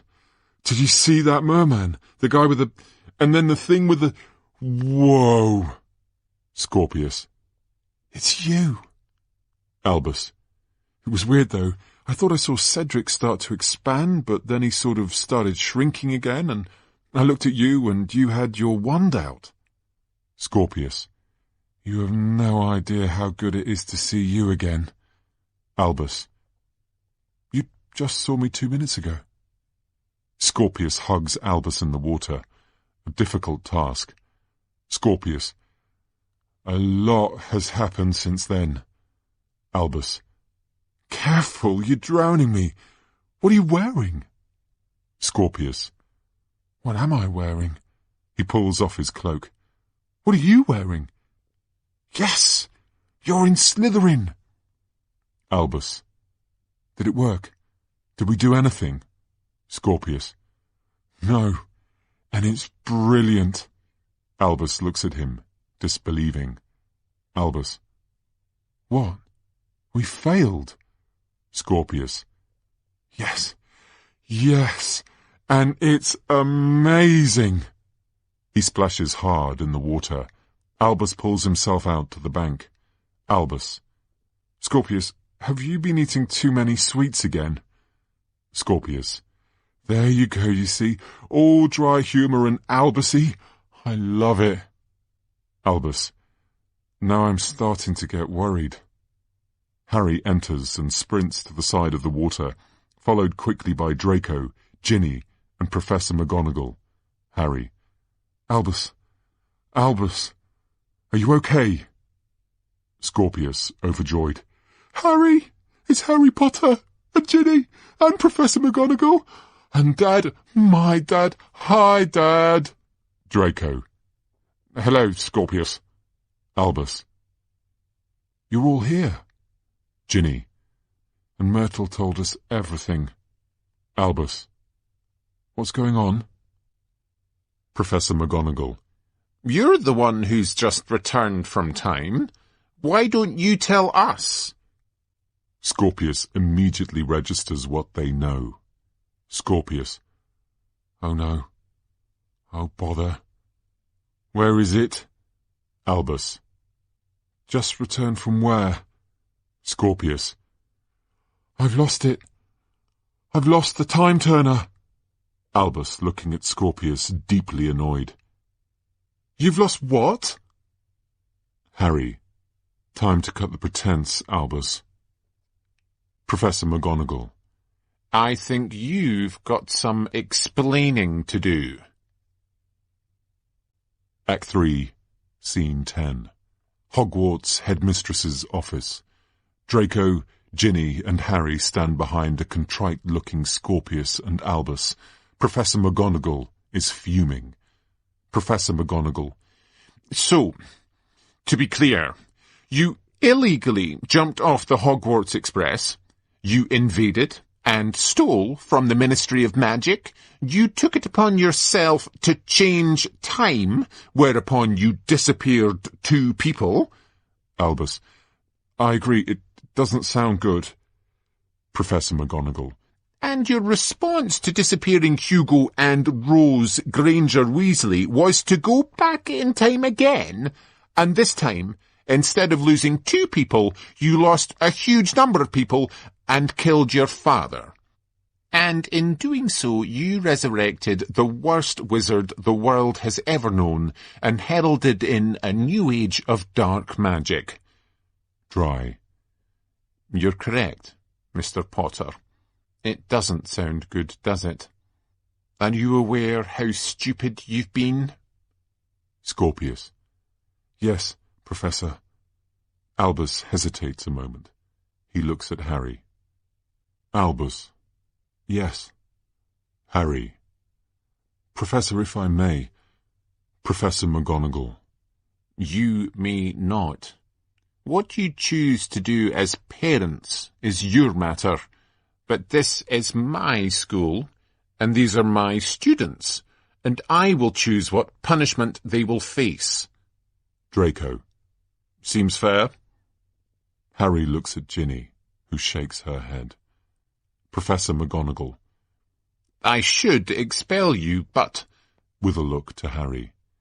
All things considered, I think it might be safer for you to remain in my care. You are in detention for... Well, you can consider yourself in detention for the rest of the year. Christmas is cancelled for you. You can forget visiting Hogsmeade ever again. And that's just the start. Suddenly, Hermione bursts in, all action and resolve. Hermione. What did I miss? Professor McGonagall, fierce. It is considered polite to knock when entering a room, Hermione Granger. Maybe you missed that. Hermione realizes she's overstepped. Ah. Professor McGonagall. If I could also give a detention to you, Minister, I would, keeping hold of a time-turner, of all the stupid things. Hermione. In my defence, Professor McGonagall. And in a bookcase. You kept it in a bookcase, it's almost laughable. Hermione. Minerva. There is an intake of breath. Professor McGonagall. Professor McGonagall. Your children didn't exist. Hermione has no reply to that. This happened in my school, under my watch. After all that Dumbledore did, I couldn't live with myself. Hermione. I know. Professor McGonagall composes herself for a moment. Professor McGonagall to Albus and Scorpius. Your intentions to save Cedric were honourable, if misguided. And it does sound as if you were brave, Scorpius, and you, Albus. But the lesson even your father sometimes failed to heed is that bravery doesn't forgive stupidity. Always think. Think what's possible. A world controlled by Voldemort is... Scorpius. A horrific world. Professor McGonagall. You are so young. She looks at Harry, Draco, Ginny, and Hermione. You're all so young. You have no idea how dark the Wizarding Wars got. You were reckless with the world some people Some very dear friends of mine, and yours, sacrificed a huge amount to create and sustain. Albus. Yes, Professor. Scorpius. Yes, Professor. Professor McGonagall. Go on. Get out, the lot of you, and find me that time-turner.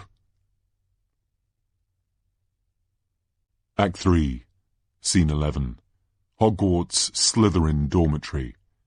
Albus is sitting in his room. Harry enters and looks at his son, full of anger, but cautious not to let it spill. Harry. Thanks for letting me come up.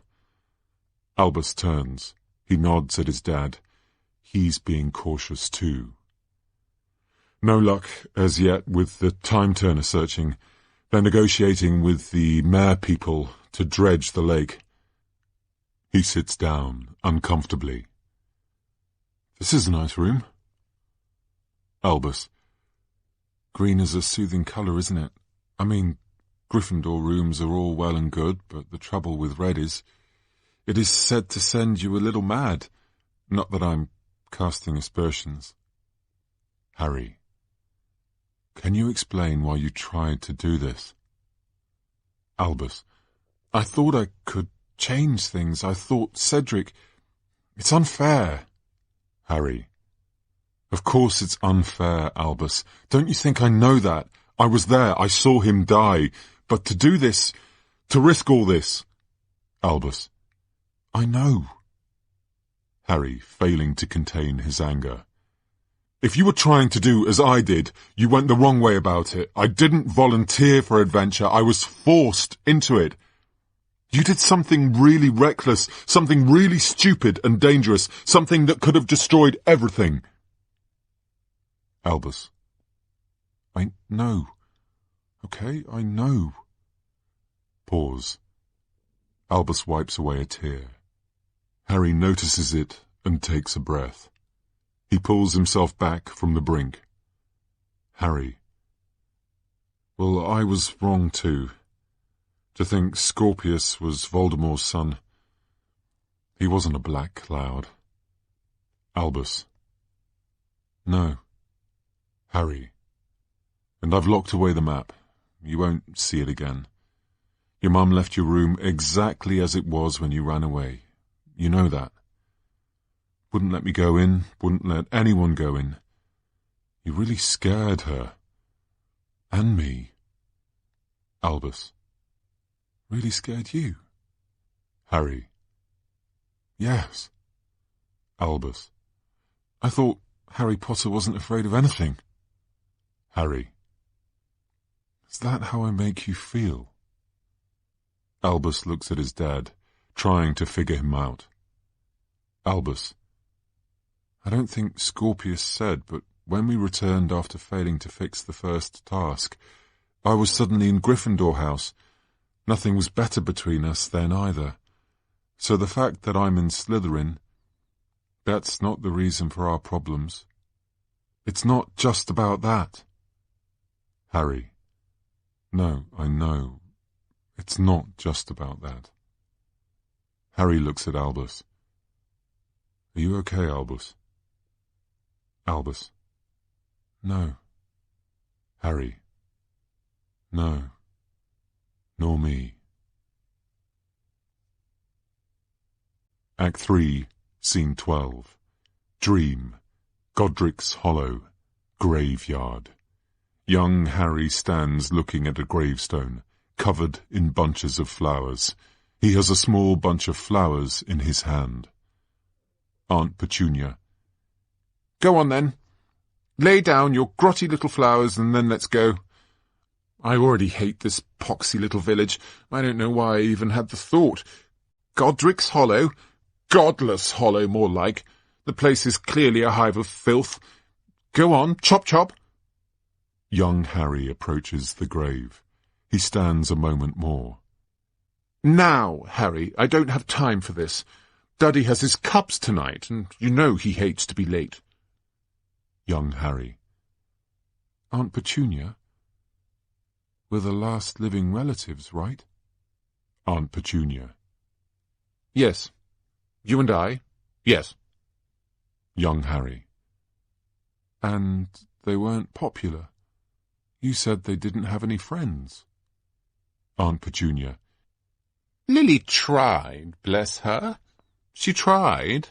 It wasn't her fault, but she repelled people by her very nature. It was her intensity.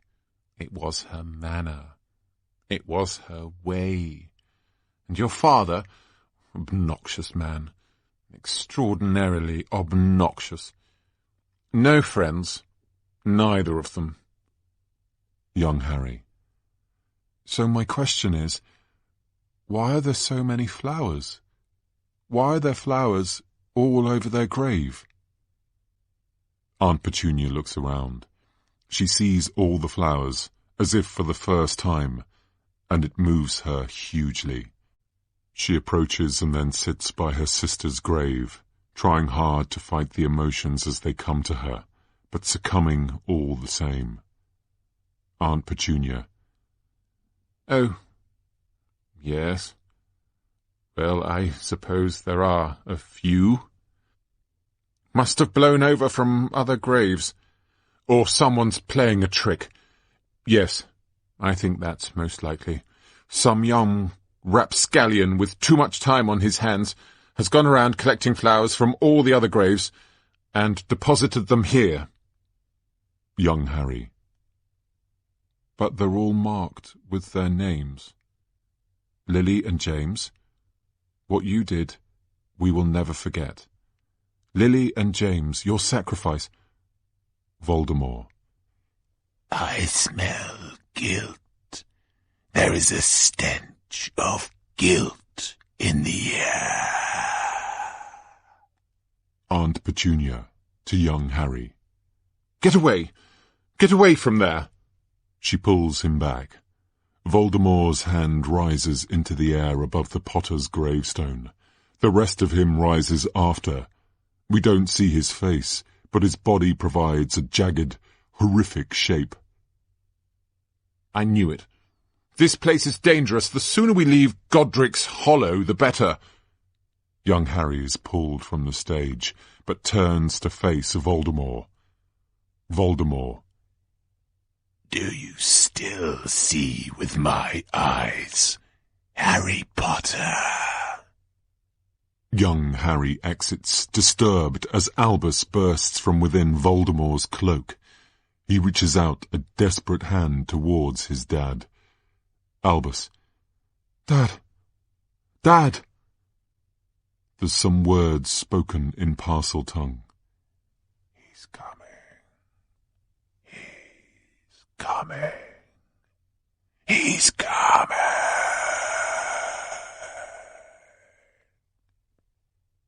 And then a scream. And then right from the back of the room, and whispering around everyone, words said with an unmistakable voice. The voice of Voldemort. Harry Potter.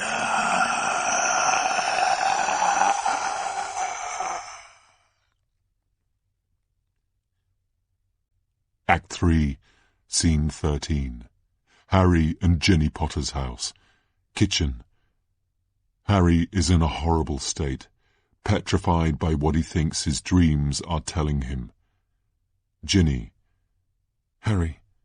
Harry. What is it? You were screaming. Harry. They haven't stopped. The dreams. Ginny. They weren't likely to stop immediately. It's been a stressful time and... Harry. But I was never in Godric's Hollow with Aunt Petunia. This doesn't... Ginny. Harry, you're really scaring me. Harry. He's still here, Ginny. Ginny. Who's still here? Harry. Voldemort. I saw Voldemort and Albus. Ginny. And Albus? Harry. He said, Voldemort said, I smell guilt. There's a stench of guilt upon the air. He was talking to me. Harry looks at her. He touches his scar. Her face falls. Ginny. Harry, is Albus still in danger? Harry's face grows white. Harry, I think we all are. Act 3, Scene 14. Hogwarts, Slytherin dormitory. Scorpius leans ominously over Albus's bedhead. Scorpius. Albus. Psst. Albus. Albus doesn't wake. Albus! Albus wakes with a shock. Scorpius laughs. Albus. Pleasant. That's a pleasant and not scary way to wake up. Scorpius. You know, it's the strangest of things, but ever since being in the scariest place imaginable, I'm pretty much good with fear. I am Scorpius the Dreadless. I am Malfoy the Unanxious. Albus. Good. Scorpius. I mean, normally being in lockdown, being in constant detention, it'd break me, but now, what's the worst they can do? Bring back Mouldy Voldy and have him torture me? Nope. Albus. You're scary when you're in a good mood. You know that. Scorpius. When Rose came up to me today in potions and called me breadhead, I almost hugged her. No, there's no almost about it. I actually tried to hug her, and then she kicked me in the shin. Albus. I'm not sure being fearless is going to be good for your health. Scorpius looks at Albus. His face grows more contemplative. Scorpius. You don't know how good it is to be back here, Albus. I hated it there. Albus. Apart from the Polly Chapman fancying you bits. Scorpius. Cedric was a different person entirely. Dark. Dangerous. My dad doing anything they wanted him to. And me, I discovered another Scorpius, you know. Entitled, angry, mean. People were frightened of me. It feels like we were all tested, and we all failed. Albus. But you changed things. You had a chance, and you changed time back. Changed yourself back. Scorpius. Only because I knew what I should be. Albus digests this. Albus. Do you think I've been tested too? I have, haven't I? Scorpius. No. Not yet. Albus. You're wrong. The stupid thing wasn't going back once. Anyone can make that mistake. The stupid thing was being arrogant enough to go back twice. Scorpius. We both went back, Albus. Albus. And why was I so determined to do this? Cedric? Really? No. I had something to prove. My dad's right. He didn't volunteer for adventure. Me, this, it's all my fault. And if it wasn't for you, everything could have gone dark. Scorpius. But it didn't. And you're to thank for that as much as me. When the Dementors were inside my head, Severus Snape told me to think of you. You may not have been there, Albus, but you were fighting alongside me. Albus nods, touched by this. And saving Cedric, that wasn't such a bad idea. Not in my head anyway, though, you know, right, that we definitely can't try again. Albus. Yes, I do. I do know that. Scorpius. Good. Then you can help me destroy this. Scorpius reveals the time turner to Albus. Albus. I'm pretty sure you told everyone That was on the bottom of a lake. Scorpius. Turns out Malfoy the Unanxious is a pretty good liar. Albus. Scorpius, we should tell someone about this. Scorpius. Who? The Ministry kept it before. Do you really trust them not to keep it again? Only you and I have experienced how dangerous this is. That means you and I have to destroy it. No one can do what we did, Albus. No one. No. Slightly grandly. It's time that time-turning became a thing of the past. Albus. You're quite proud of that phrase, aren't you? Scorpius. Been working on it all day. Act 3, Scene 15. Hogwarts, Slytherin Dormitory. Harry and Ginny move quickly through the dormitory. Craig Bowker Jr. trails after them. Craig Bowker Jr. Can I repeat again? This is against the rules, and it's the middle of the night. Harry. I need to find my son. Craig Bowker Jr. I know who you are, Mr. Potter, but even you must understand that it's against school covenant for parents or professors to enter house quarters without express permission from... Professor McGonagall charges in behind them. Professor McGonagall. Please don't be tiresome, Craig. Harry. You got our message? Good. Craig Bowker Jr. Shocked. Headmistress, I was just... Harry pulls open a bed curtain. Professor McGonagall. He's gone. Harry. Yes. Professor McGonagall. And young Malfoy? Ginny pulls open another. Ginny. Oh no. Professor McGonagall. Then let's turn this school upside down. Craig, we've work to do. Ginny and Harry stay looking at the bed. Ginny. Haven't we been here before? Harry. Something feels worse this time. Ginny looks at her husband, full of fear. Ginny. You spoke to him earlier? Harry. Yes. Ginny. You came to his dorm and talked to him? Harry. You know I did. Ginny. What did you say to our son, Harry? Harry can hear the accusation in her voice. Harry. I tried to be honest, like you said. I didn't say anything. Ginny. And you controlled yourself?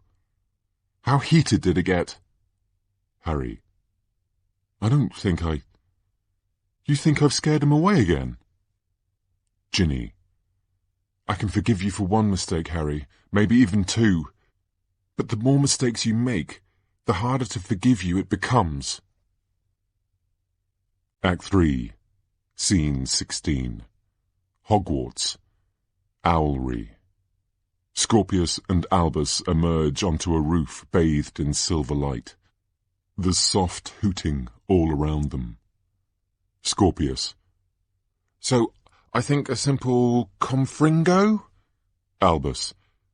Definitely not. For something like this, you need expulso. Scorpius. Expulso? Expulso, and we'll be clearing bits of time turner from this owlery for days. Albus. Bombarda? Scorpius. And wake up everyone in Hogwarts? Maybe stupefy. They were originally destroyed using stupefy. Albus. Exactly. It's been done before. Let's do something new. Something fun. Scorpius. Fun? Look, many wizards overlook the importance of choosing the right spell, but this really matters. I think it's a much underestimated part of modern witchcraft. Delphi. A much underestimated part of modern witchcraft. You two are the greatest. You know that. Scorpius looks up, surprised to see Delphi has emerged behind them. Scorpius. Wow. You're, what are you doing here? Albus. It felt important to send an owl. Let her know what we're doing, you know. Scorpius looks at his friend accusingly. This concerns her too. Scorpius thinks, and then nods, accepting this. Delphi. What concerns me? What's this about? Albus gets out the time turner. Albus. We need to destroy the time turner. The things Scorpius saw after the second task. I'm so sorry. We can't risk going back again. We can't save your cousin. Delphi looks at it, and then at them both. Delphi. Your owl said so little. Albus. Imagine the worst possible world, and then double it. People being tortured. Dementors everywhere. A despotic Voldemort. My dad dead. Me never born. The world surrounded by dark magic. We can't allow that to happen. Delphi hesitates, and then her face breaks. Delphi. Voldemort ruled. He was alive. Scorpius. He ruled everything. It was terrible. Delphi. Because of what we did. Scorpius. Humiliating Cedric turned him into a very angry young man, and then he became a Death Eater, and it all went wrong. Really wrong. Delphi looks at Scorpius's face carefully. Her face sinks. Delphi. A Death Eater. Scorpius. And a murderer. He killed Professor Longbottom. Delphi. Then, of course, we need to destroy it. Albus. You understand? Delphi. I'll go further than that. I'll say Cedric would have understood. We'll destroy it together, and then we'll go to my uncle, explain the situation. Albus. Thank you. Delphi smiles at them sadly, and then takes the time turner. She looks at it, and her expression changes slightly. Oh, nice mark. Delphi. What? Delphi's cloak has loosened. An augury tattoo is visible on the back of her neck. Albus. On your back? I hadn't noticed it before. The wings. Is that what the Muggles call a tattoo? Delphi. Oh, yes, well, it's an augury. Scorpius. An augury? Delphi. Haven't you met them in Care of Magical Creatures? They're sinister-looking black birds that cry when rain's coming. Wizards used to believe that the augury's cry foretold death. When I was growing up, my guardian kept one in a cage. Scorpius. Your guardian? Delphi looks at Scorpius. Now she has the time turner. She's enjoying this game. Delphi. She used to say it was crying because it could see I was going to come to a sticky end. She didn't like me much. Euphemia Roll. She only took me in for the gold. Albus. Why would you want a tattoo of her bird, then? Delphi. It reminds me that the future is mine to make. Albus. Cool. I might get an augury tattoo. Scorpius. The Rolls were pretty extreme Death Eaters. 1,000 thoughts whir inside Scorpius's head. Albus. Come on, let's get destroying. Confringo? Stupefy? Bombarder? Which would you use? Scorpius. Give it back. Give us back the time turner. Delphi. What? Albus. Scorpius, what are you doing? Scorpius. I don't believe you ever were ill. Why didn't you come to Hogwarts? Why are you here now? Delphi. I'm trying to bring my cousin back. Scorpius. They called you the augury. In the other world, they called you the augury. A slow smile grows on Delphi's face. Delphi. The augury. I rather like that. Albus. Delphi? She's too quick. Levelling her wand, she repels Scorpius, and she is far stronger. Scorpius tries to keep her back, but she quickly overpowers him. Delphi. Fulgari! Scorpius's arms are bound in vicious, luminous cords. Scorpius. Albus, run! Albus looks around, bewildered, and then starts to run. Delphi. Fulgari! Albus is propelled to the floor, his hands tied by the same brutal binding. And that is the first spell I've had to use on you. I thought I'd have to use plenty more, but you're far easier to control than Amos. Children, particularly male children, are so naturally pliant, aren't they? Now, let's sort this mess out once and for all. Albus. But why? But what? But who are you? Delphi. Albus. I am the new past. She pulls Albus's wand from him and snaps it. I am the new future. She pulls Scorpius's wand from him and snaps it. I am the answer this world has been looking for. Act 3, Scene 17. Ministry of Magic. Hermione's office. Ron is sitting on Hermione's desk, eating porridge. Ron. I can't get over it, really. The fact that in some realities we aren't even, married. Hermione. Ron, whatever this is, I've got 10 minutes until the goblins show up to talk security at Gringotts. Ron. I mean, we've been together so long and married for so long. So long. Hermione. If this is your way of saying you want a marital break, Ron, then, to be clear, I will skewer you with this quill. Ron. Shut up. Will you shut up for once? I want to do one of those marriage renewal things I've read about. Marriage renewal. What do you think? Hermione, melting slightly. You want to marry me again? Ron.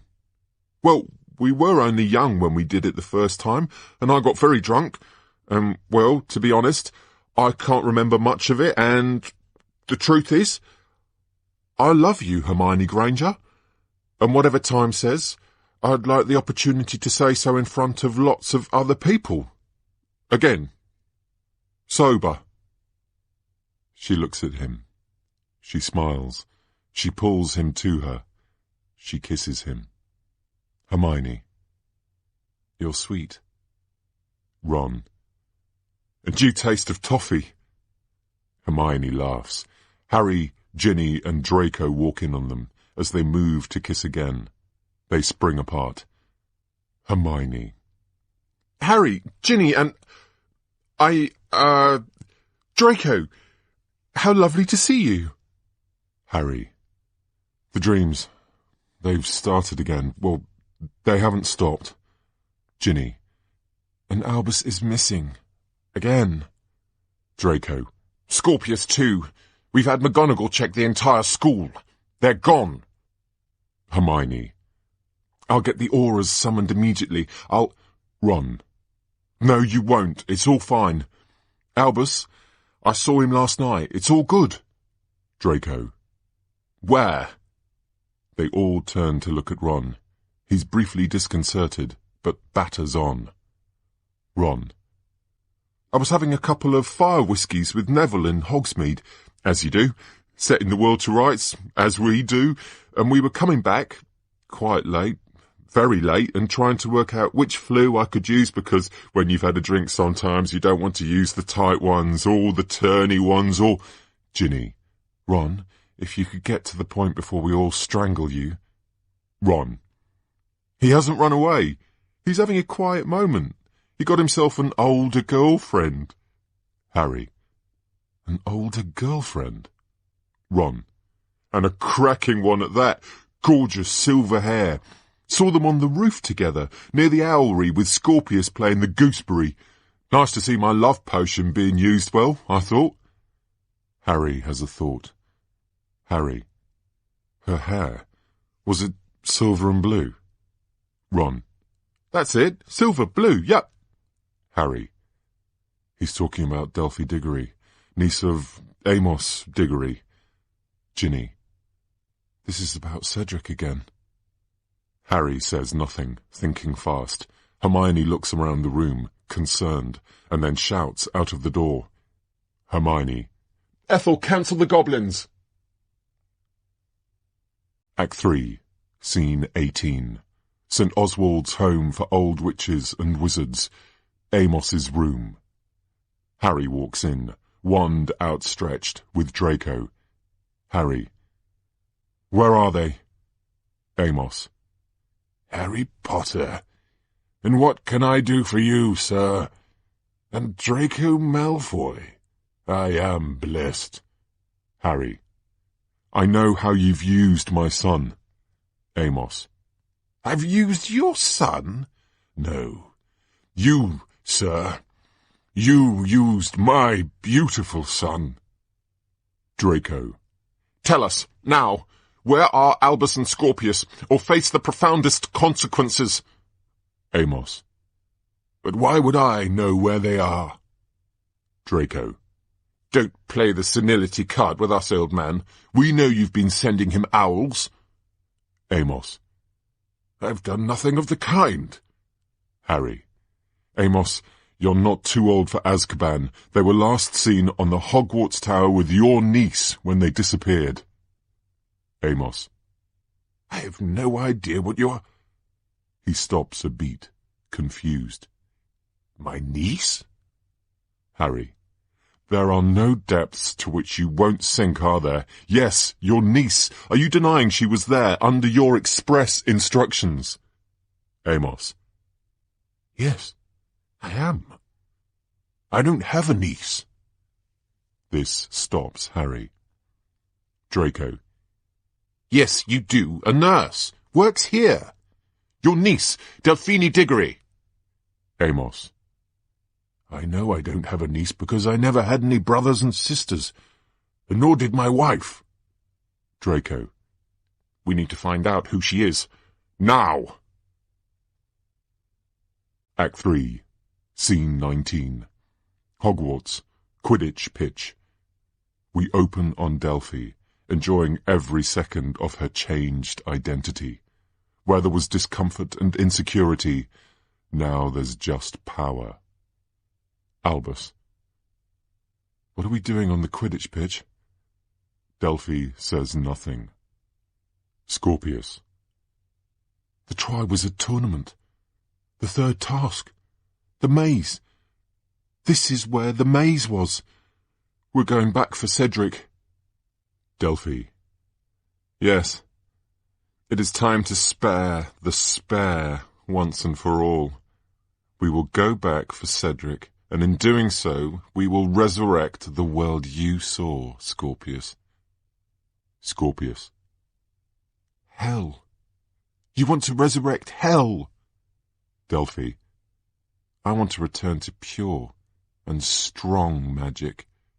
I want to rebirth the dark. Scorpius. You want Voldemort's return? Delphi. The one true ruler of the wizarding world. He will return. Now you've ensured the first two tasks are a little clogged up with magic. There are at least 2 visits from the future in both of them, and I will not risk being revealed or distracted. The third task is clean. So let's start there, shall we? Albus. We won't stop him. Whatever you force us to do, we know he needs to win the tournament with my dad. Delphi. I don't just want you to stop him. I want you to humiliate him. He needs to fly out of that maze naked on a broomstick made of purple feather dusters. Humiliation got you there before, and it'll get us there again. And the prophecy will be fulfilled. Scorpius. Wasn't aware that there was a prophecy. What prophecy? Delphi.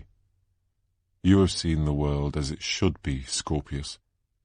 And today we're going to ensure its return. Albus, we won't obey you, whoever you are, whatever you want us to do. Delphi, of course you will. Albus, you'll have to use Imperio. You'll have to control me. Delphi, no. To fulfill the prophecy, this has to be you, not a puppet of you.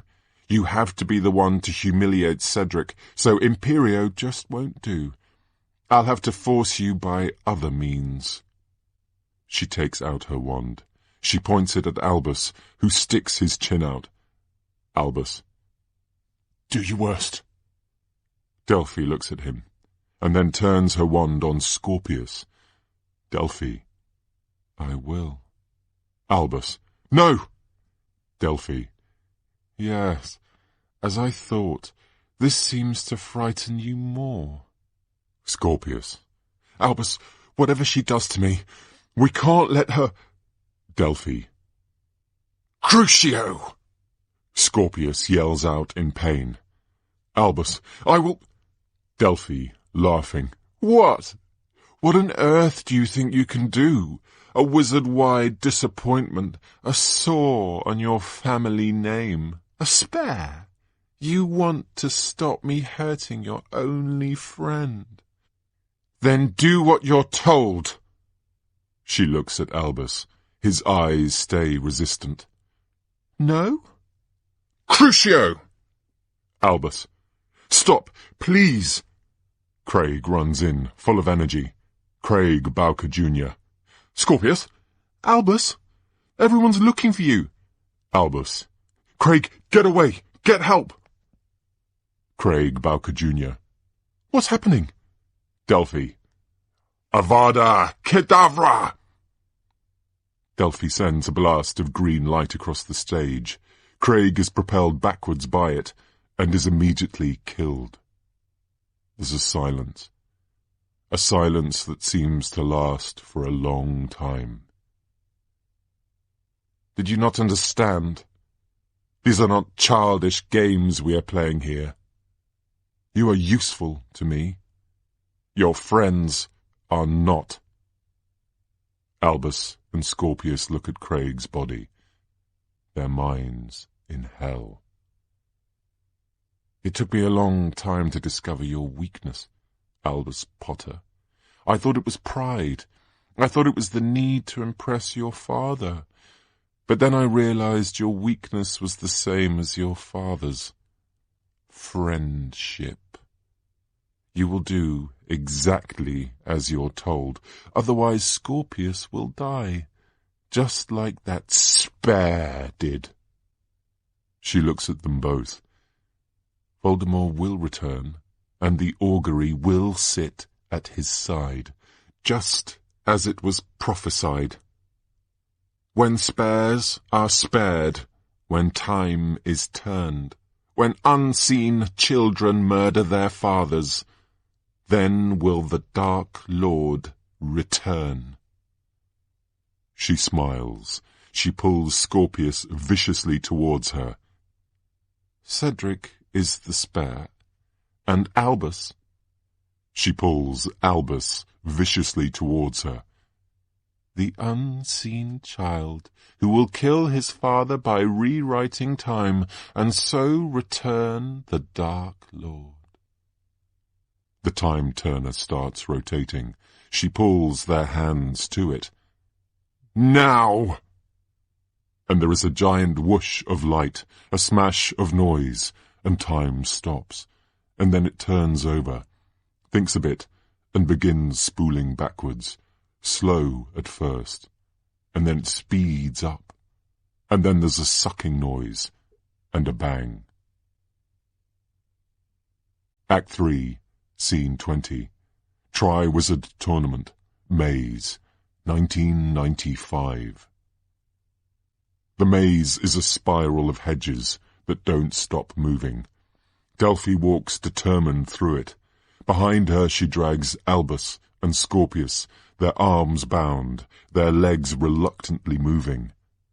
Ludo Bagman. Ladies and gentlemen, boys and girls, I give you the greatest, the fabulous, the one and the only Triwizard Tournament! There's a loud cheer. Delphi turns left. If you're from Hogwarts, give me a cheer! There's a loud cheer. If you're from Durmstrang, give me a cheer! There's a loud cheer. And if you're from Beaubaton, give me a cheer! There's a fulsome cheer. Delphi and the boys are forced to move as a hedge closes upon them. The French finally showing us what they're capable of there. Ladies and gentlemen, I give you the final of the Triwizard tasks. A maze of mysteries, a disease of uncontrollable darkness. For this maze, it lives. It lives! Victor Crumb passes across the stage, moving through the maze. And why risk this living nightmare? Because inside this maze is a cup, and not just any cup. Yes, the Triwizard Trophy stands within this vegetation. Delphi. Where is he? Where is Cedric? A hedge almost dissects Albus and Scorpius. Scorpius. The hedges want to kill us too. Oh, this gets better and better. Delphi. You will keep up or face the consequences. Ludo Bagman. The perils are plentiful, but the prizes are palpable. Who will fight their way through? Who will fall at the final hurdle? What heroes do we have within our midst? Only time will tell, ladies and gentlemen. Only time will tell. They move through the maze, Scorpius and Albus being compelled by Delphi. As she moves ahead, the boys have a chance to talk. Scorpius. Albus, we need to do something. Albus. I know, but what? She has snapped our wands, we're bound, and she's threatening to kill you. Scorpius. I'm ready to die if it'll stop Voldemort returning. Albus. Are you? Scorpius. You won't have to mourn me for long. She'll kill me and quickly kill you too. Albus, desperate. The flaw in the time turner, the 5-minute rule. We do all we can to run down the clock. Scorpius. It won't work. As another hedge changes direction, Delphi pulls Albus and Scorpius in after her. They continue through this maze of despair. Ludo Bagman. Now let me remind you of the current standings. Tied in first place, Mr. Cedric Diggory and Mr. Harry Potter. In second place, Mr. Victor Crumb, and in third place, Sacre Bleu, Miss Fleur Delacour. Suddenly, Albus and Scorpius emerge from behind a maze. They're running. Albus. Where does she go? Scorpius. Does it matter? Which way do you think? Delphi rises up after them. She's flying, and without a broom. Delphi. You poor creatures. She throws the boys to the ground. Thinking you can escape me. Albus, astonished. You're not even on a broom. Delphi. Brooms, such unwieldy, unnecessary objects. 3 minutes gone. We have 2 minutes left, and you will do what you're told. Scorpius. No, we won't. Delphi. You think you can fight me? Scorpius. No, but we can defy you if we lay down our lives to do so. Delphi. The prophecy must be fulfilled. We will fulfill it. Scorpius. Prophecies can be broken. Delphi. You're mistaken, child. Prophecies are the future. Scorpius. But if the prophecy is inevitable, why are we here trying to influence it? Your actions contradict your thoughts. You're dragging us through this maze because you believe this prophecy needs to be enabled, and by that logic, prophecies can also be broken, prevented. Delphi. You talk too much, child. Crucio! Scorpius is racked with pain. Albus. Scorpius! Scorpius. You wanted a test? Albus. This is it. And we're going to pass it. Albus looks at Scorpius, finally aware what he has to do. He nods. Delphi. Then you will die.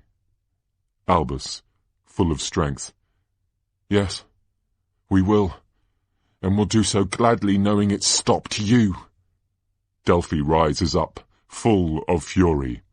Delphi. We don't have time for this. Mysterious voice. Expelliarmus! Bang! Delphi's wand is pulled away from her. Scorpius looks on in astonishment. Brachiobindo! And Delphi is bound. Scorpius and Albus then turn as one and stare in astonishment at where the bolt came from. From a young, good-looking lad of 17 or so. Cedric. Cedric. Come no further. Scorpius. But you're... Cedric. Cedric Diggory. I heard screaming, I had to come. Name yourselves, beasts. I can fight you. Albus wheels around, astonished. Albus. Cedric? Scorpius. You saved us. Cedric. Are you also a task? An obstacle? Speak! Do I have to defeat you too? There's a silence. Scorpius. No, you just have to free us. That's the task. Cedric thinks, trying to work out whether it's a trap, and then waves his wand. Cedric. Emancipare! Emancipare! The boys are freed. And now I can go on? Finish the maze? The boys look at Cedric, heartbroken. Albus. I'm afraid you have to finish the maze. Cedric. Then I shall. Cedric walks confidently away. Albus looks after him, desperate to say something, unsure what to say.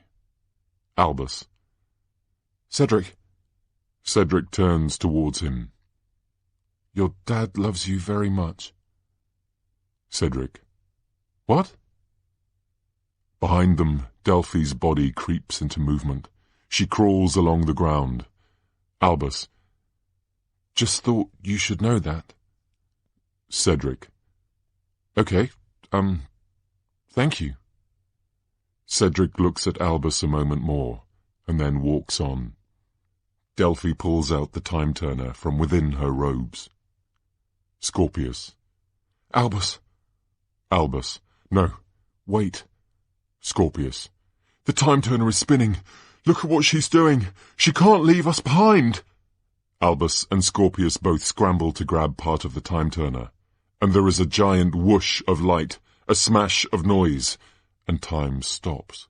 And then it turns over, thinks a bit, and begins spooling backwards, slow at first, and then it speeds up. Albus! Albus. What have we done?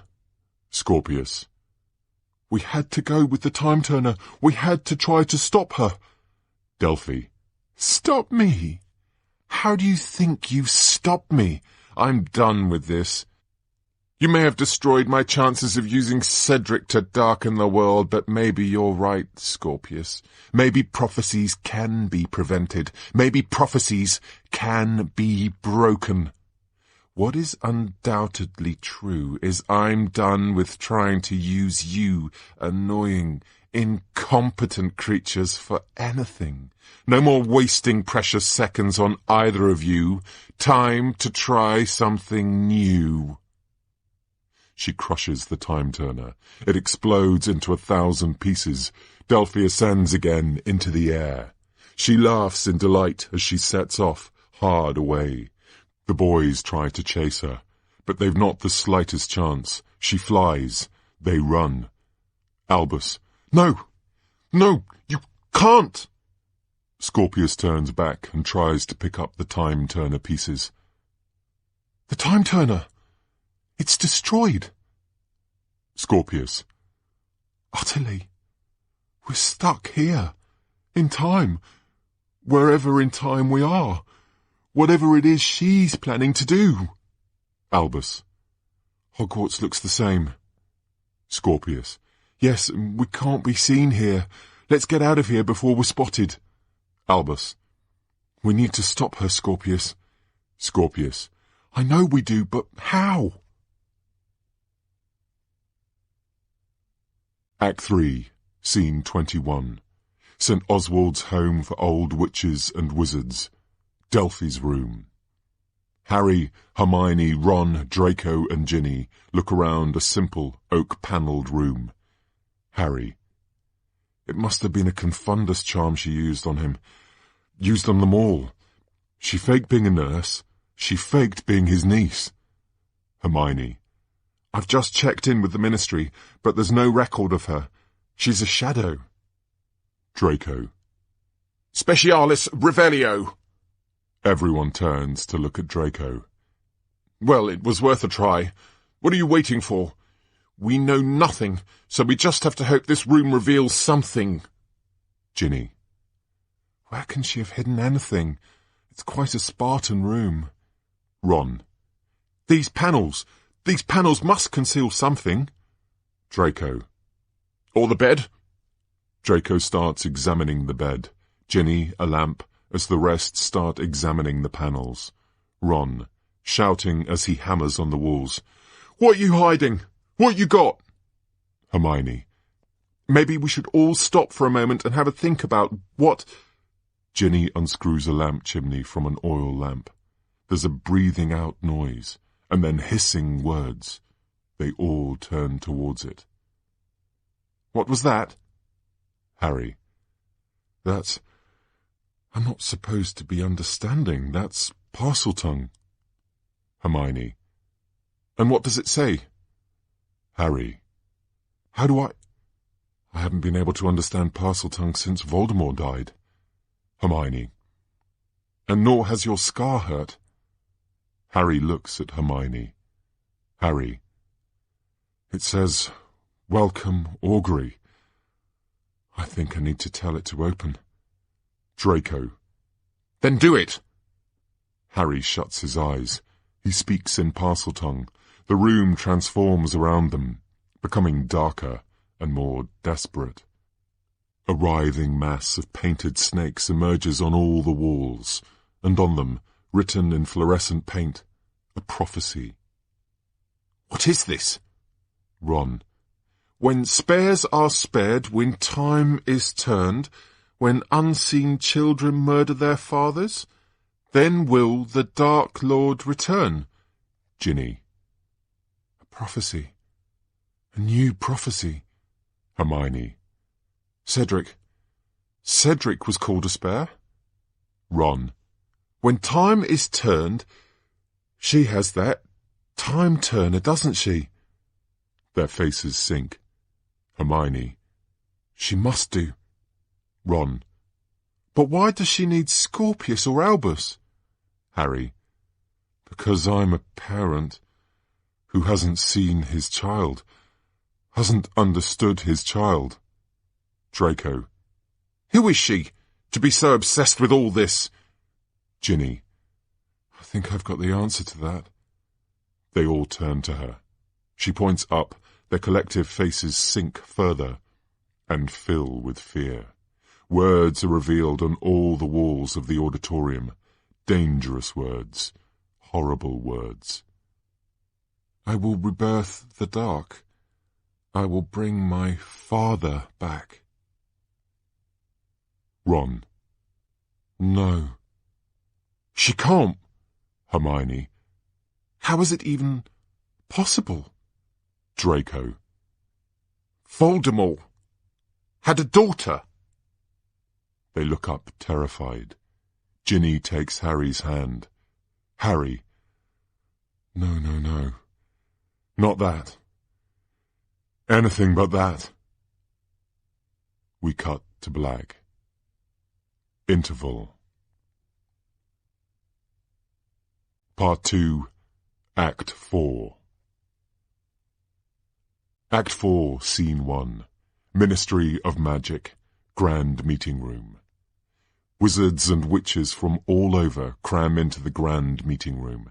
Hermione walks on to a hastily made stage. She raises her hand for silence. Silence falls. She's surprised at the lack of effort it took. She looks around herself. Hermione. Thank you. I'm so pleased so many of you were able to make my second extraordinary general meeting. I've got some things to say. I ask that we deal with questions, and there will be a lot of questions after I speak. As many of you know, a body has been found at Hogwarts. His name was Craig Bowker. He was a good boy. We have no firm information who was responsible for the act, but yesterday we searched St. Oswald's. A room there revealed two things. One, a prophecy that promised the return of darkness. Two, written on the ceiling, a proclamation that the Dark Lord had that Voldemort had a child. The news reverberates around the room. We don't know the full details. We're only just investigating, questioning those with a Death Eater connection. And as yet, no record has been found either of the child or of the prophecy, but it does look like there's some truth to it. This child was kept hidden from the wizarding world, and now she's... Professor McGonagall. She? A daughter? He had a daughter? Hermione. Yes, a daughter. Professor McGonagall. And she is now in custody? Harry. Professor, she did ask for no questions. Hermione. It's fine, Harry. No, Professor, that's where this gets worse. I'm afraid we've no means of taking her into custody, or indeed stopping her doing anything. She's out of reach. Professor McGonagall. We can't look for her? Hermione. We have good reason to believe she's hidden herself. In time. Professor McGonagall. Of all the reckless, stupid things, you've kept the time turner even now? Hermione. Professor, I assure you... Professor McGonagall. Shame on you, Hermione Granger! Hermione flinches in the face of the anger. Harry. No, she doesn't deserve that. You have a right to be angry, you all do, but this is not all Hermione's fault. We don't know how the witch got hold of the time turner, whether my son gave it to her. Ginny. Whether our son gave it to her, or whether it was stolen from him. Ginny joins Harry on the stage. Professor McGonagall. Your solidarity is admirable, but it doesn't make your negligence negligible. Draco. Then it's a negligence I too should face. Draco walks up to the stage and stands beside Ginny.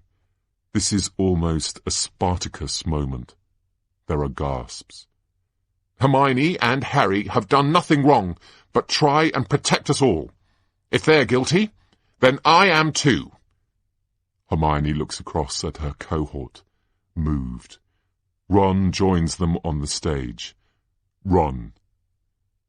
Just to say, I didn't know about much of it, so can't take responsibility, and I'm pretty sure my kids had nothing to do with it. But if this lot are standing up here, then so am I. Ginny. No one can know where they are, whether they're together or apart. I trust that our sons will be doing all they can to stop her, but... Hermione.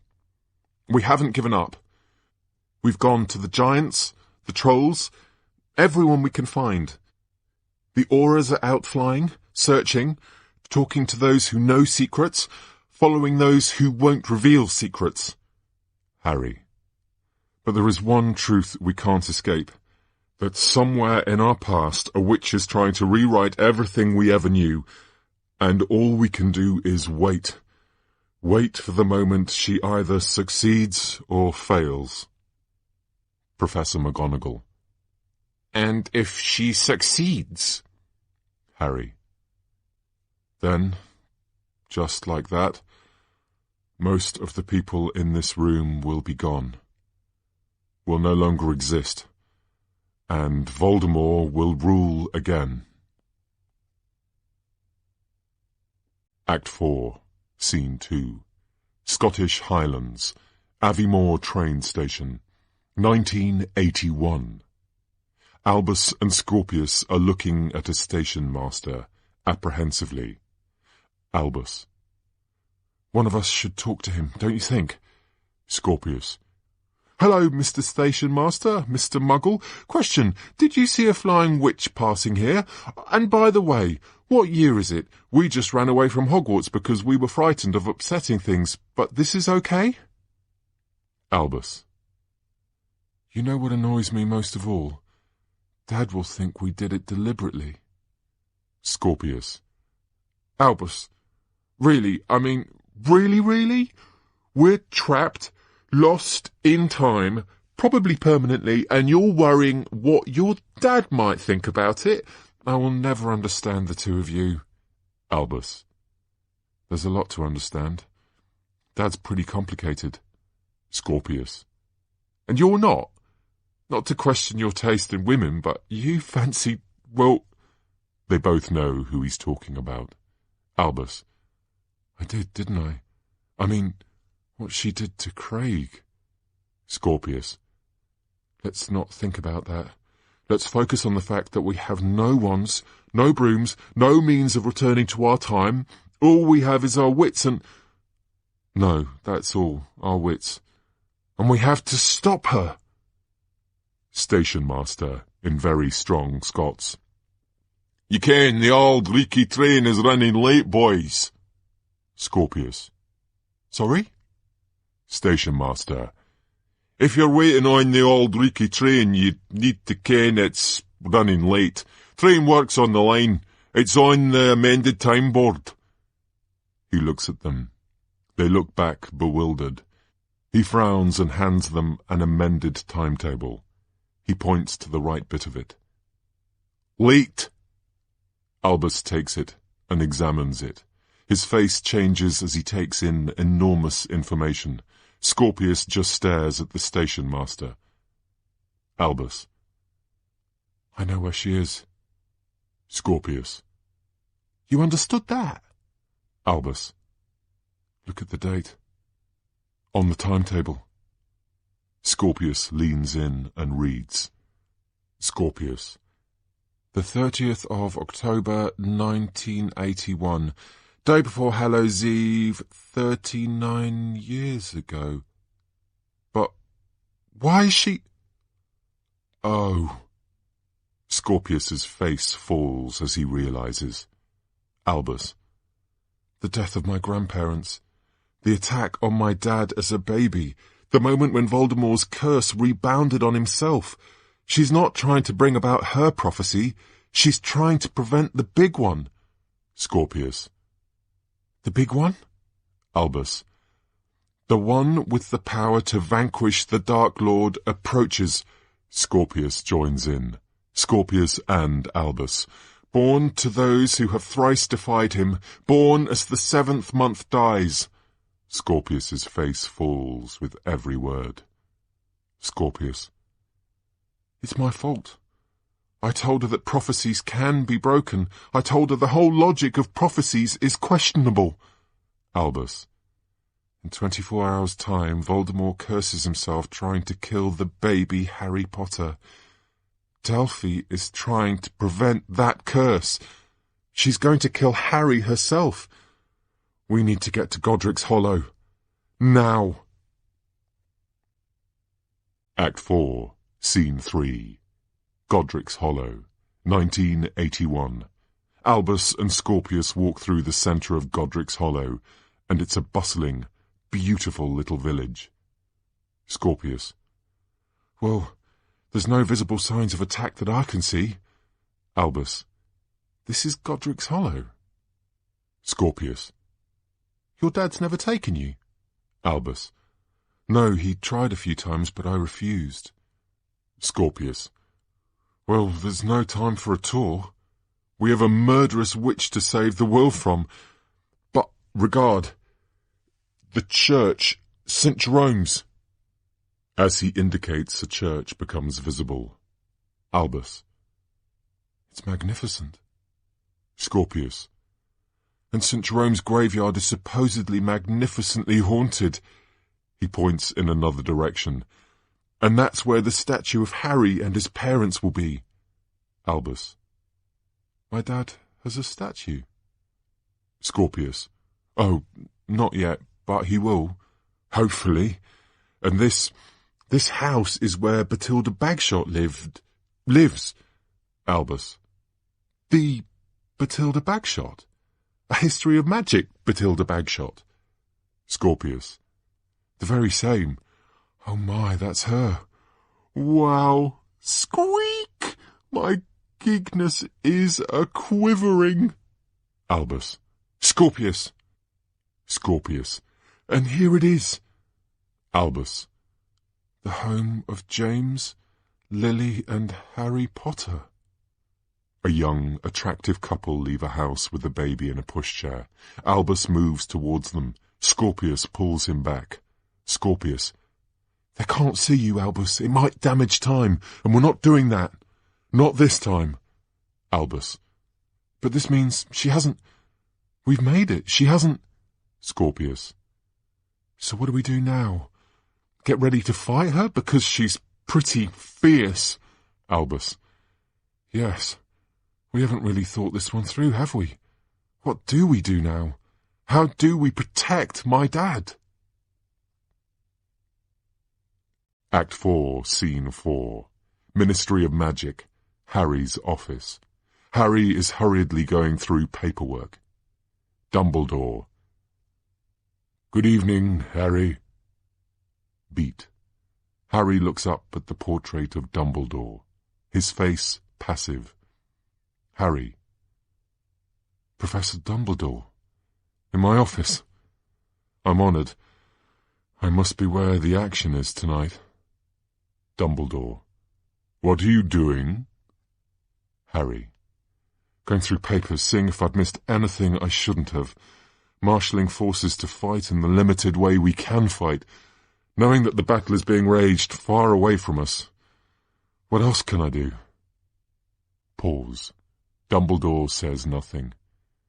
Where have you been, Dumbledore? Dumbledore.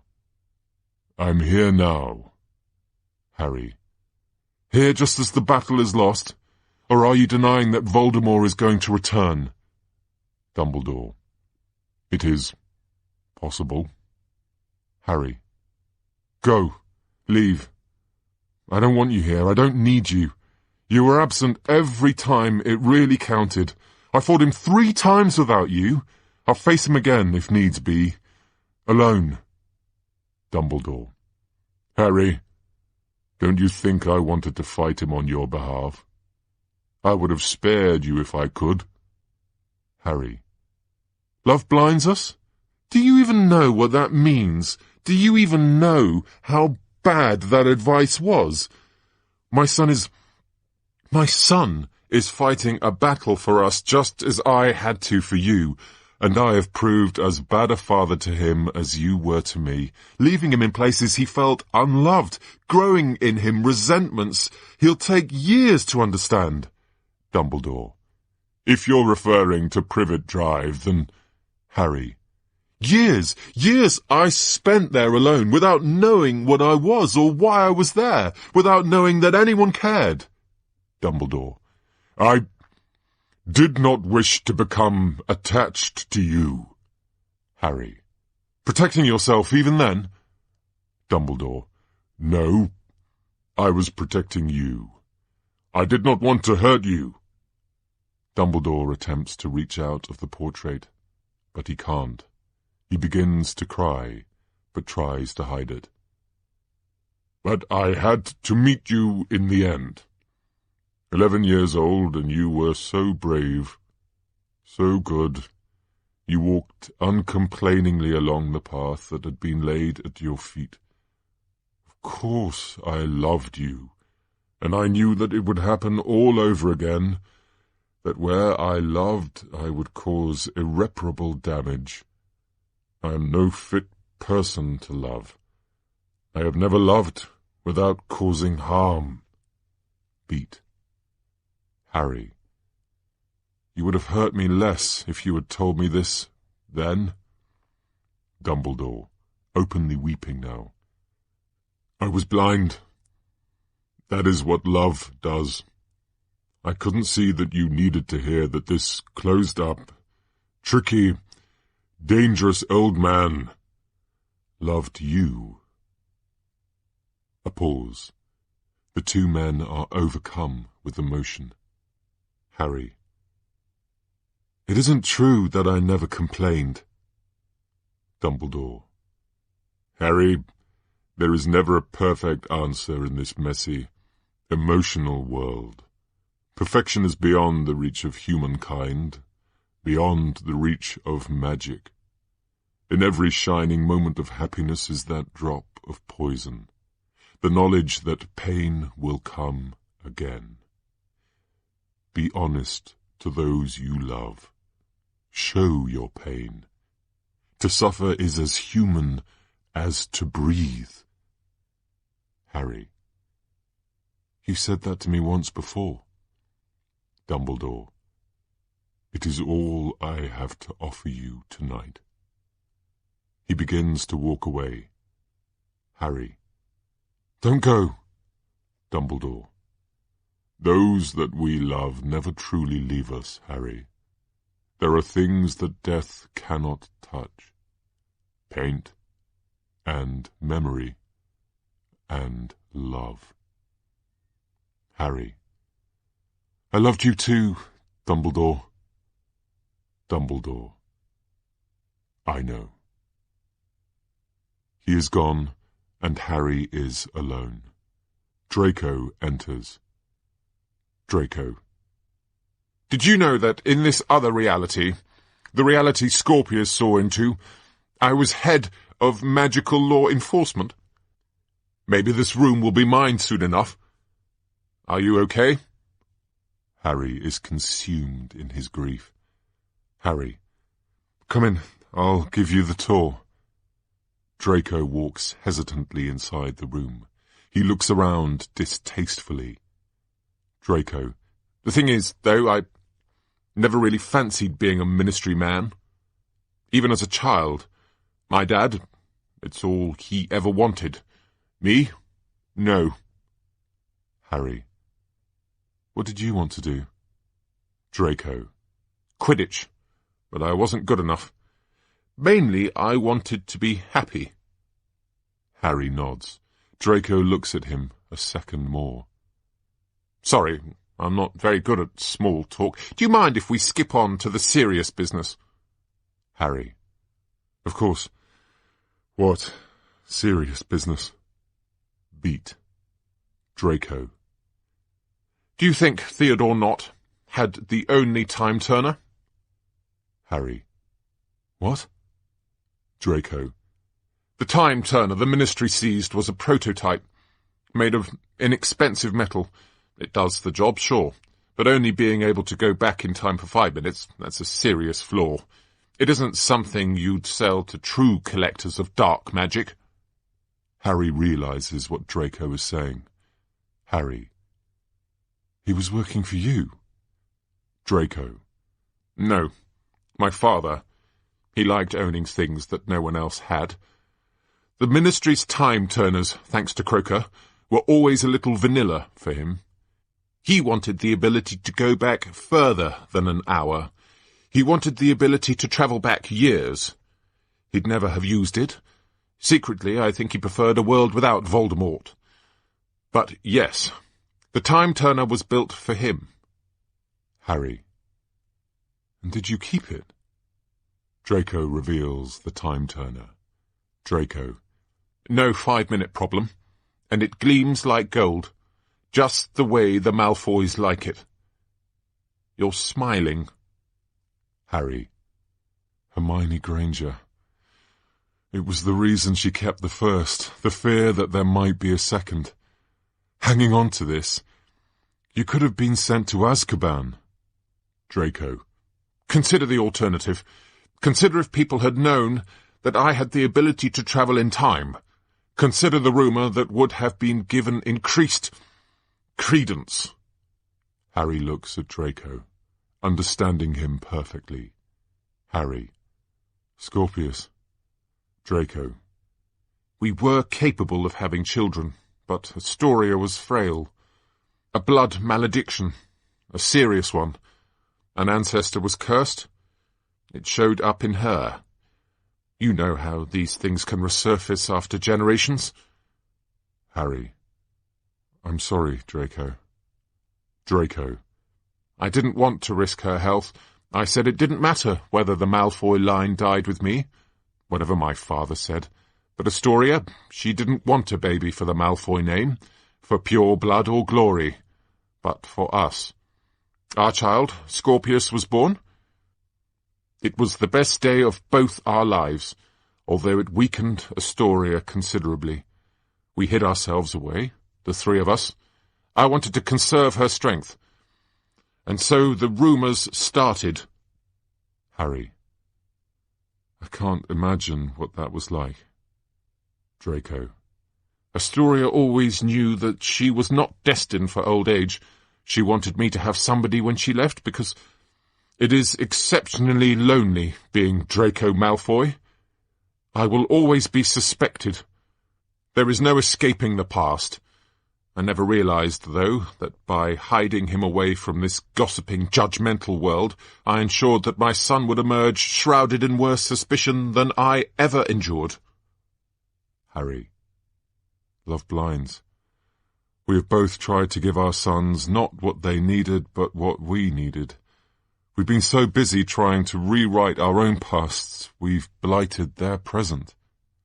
Draco. Which is why you need this.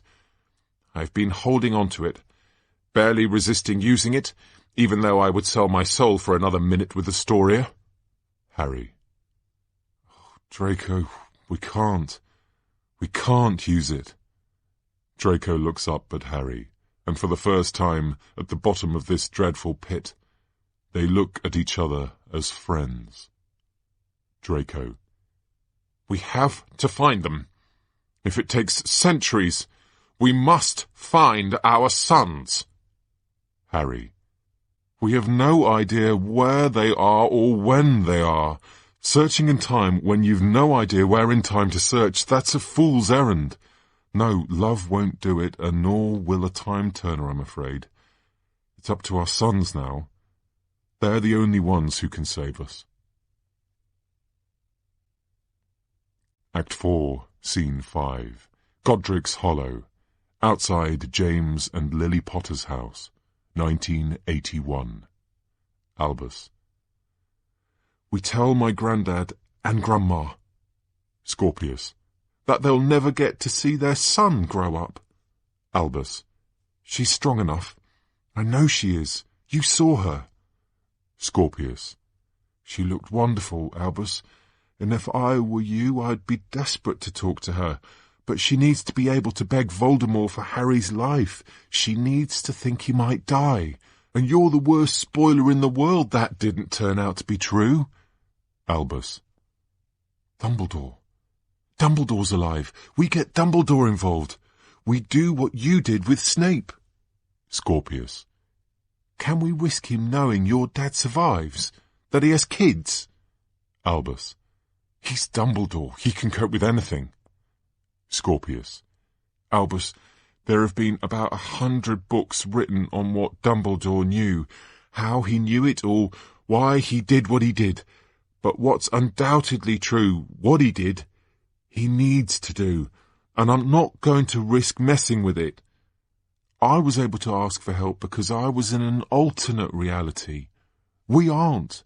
We're in the past. We can't fix time only to create more problems. If our adventures have taught us anything, they've taught us that. The dangers of talking to anyone, infecting time, are too great. Albus. So we need to talk to the future. We need to send Dad a message. Scorpius. But we don't have an owl that can fly through time, and he doesn't have a time turner. Albus. We get a message to Dad. He'll find a way to get back here, even if he has to build a time turner himself. Scorpius. We send a memory, like a pensieve, stand over him and send a message. Hope he reaches for the memory at exactly the right moment. I mean, it's unlikely, but stand over the baby and just repeatedly shout, "Help! Help! Help!" I mean, it might traumatize the baby slightly. Albus. Only slightly. Scorpius. A bit of trauma now is nothing compared to what's happening, and maybe when he then thinks later, he might remember the faces of us as we shouted. Albus. Help. Scorpius looks at Albus. Scorpius. You're right. It's a terrible idea. Albus. It's one of your worst ideas ever. Scorpius. Got it! We deliver it ourselves. We wait 40 years, we deliver it. Albus. Not a chance. Once Delphi has set time the way she wants, she'll send armies to try and find us. Kill us. Scorpius. So we hide in a hole. Albus. As pleasurable as it will be to hide in a hole with you for the next 40 years. They'll find us, and we'll die, and time will be stuck in the wrong position. No, we need something we can control, something we know he'll get at exactly the right time. We need a... Scorpius. There's nothing. Still, if I had to choose a companion to be at the return of eternal darkness with, I'd choose you. Albus. No offence, but I'd choose someone massive and really good at magic. Lily exits the house with baby Harry in a pram. She carefully puts a blanket on him. His blanket? She's wrapping him in his blanket. Scorpius. Well, it is a moderately cold day. Albus. He always said it's the only thing he had from her. Look at the love with which she's put it on him. I think he'd like to know about that. I wish I could tell him. Scorpius. And I wish I could tell my dad, well, I'm not sure what. I think I'd like to tell him that I'm occasionally capable of more bravery than he might think I am. Albus has a thought. Albus. Scorpius. My dad still has that blanket. Scorpius. That won't work. If we write a message on it now, even really small, he'll read it too soon. Time will be spoilt. Albus. What do you know about love potions? What's the ingredient they all contain? Scorpius. Amongst other things, pearl dust. Albus. Pearl dust is a relatively rare ingredient, isn't it? Scorpius. Mainly because it's pretty expensive. What's this about, Albus? Albus. Dad and I had a fight on the day before I went to school. Scorpius. This I am aware of. I believe it kind of got us into this mess. Albus. I threw the blanket across the room. It collided with the love potion that Uncle Ron gave me as a joke. Scorpius. He's a funny guy. Albus. The potion spilled and the blanket was covered in it, and I happen to know for a fact Mum hasn't let Dad touch that room since I left. Scorpius. So? Albus. So it's coming up to Hallows Eve in their time as well as ours, and he told me he always finds that blanket, he needs to be with it, on Hallows Eve. It was the last thing his mum gave him, so he will look for it, and when he finds it... Scorpius. No, still not getting you. Albus. What reacts with pearl dust? Scorpius. Well, it is said that if tincture of demiguise and pearl dust meet, they burn. Albus. And is tincture of... He's unsure how to say the word. Demiguise visible, to the naked eye? Scorpius. No. Albus. So if we were to get that blanket and write on it in tincture of demiguise, then... Scorpius. Eureka. Nothing would react to it until it came into contact with the love potion. In your room, in the present. By Dumbledore, I love it. Albus. We just need to work out where to find some demiguises. Scorpius. You know, rumour has it Bathilda Bagshot never saw the point in witches and wizards locking their doors. The door swings open. Rumour was right. Time to steal some wands and get potioning. Act 4, Scene 6. Harry and Ginny Potter's house. Albus's room. Harry is sitting on Albus's bed. Ginny enters. She looks at him. Ginny. Surprised to find you here. Harry. Don't worry, I haven't touched anything. Your shrine is preserved. He winces. Sorry, bad choice of words. Ginny says nothing. Harry looks up at her. You know, I've had some pretty terrible Hallows Eves, but this is undoubtedly at least the second worst. Ginny. I was wrong to blame you. I always accuse you of jumping to things, and it was me who... Albus went missing, and I assumed it was your fault. I'm sorry I did that. Harry. You don't think this is my fault? Ginny. Harry, he was kidnapped by a powerful dark witch. How can that be your fault? Harry. I chased him away. I chased him to her. Ginny. Can we not treat this as if the battle is already lost? Ginny nods. Harry starts to cry. Harry. I'm sorry, Gin. Ginny. Are you not listening to me? I'm sorry too. Harry. I shouldn't have survived. It was my destiny to die. Even Dumbledore thought so. And yet I lived. I beat Voldemort. All these people, my parents, Fred, the fallen 50. And it's me that gets to live. How is that? All this damage, and it's my fault. Ginny. They were killed by Voldemort. Harry. But if I'd stopped him sooner, all that blood on my hands, and now our son has been taken too. Ginny. He's not dead. Do you hear me, Harry? He's not dead. She takes Harry in her arms. There is a big pause filled with pure unhappiness. Harry. The boy who lived. How many people have to die for the boy who lived? Harry sways a moment, unsure. Then he notices the blanket. He walks towards it. This blanket is all I have, you know. Of that Hallows Eve, this is all I have to remember them. And whilst he picks up the blanket, he discovers it has holes in it. He looks at it, dismayed. This has got holes in it. Ron's idiotic love potion has burnt through it, right through it. Look at this. It's ruined. Ruined. He opens up the blanket. He sees writing burnt through it. He's surprised. What? Ginny. Harry, it has something written.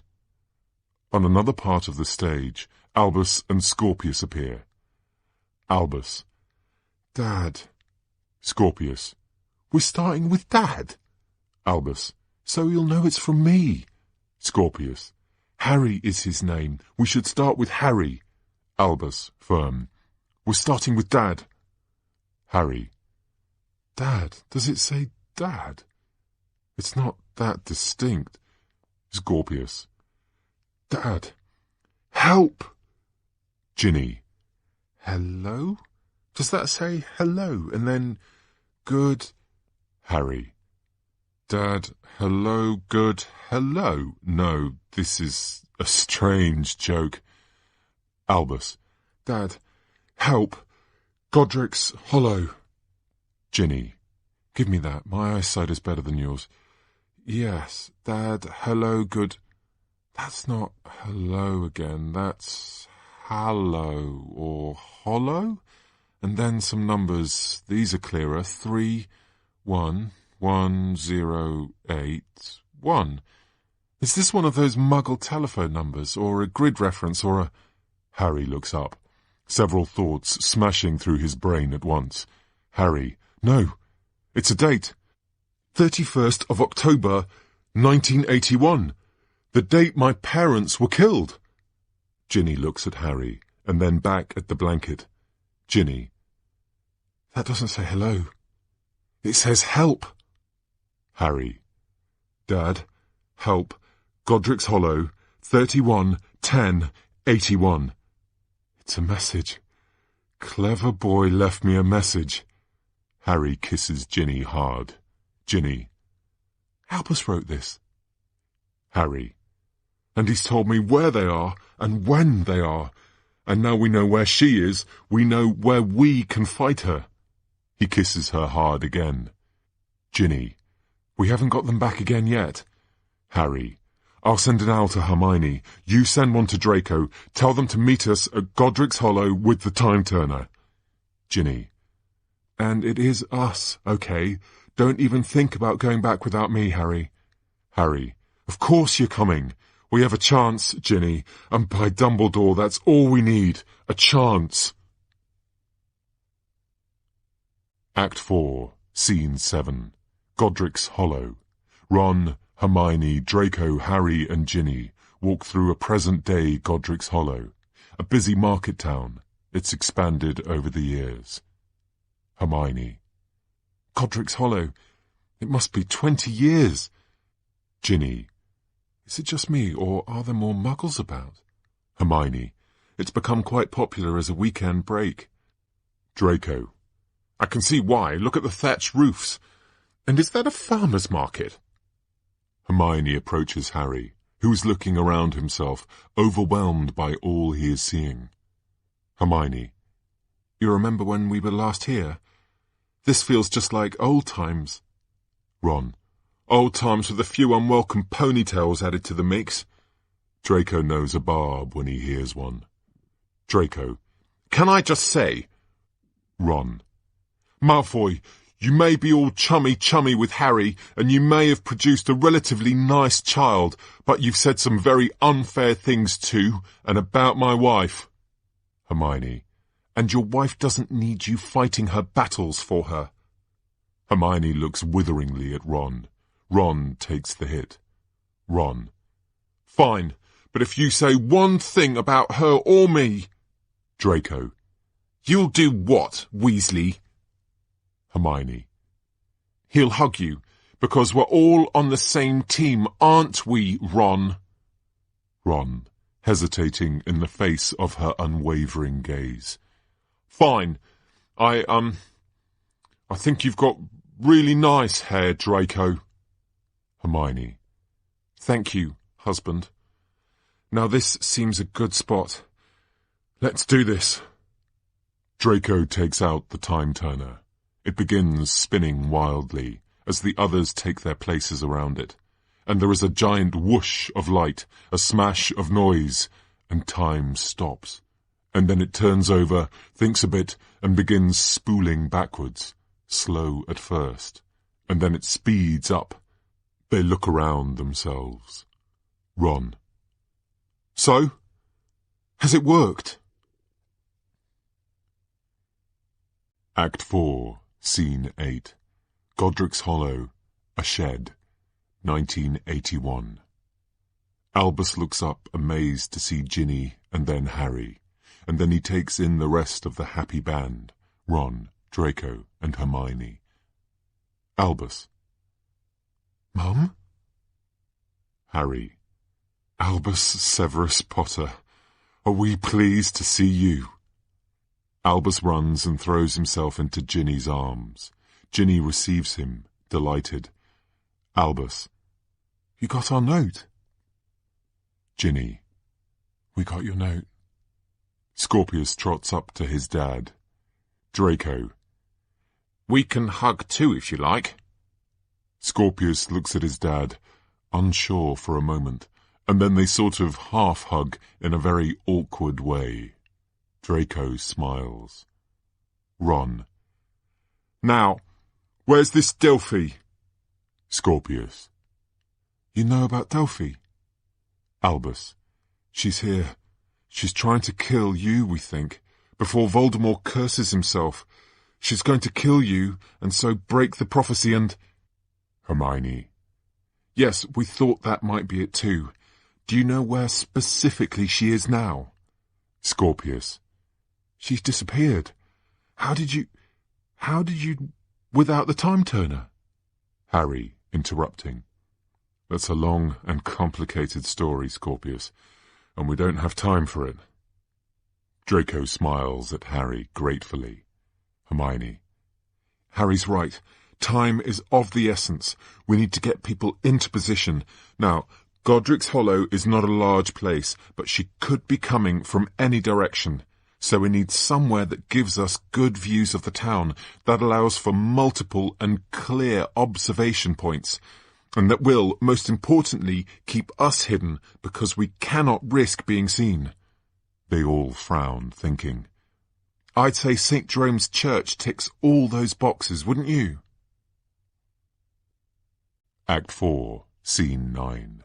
Godric's Hollow, Church, Sanctuary, 1981. Albus is sleeping in a pew. Ginny watches him carefully. Harry is looking out the opposite window. Harry.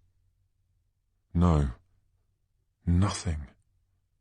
Why isn't she here? Ginny. We're together. Your mum and dad are alive. We can turn time, Harry. We can't speed it up. She'll come when she's ready, and we'll be ready for her. She looks at Albus's sleeping form. Or some of us will be. Harry. Poor kid. Thought he had to save the world. Ginny. Poor kid has saved the world. That blanket was masterful. I mean, he also almost destroyed the world, but probably best not to focus on that bit. Harry. You think he's okay? Ginny.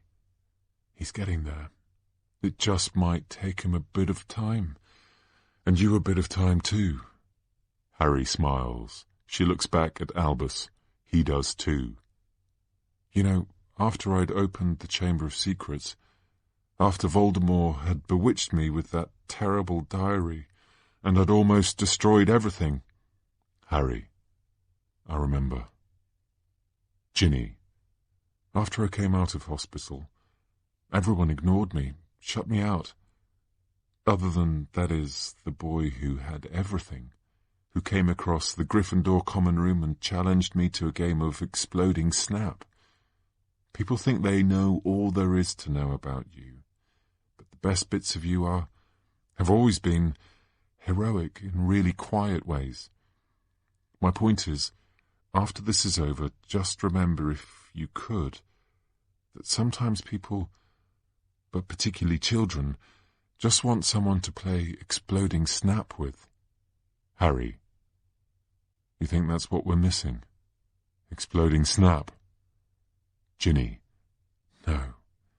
But the love I felt from you that day. I'm not sure Albus feels that. Harry. I'd do anything for him. Ginny. Harry, you'd do anything for anybody. You were pretty happy to sacrifice yourself for the world. He needs to feel specific love. It'll make him stronger, and you stronger too. Harry. You know, it wasn't until we thought Albus had gone that I truly understood what my mother was able to do for me.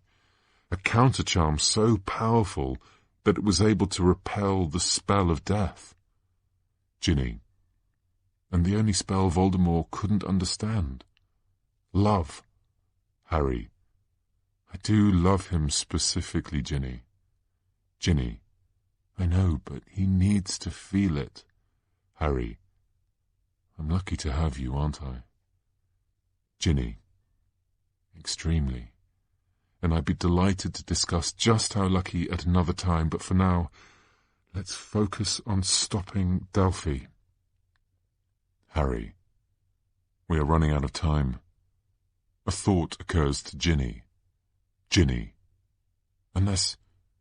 Harry, has anyone thought, why has she picked now? Today? Harry, because this is the day that everything changed. Ginny. Right, now you're over a year old, am I right?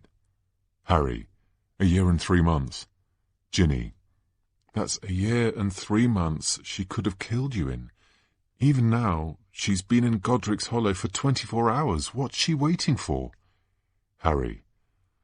I'm still not entirely following. Ginny. What if she's not waiting for you? She's waiting for him. To stop him. Harry. What? Ginny. Delphi's picked tonight because he's here, because her father is coming. She wants to meet him, be with him, the father she loves. Voldemort's problem started when he attacked you. If he hadn't done that... Harry. He'd have only got more powerful. The darkness would only have got darker. Ginny. The best way to break the prophecy is not to kill Harry Potter. It's to stop Voldemort doing anything at all. Act 4, Scene 10.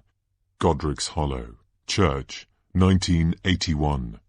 The group are gathered and full of confusion. Ron. So let me get this right. We're fighting to protect Voldemort. Albus. Voldemort killing my grandparents. Voldemort trying to kill my dad. Hermione. Of course, Ginny.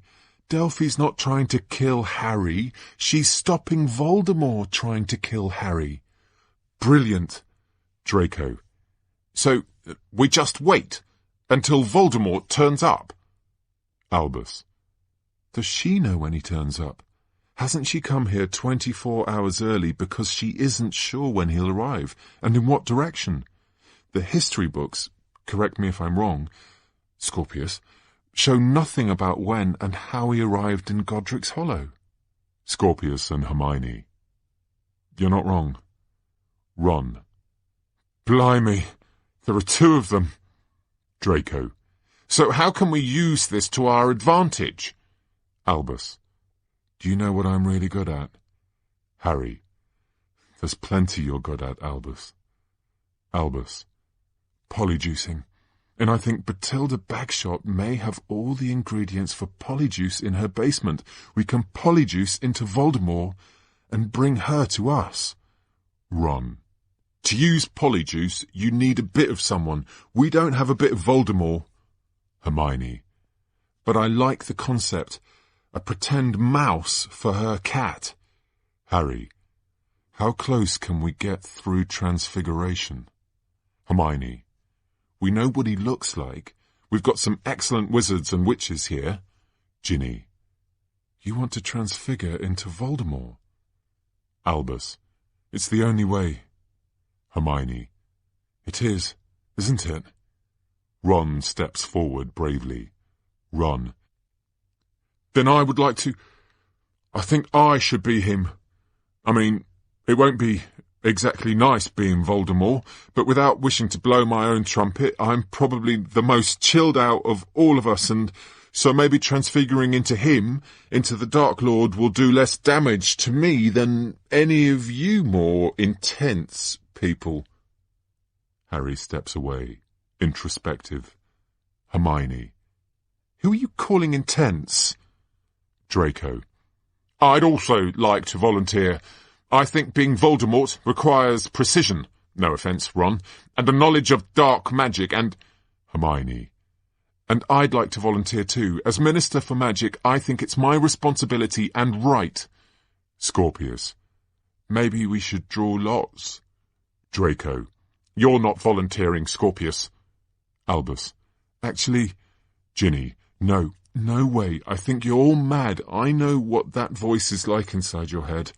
I won't have it in mine again. Harry. And anyway, it has to be me. Everyone turns to Harry. Draco. What? Harry. For this plan to work, she has to believe it's him, without hesitation. She'll use Parseltongue, and I knew there was a reason why I still have that ability. But more than that, I know what it is to feel like him. I know what it is to be him. It has to be me. Ron. Rubbish. Beautifully put, but beautiful rubbish. No way are you going to... Hermione. I'm afraid you're right, my old friend. Ron. Hermione, you're wrong. Voldemort is not something to be. Harry should not... Ginny. And I hate to agree with my brother, but... Ron. He could get stuck as Voldemort forever. Hermione. So could any of us. Your concerns are valid, but... Harry. Hang on, Hermione. Ginny and Harry make eye contact. I won't do it if you don't want me to, but it feels like the only way to me. Am I wrong? Ginny thinks for a moment and then softly nods. Harry's face hardens. Ginny. You're right. Harry. Then let's do this. Draco. Don't we need to discuss the route you're taking, Harry. She's watching for him. She'll come to me. Draco. And then what? When she's with you, may I remind you this is a very powerful witch. Ron. Easy. He gets her in here. We zap her together. Draco. Zap her. Hermione looks around the room. Hermione. We'll hide behind these doors. If you can get her to this point, Harry. She indicates the point where the light from the church's rose window hits the floor. Then we come out and make sure he has no chance to escape. Ron, with a look to Draco. And then we'll zap her. Hermione. Harry, last chance. Are you sure you can do this? Harry. Yes, I can do this. Draco. No, there's too many what-ifs. Too many things that can go wrong. The transfiguration could not hold. She could see through it. If she escapes us now, there's no telling the damage she can do. We need time to properly plan to... Albus. Draco, trust my dad. He won't let us down. Harry looks at Albus, moved. Hermione. Wands. Everyone withdraws their wands. Harry clasps his. There is a light that builds, that overwhelms. The transfiguration is slow and monstrous, and the form of Voldemort emerges from Harry, and it's horrendous. He turns, he looks around his friends and family. They look back, aghast. Ron. Bloody hell! Harry as Voldemort. It worked, then. Ginny, gravely. Yes, it worked. Act 4, Scene 11. Godric's Hollow, Church, 1981.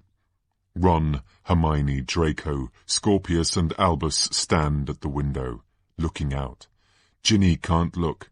She sits further back. Albus notices his mum sitting apart. He walks over to her. Albus. It's going to be okay. You know that, Mum.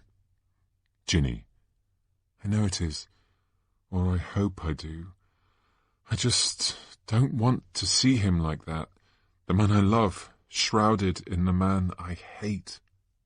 Albus sits beside his mum. Albus. I liked her, Mum. You know that. I really liked her. Delphi. And she was Voldemort's daughter. Ginny. That's what they're good at, Albus. Catching innocents in their web. Albus. This is all my fault. Ginny takes Albus in her arms. Ginny. How funny. Your dad seems to think it's all his. Strange pair you are. Scorpius. That's her! That's her! She's seen him! Hermione. Positions. Everybody. And remember, don't come out until he's got her in the light. We've one shot at this. We don't want to mess it up. They all move fast. Draco. Hermione Granger. I'm being bossed around by Hermione Granger. She turns towards him. He smiles. And I'm mildly enjoying it. Scorpius. Dad? They scatter. They hide behind two major doors. Harry as Voldemort re-enters the church. He walks a few paces, and then he turns. Harry as Voldemort. Whichever witch or wizard is following me, I assure you, you will regret it. Delphi emerges behind him. She is compelled to him. This is her father, and this is the moment she's waited for her entire life. Delphi. Lord Voldemort, it is me. I am following you. Harry as Voldemort. I do not know you. Leave me. She breathes deeply. Delphi. I am your daughter. Harry as Voldemort. If you were my daughter, I'd know of you. Delphi looks at him imploringly. Delphi. I'm from the future. The child of Bellatrix Lestrange and you. I was born in Malfoy Manor before the Battle of Hogwarts. A battle you are going to lose. I have come to save you. Harry as Voldemort turns. She meets his eyes. It was Rodolphus Lestrange, Bellatrix's loyal husband, who on return from Azkaban told me who I was and revealed the prophecy he thought I was destined to fulfill. I am your daughter, sir. Harry as Voldemort. I am familiar with Bellatrix, and there are certain similarities in your face, though you haven't inherited the best of her. But without proof. Delphi speaks intently in Parseltongue. Harry as Voldemort laughs viciously. That's your proof. Delphi effortlessly rises into the air. Harry as Voldemort steps back, amazed. Delphi. I am the augury to your Dark Lord, and I am ready to give all that I have to serve you. Harry as Voldemort, trying not to show his shock. You learned flight from me. Delphi. And I have tried to follow the path you set. Harry as Voldemort. I have never met a witch or wizard who's attempted to be my equal before. Delphi. Do not mistake me. I would not claim to be worthy of you, Lord, but I have devoted my life to being a child you could be proud of. Harry as Voldemort interrupting. I see what you are, and I see what you could be, daughter. She looks at him, desperately moved. Delphi. Father. Harry as Voldemort. Together, the power we could wield. Delphi. Father. Harry as Voldemort. Come here, in the light, so I may examine what my blood made. Delphi. Your mission is a mistake. Attacking Harry Potter is a mistake. He will destroy you. Harry as Voldemort's hand turns into Harry's hand. He looks at it, astonished and dismayed, and then quickly pulls it inside his sleeve. Harry as Voldemort. He is a baby. Delphi. He has his mother's love. Your spell will rebound, destroying you and making him too powerful and you too weak. You will recover, to spend the next 17 years consumed in a battle with him, a battle you will lose. Harry, as Voldemort's hair begins to sprout, he feels it. He attempts to cover it. He pulls his hood over his head. Harry as Voldemort. Then I won't attack him. You are right. Delphi. Father? Harry as Voldemort shrinks down. He is now more Harry than Voldemort. He turns his back to Delphi. Father? Harry, trying desperately to still sound like Voldemort. Your plan is a good one. The fight is off. You have served me well. Now come here into the light so I may examine you. Delphi sees a door slightly sway open and then be pulled shut. She frowns at it, thinking rapidly, her suspicion growing. Delphi. Father? She tries to get a glimpse of his face again. There is almost a dance happening here. You are not Lord Voldemort. Delphi unleashes a bolt from her hand. Harry matches her. Incendio! Harry. Incendio! The bolts meet in a beautiful explosion in the middle of the room, and with her other hand, Delphi sends bolts to both doors as the others try to open them. Delphi. Potter! Colloportus! Harry looks at the doors, dismayed. What? Thought your friends were going to join you, did you? Hermione from off. Harry! Harry! Ginny from off. She sealed the doors from your side. Harry. Fine. I'll deal with you alone. He moves to attack her again, but she is far stronger. Harry's wand ascends towards her. He is disarmed. He is helpless. How did you... What are you? Delphi. I've watched you for a long time, Harry Potter. I know you better than my father did. Harry. You think you've learnt my weaknesses? Delphi. I've studied to be worthy of him. Yes, even though he is the supreme wizard of all time, he will be proud of me. Expulso!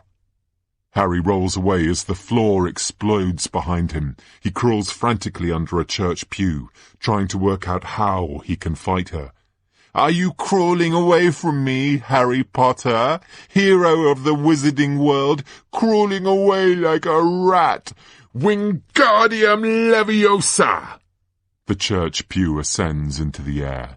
The question is whether it's worth my time to kill you, knowing that as soon as I stop my father, your destruction will be assured.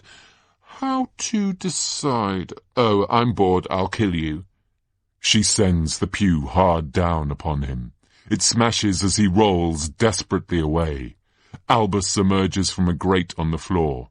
Neither notice. Avada! Albus. Dad! Harry. Albus, no! Delphi. Two of you, choices. I think I'll kill the boy first. Avada Kedavra! She fires the killing curse at Albus, but Harry throws him out of the way. The bolt smashes into the ground. He fires a bolt back. You think you're stronger than me? Harry.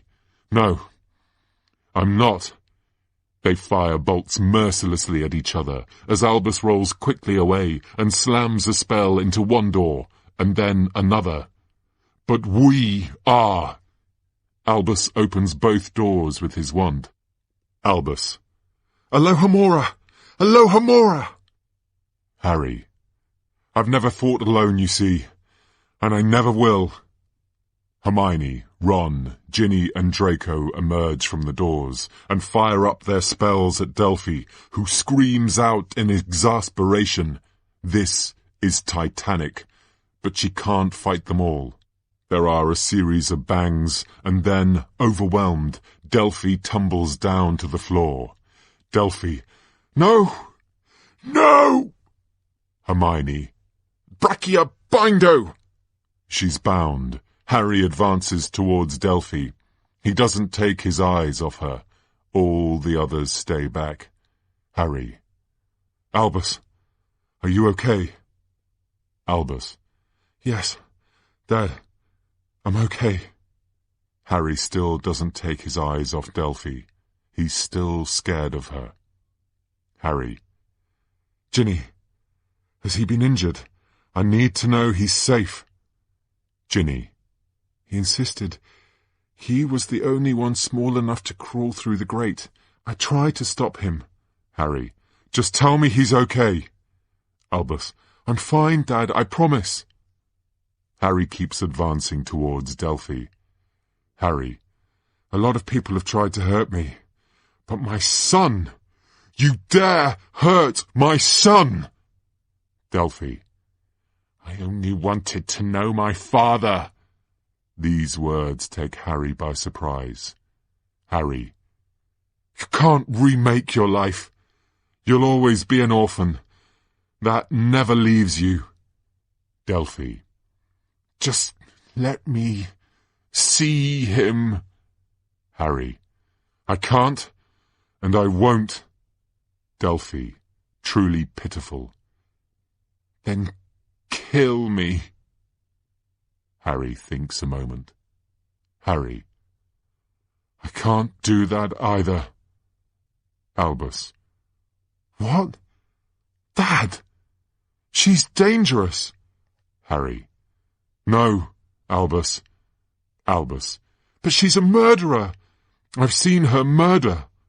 Harry turns and looks at his son, and then at Ginny. Harry. Yes, Albus. She's a murderer, and we're not. Hermione. We have to be better than them. Ron. Yeah. It's annoying, but it's what we learnt. Delphi. Take my mind. Take my memory. Make me forget who I am. Ron. No. We'll take you back to our time. Hermione. And you'll go to Azkaban, same as your mother. Draco. Where you'll rot. Harry hears a noise, a hissing noise, and then there is a noise like death, a noise like nothing else we've heard before. Harry Potter.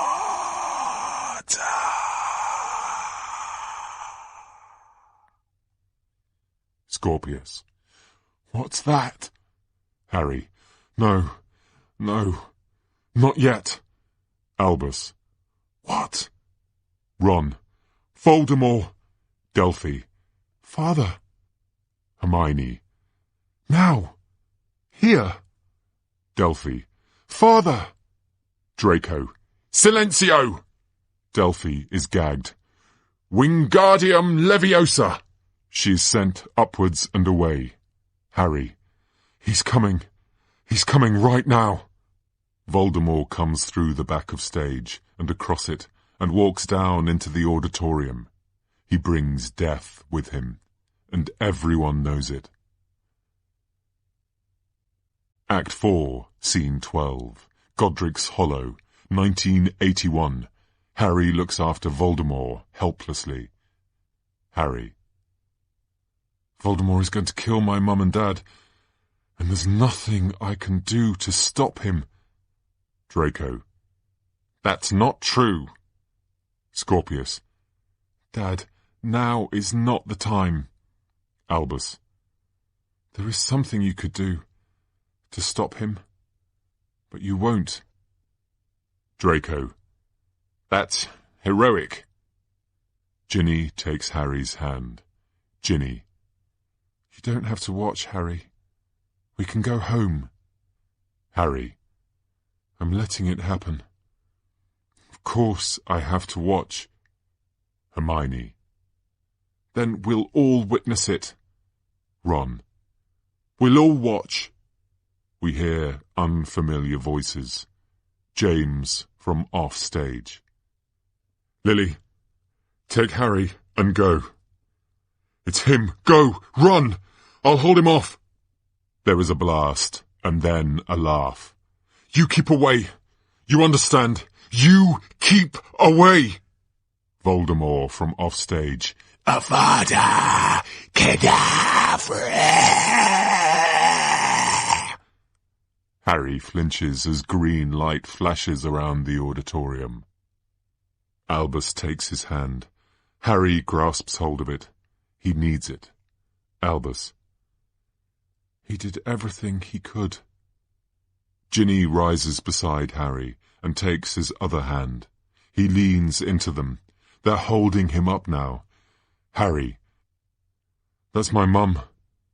At the window. I can see my mother. She looks beautiful. There's the sound of banging as doors are blasted off. Lily from offstage. Not Harry! Not Harry, please, not Harry! Voldemort from offstage. Stand aside, you silly girl! Stand aside, now! Lily from offstage. Not Harry, please, no, take me, kill me instead! Voldemort from offstage. This is my last warning. Lily from offstage. Not Harry, please! Have mercy, not my son, please, I'll do anything! Voldemort from offstage. Avada Kedavra!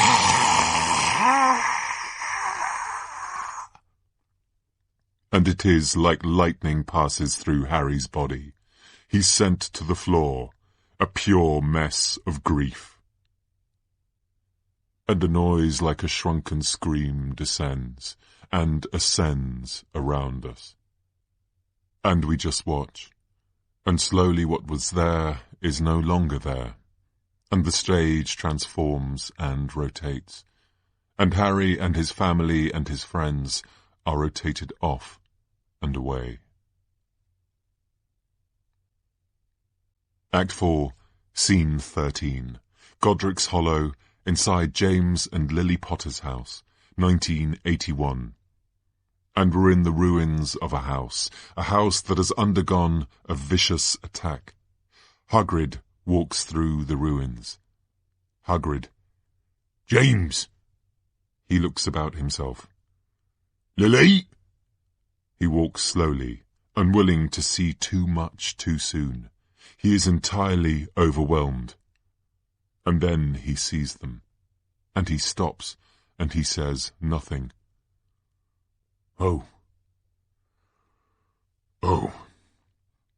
That's not, I weren't, they told me, but I were hoping for better. He looks at them and bows his head.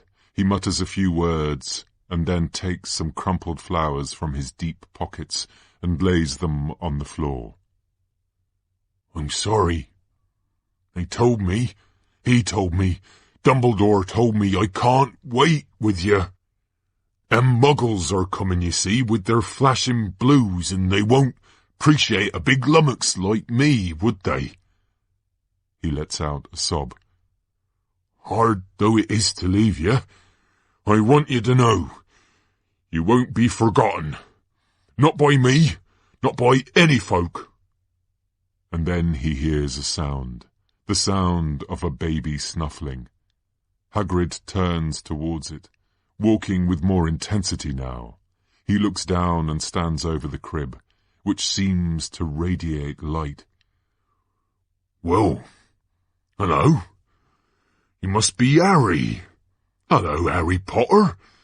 I'm Rubeus Hagrid, and I'm going to be your friend whether you like it or not, 'cause you've had it tough, not that you know it yet, and you're going to need friends. Now you best come with me, don't you think?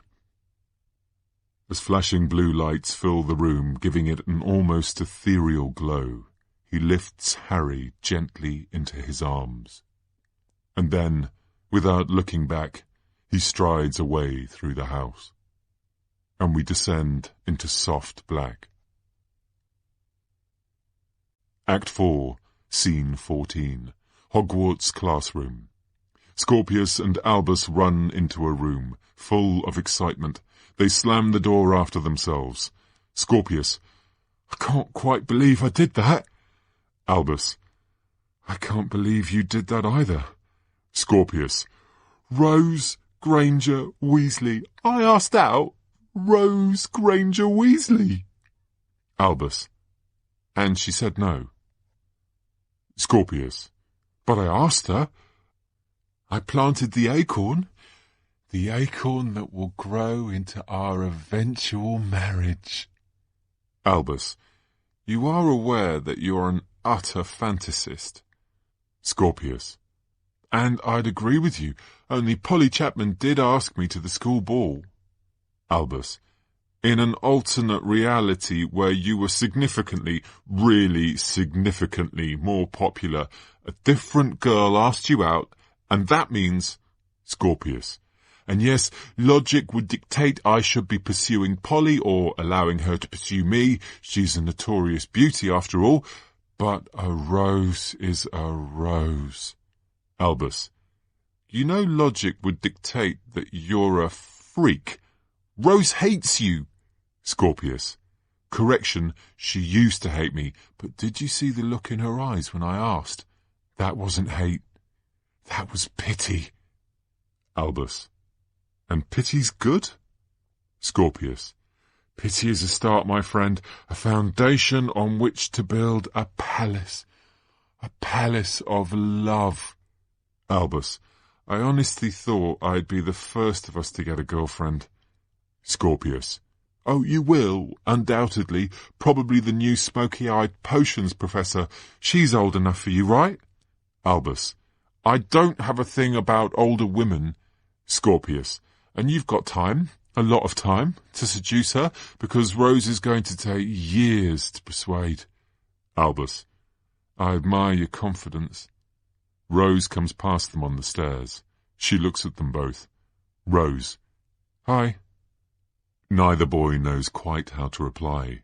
She looks at Scorpius. Rose, this is only going to be weird if you let it be weird. Scorpius, received and entirely understood. Rose, okay. Scorpion King. She walks off with a smile on her face. Scorpius and Albus look at each other. Albus grins and punches Scorpius on the arm. Albus, maybe you're right. Pity is a start. Scorpius, are you heading to Quidditch? Slytherin are playing Hufflepuff. It's a big one. Albus, I thought we hated Quidditch. Scorpius, people can change. Besides, I've been practicing. I think I might make the team eventually. Come on. Albus, I can't. My dad's arranged to come up. Scorpius, he's taking time away from the ministry. Albus, he wants to go on a walk. Something to show me, share with me. Something. Scorpius, a walk? Albus, I know. I think it's a bonding thing or something similarly vomit-inducing. Still, you know, I think I'll go. Scorpius reaches in and hugs Albus. What's this? I thought we'd decided we don't hug. Scorpius, I wasn't sure whether we should, in this new version of us I had in my head. Albus, better ask Rose if it's the right thing to do. Scorpius, ha! Yeah, right. The two boys dislocate and grin at each other. Albus, I'll see you at dinner. Act 4, Scene 15. A beautiful hill. Harry and Albus walk up a hill on a beautiful summer's day. They say nothing, enjoying the sun on their faces as they climb. Harry, so are you ready?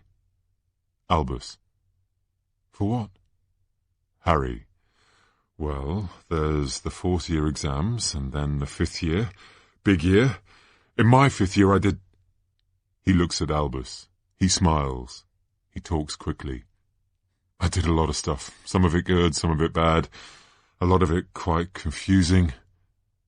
Albus, good to know. Harry smiles. I got to watch them, you know, for a bit. Your mum and dad.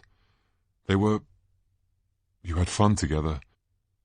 Your dad used to love to do this smoke ring thing with you where you couldn't stop giggling. Harry. Yes?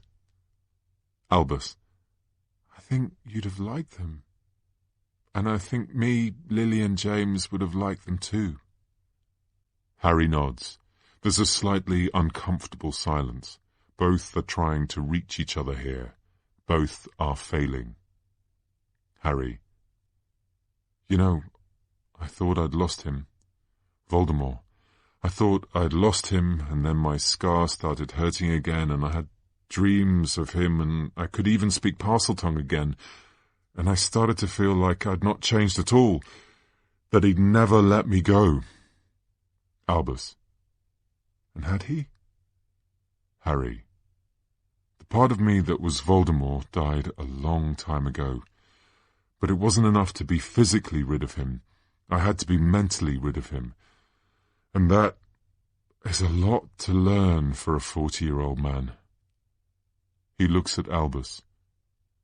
That thing I said to you, it was unforgivable, and I can't ask you to forget it, but I can hope we move past it. I'm going to try to be a better dad for you, Albus. I'm going to try and be honest with you and... Albus. Dad, you don't need to. Harry. You told me you don't think I'm scared of anything and that... I'm scared of everything. I'm afraid of the dark. Did you know that? Albus. Harry Potter is afraid of the dark. Harry. I don't like small spaces and... I've never told anyone this, but I don't much like... He hesitates before saying this. Pigeons. Albus. You don't like pigeons? Harry. He scrunches up his face. Nasty, pecky, dirty things. They give me the creeps. Albus. But pigeons are harmless. Harry. I know. But the thing that scares me most, Albus Severus Potter, is being a dad to you, because I'm operating without wires here. Most people at least have a dad to base themselves on, and either try to be or try not to be. I've got nothing, or very little, so I'm learning, okay? And I'm going to try with everything I've got to be a good dad for you. Albus. And I'll try and be a better son. I know I'm not James, Dad. I'll never be like you two. Harry. James is nothing like me. Albus. Isn't he? Harry. Everything comes easy for James. My childhood was a constant struggle. Albus. So was mine. So you're saying, am I like you? Harry smiles at Albus. Harry. Actually, you're more like your mum. Bold, fierce, funny, which I like, which I think makes you a pretty great son. Albus. I almost destroyed the world. Harry. Delphi wasn't going anywhere, Albus. You brought her out into the light, and you found a way for us to fight her. You may not see it now, but you saved us. Albus. But shouldn't I have done better? Harry. You don't think I asked myself the same questions? Albus, stomach sinking further. He knows this is not what his dad would do. And then, when we caught her, I wanted to kill her. Harry. You'd watched her murder Craig. You were angry, Albus, and that's okay. And you wouldn't have done it. Albus. How do you know that? Maybe that's my Slytherin side. Maybe that's what the Sorting Hat saw in me. Harry. I don't understand your head, Albus. Actually, you know what? You're a teenager. I shouldn't be able to understand your head, but I do understand your heart. I didn't for a long time, but thanks to this escapade, I know what you've got in there. Slytherin, Gryffindor, whatever label you've been given, I know that heart is a good one. Yeah, whether you like it or not, you're on your way to being some wizard. Albus. Oh, I'm not going to be a wizard. I'm going into pigeon racing. I'm quite excited about it. Harry grins. Harry. Those names you have, they shouldn't be a burden. Albus Dumbledore had his trials too, you know. And Severus Snape, well, you know all about him. Albus. They were good men. Harry. They were great men, with huge flaws, and you know what? Those flaws almost made them greater. Albus looks around himself. Albus. Dad, why are we here? Harry. This is where I often come. Albus. But this is a graveyard. Harry. And here is Cedric's grave. Albus. Dad? Harry. The boy who was killed. Craig Bowker. How well did you know him? Albus. Not well enough. Harry. I didn't know Cedric well enough either. He could have played Quidditch for England, or been a brilliant aura. He could have been anything, and Amos is right. He was stolen. So I come here, just to say sorry, when I can. Albus. That's a good thing to do. Albus joins his dad in front of Cedric's grave. Harry smiles at his son and looks up at the sky. Harry. I think it's going to be a nice day. He touches his son's shoulder, and the two of them just slightly melt together. Albus smiles. So do I.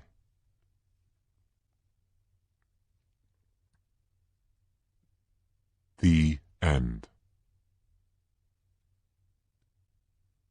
Original cast: Harry Potter and the Cursed Child Parts 1 and 2 was first produced by Sonia Friedman Productions, Colin Callender and Harry Potter Theatrical Productions. It premiered at the Palace Theatre London on the 30th of July 2016 with the following cast. Cast names in alphabetical order: Craig Bowker Jr., Jeremy Ang Jones, Moaning Myrtle and Lily Potter Sr., Annabelle Baldwin, Uncle Vernon, Severus Snape and Lord Voldemort, Paul Bentel, Scorpius Malfoy, Anthony Boyle, Albus Potter, Sam Clement, Hermione Granger, Noma Dumaswany, Polly Chapman, Claudia Grant, Hagrid and Sorting Hat, Chris Jarman, Jan Fredericks, James Lelacheur, Aunt Petunia, Madame Hooch and Dolores Umbridge, Helena Limbry, Amos Diggory and Albus Dumbledore, Barry McCarthy, Trolley-Witch and Professor McGonagall, Sandy McDade, Station Master, Adam McNamara, Ginny Potter, Poppy Miller, Cedric Diggory, James Potter Jr. and James Potter Sr., Tom Milligan, Dudley Dursley, Carl Jenkins and Victor Crumb, Jack North, Harry Potter, Jamie Parker, Draco Malfoy, Alex Price, Bane, Nuno Silva, Rose Granger Weasley and young Hermione, Cheryl Skeet, Delphi Diggory, Esther Smith, Ron Weasley, Paul Thornley, young Harry Potter, Rudy Goodman, Alfred Jones, Billy Keogh, Ewan Rutherford, Nathaniel Smith, and Dylan Standen, Lily Potter Jr., Zoe Bruff, Christina Frey, and Christiana Hutchings. Other roles played by Nicola Alexis, Jeremy Ang Jones, Rosemary Annabella, Annabelle Baldwin, Jack Bennett, Paul Bentel, Morag Cross, Claudia Grant, James Howard, Lowry James, Chris Jarman, Martin Johnston, James Lelacheur, Helena Limbry, Barry McCarthy, Andrew MacDonald, Adam McNamara, Tom Milligan, Jack North, Stuart Ramsey, Nuno Silva, and Cheryl Skeet. Swings: Helen Aluko, Morag Cross, Chipo Correia, Tom Mackley, Joshua Wyatt. Nuno Silva was the movement captain, Jack North was the assistant movement captain, and Morag Cross was the voice captain. Creative and production team. Original story: J.K. Rowling, John Tiffany, and Jack Thorne. Playwright: Jack Thorne. Director: John Tiffany. Movement director: Stephen Hoggett. Set designer: Christine Jones. Costume designer: Katrina Lindsay. Composer and arranger: Imogen Heap. Lighting designer: Neil Austin. Sound designer: Gareth Fry. Illusions and Magic: Jamie Harrison. Music supervisor and arranger: Martin Lowe. Casting director: Julia Horan of the Casting Directors Guild. Production manager: Gary Beeston. Production stage manager: Sam Hunter. Associate director: Des Kennedy. Associate movement director: Neil Bettles. Associate set designer: Brett J. Banakis. Associate sound designer: Pete Malkin. Illusions and Magic associate: Chris Fisher. Casting associate: Lottie Hines. Assistant lighting designer: Adam King. Costume design supervisor: Sabine Lemaitre. Hair, wigs and makeup: Carol Hancock. Prop supervisors: Lisa Buckley and Mary Halliday. Music editor: Fidge Adams. Music production: Imogen Heap. Special effects: Jeremy Chernick. Video design: Finn Ross and Ash Woodward. Dialect coach: Danielle Lydon. Voice coach: Richard Ryder. Company stage manager: Richard Clayton. Stage manager: Jordan Noble Davies. Deputy stage manager: Jennifer Tate. Assistant stage managers: Oliver Bagwell Purefoy, Tom Gilding, Sally Inch, and Ben Sherratt. Resident director: Pip Minithorpe. Head of wardrobe: Amy Gillett. Deputy head of wardrobe: Laura Watkins. Wardrobe assistants: Kate Anderson and Leanne Hired. Dressers: George Amiel, Melissa Cook, Rosie Etheridge, John Ovenden, and Emily Swift. Head of hair, wigs and makeup: Nina Van Houten. Deputy head of hair, wigs and makeup: Alice Towns.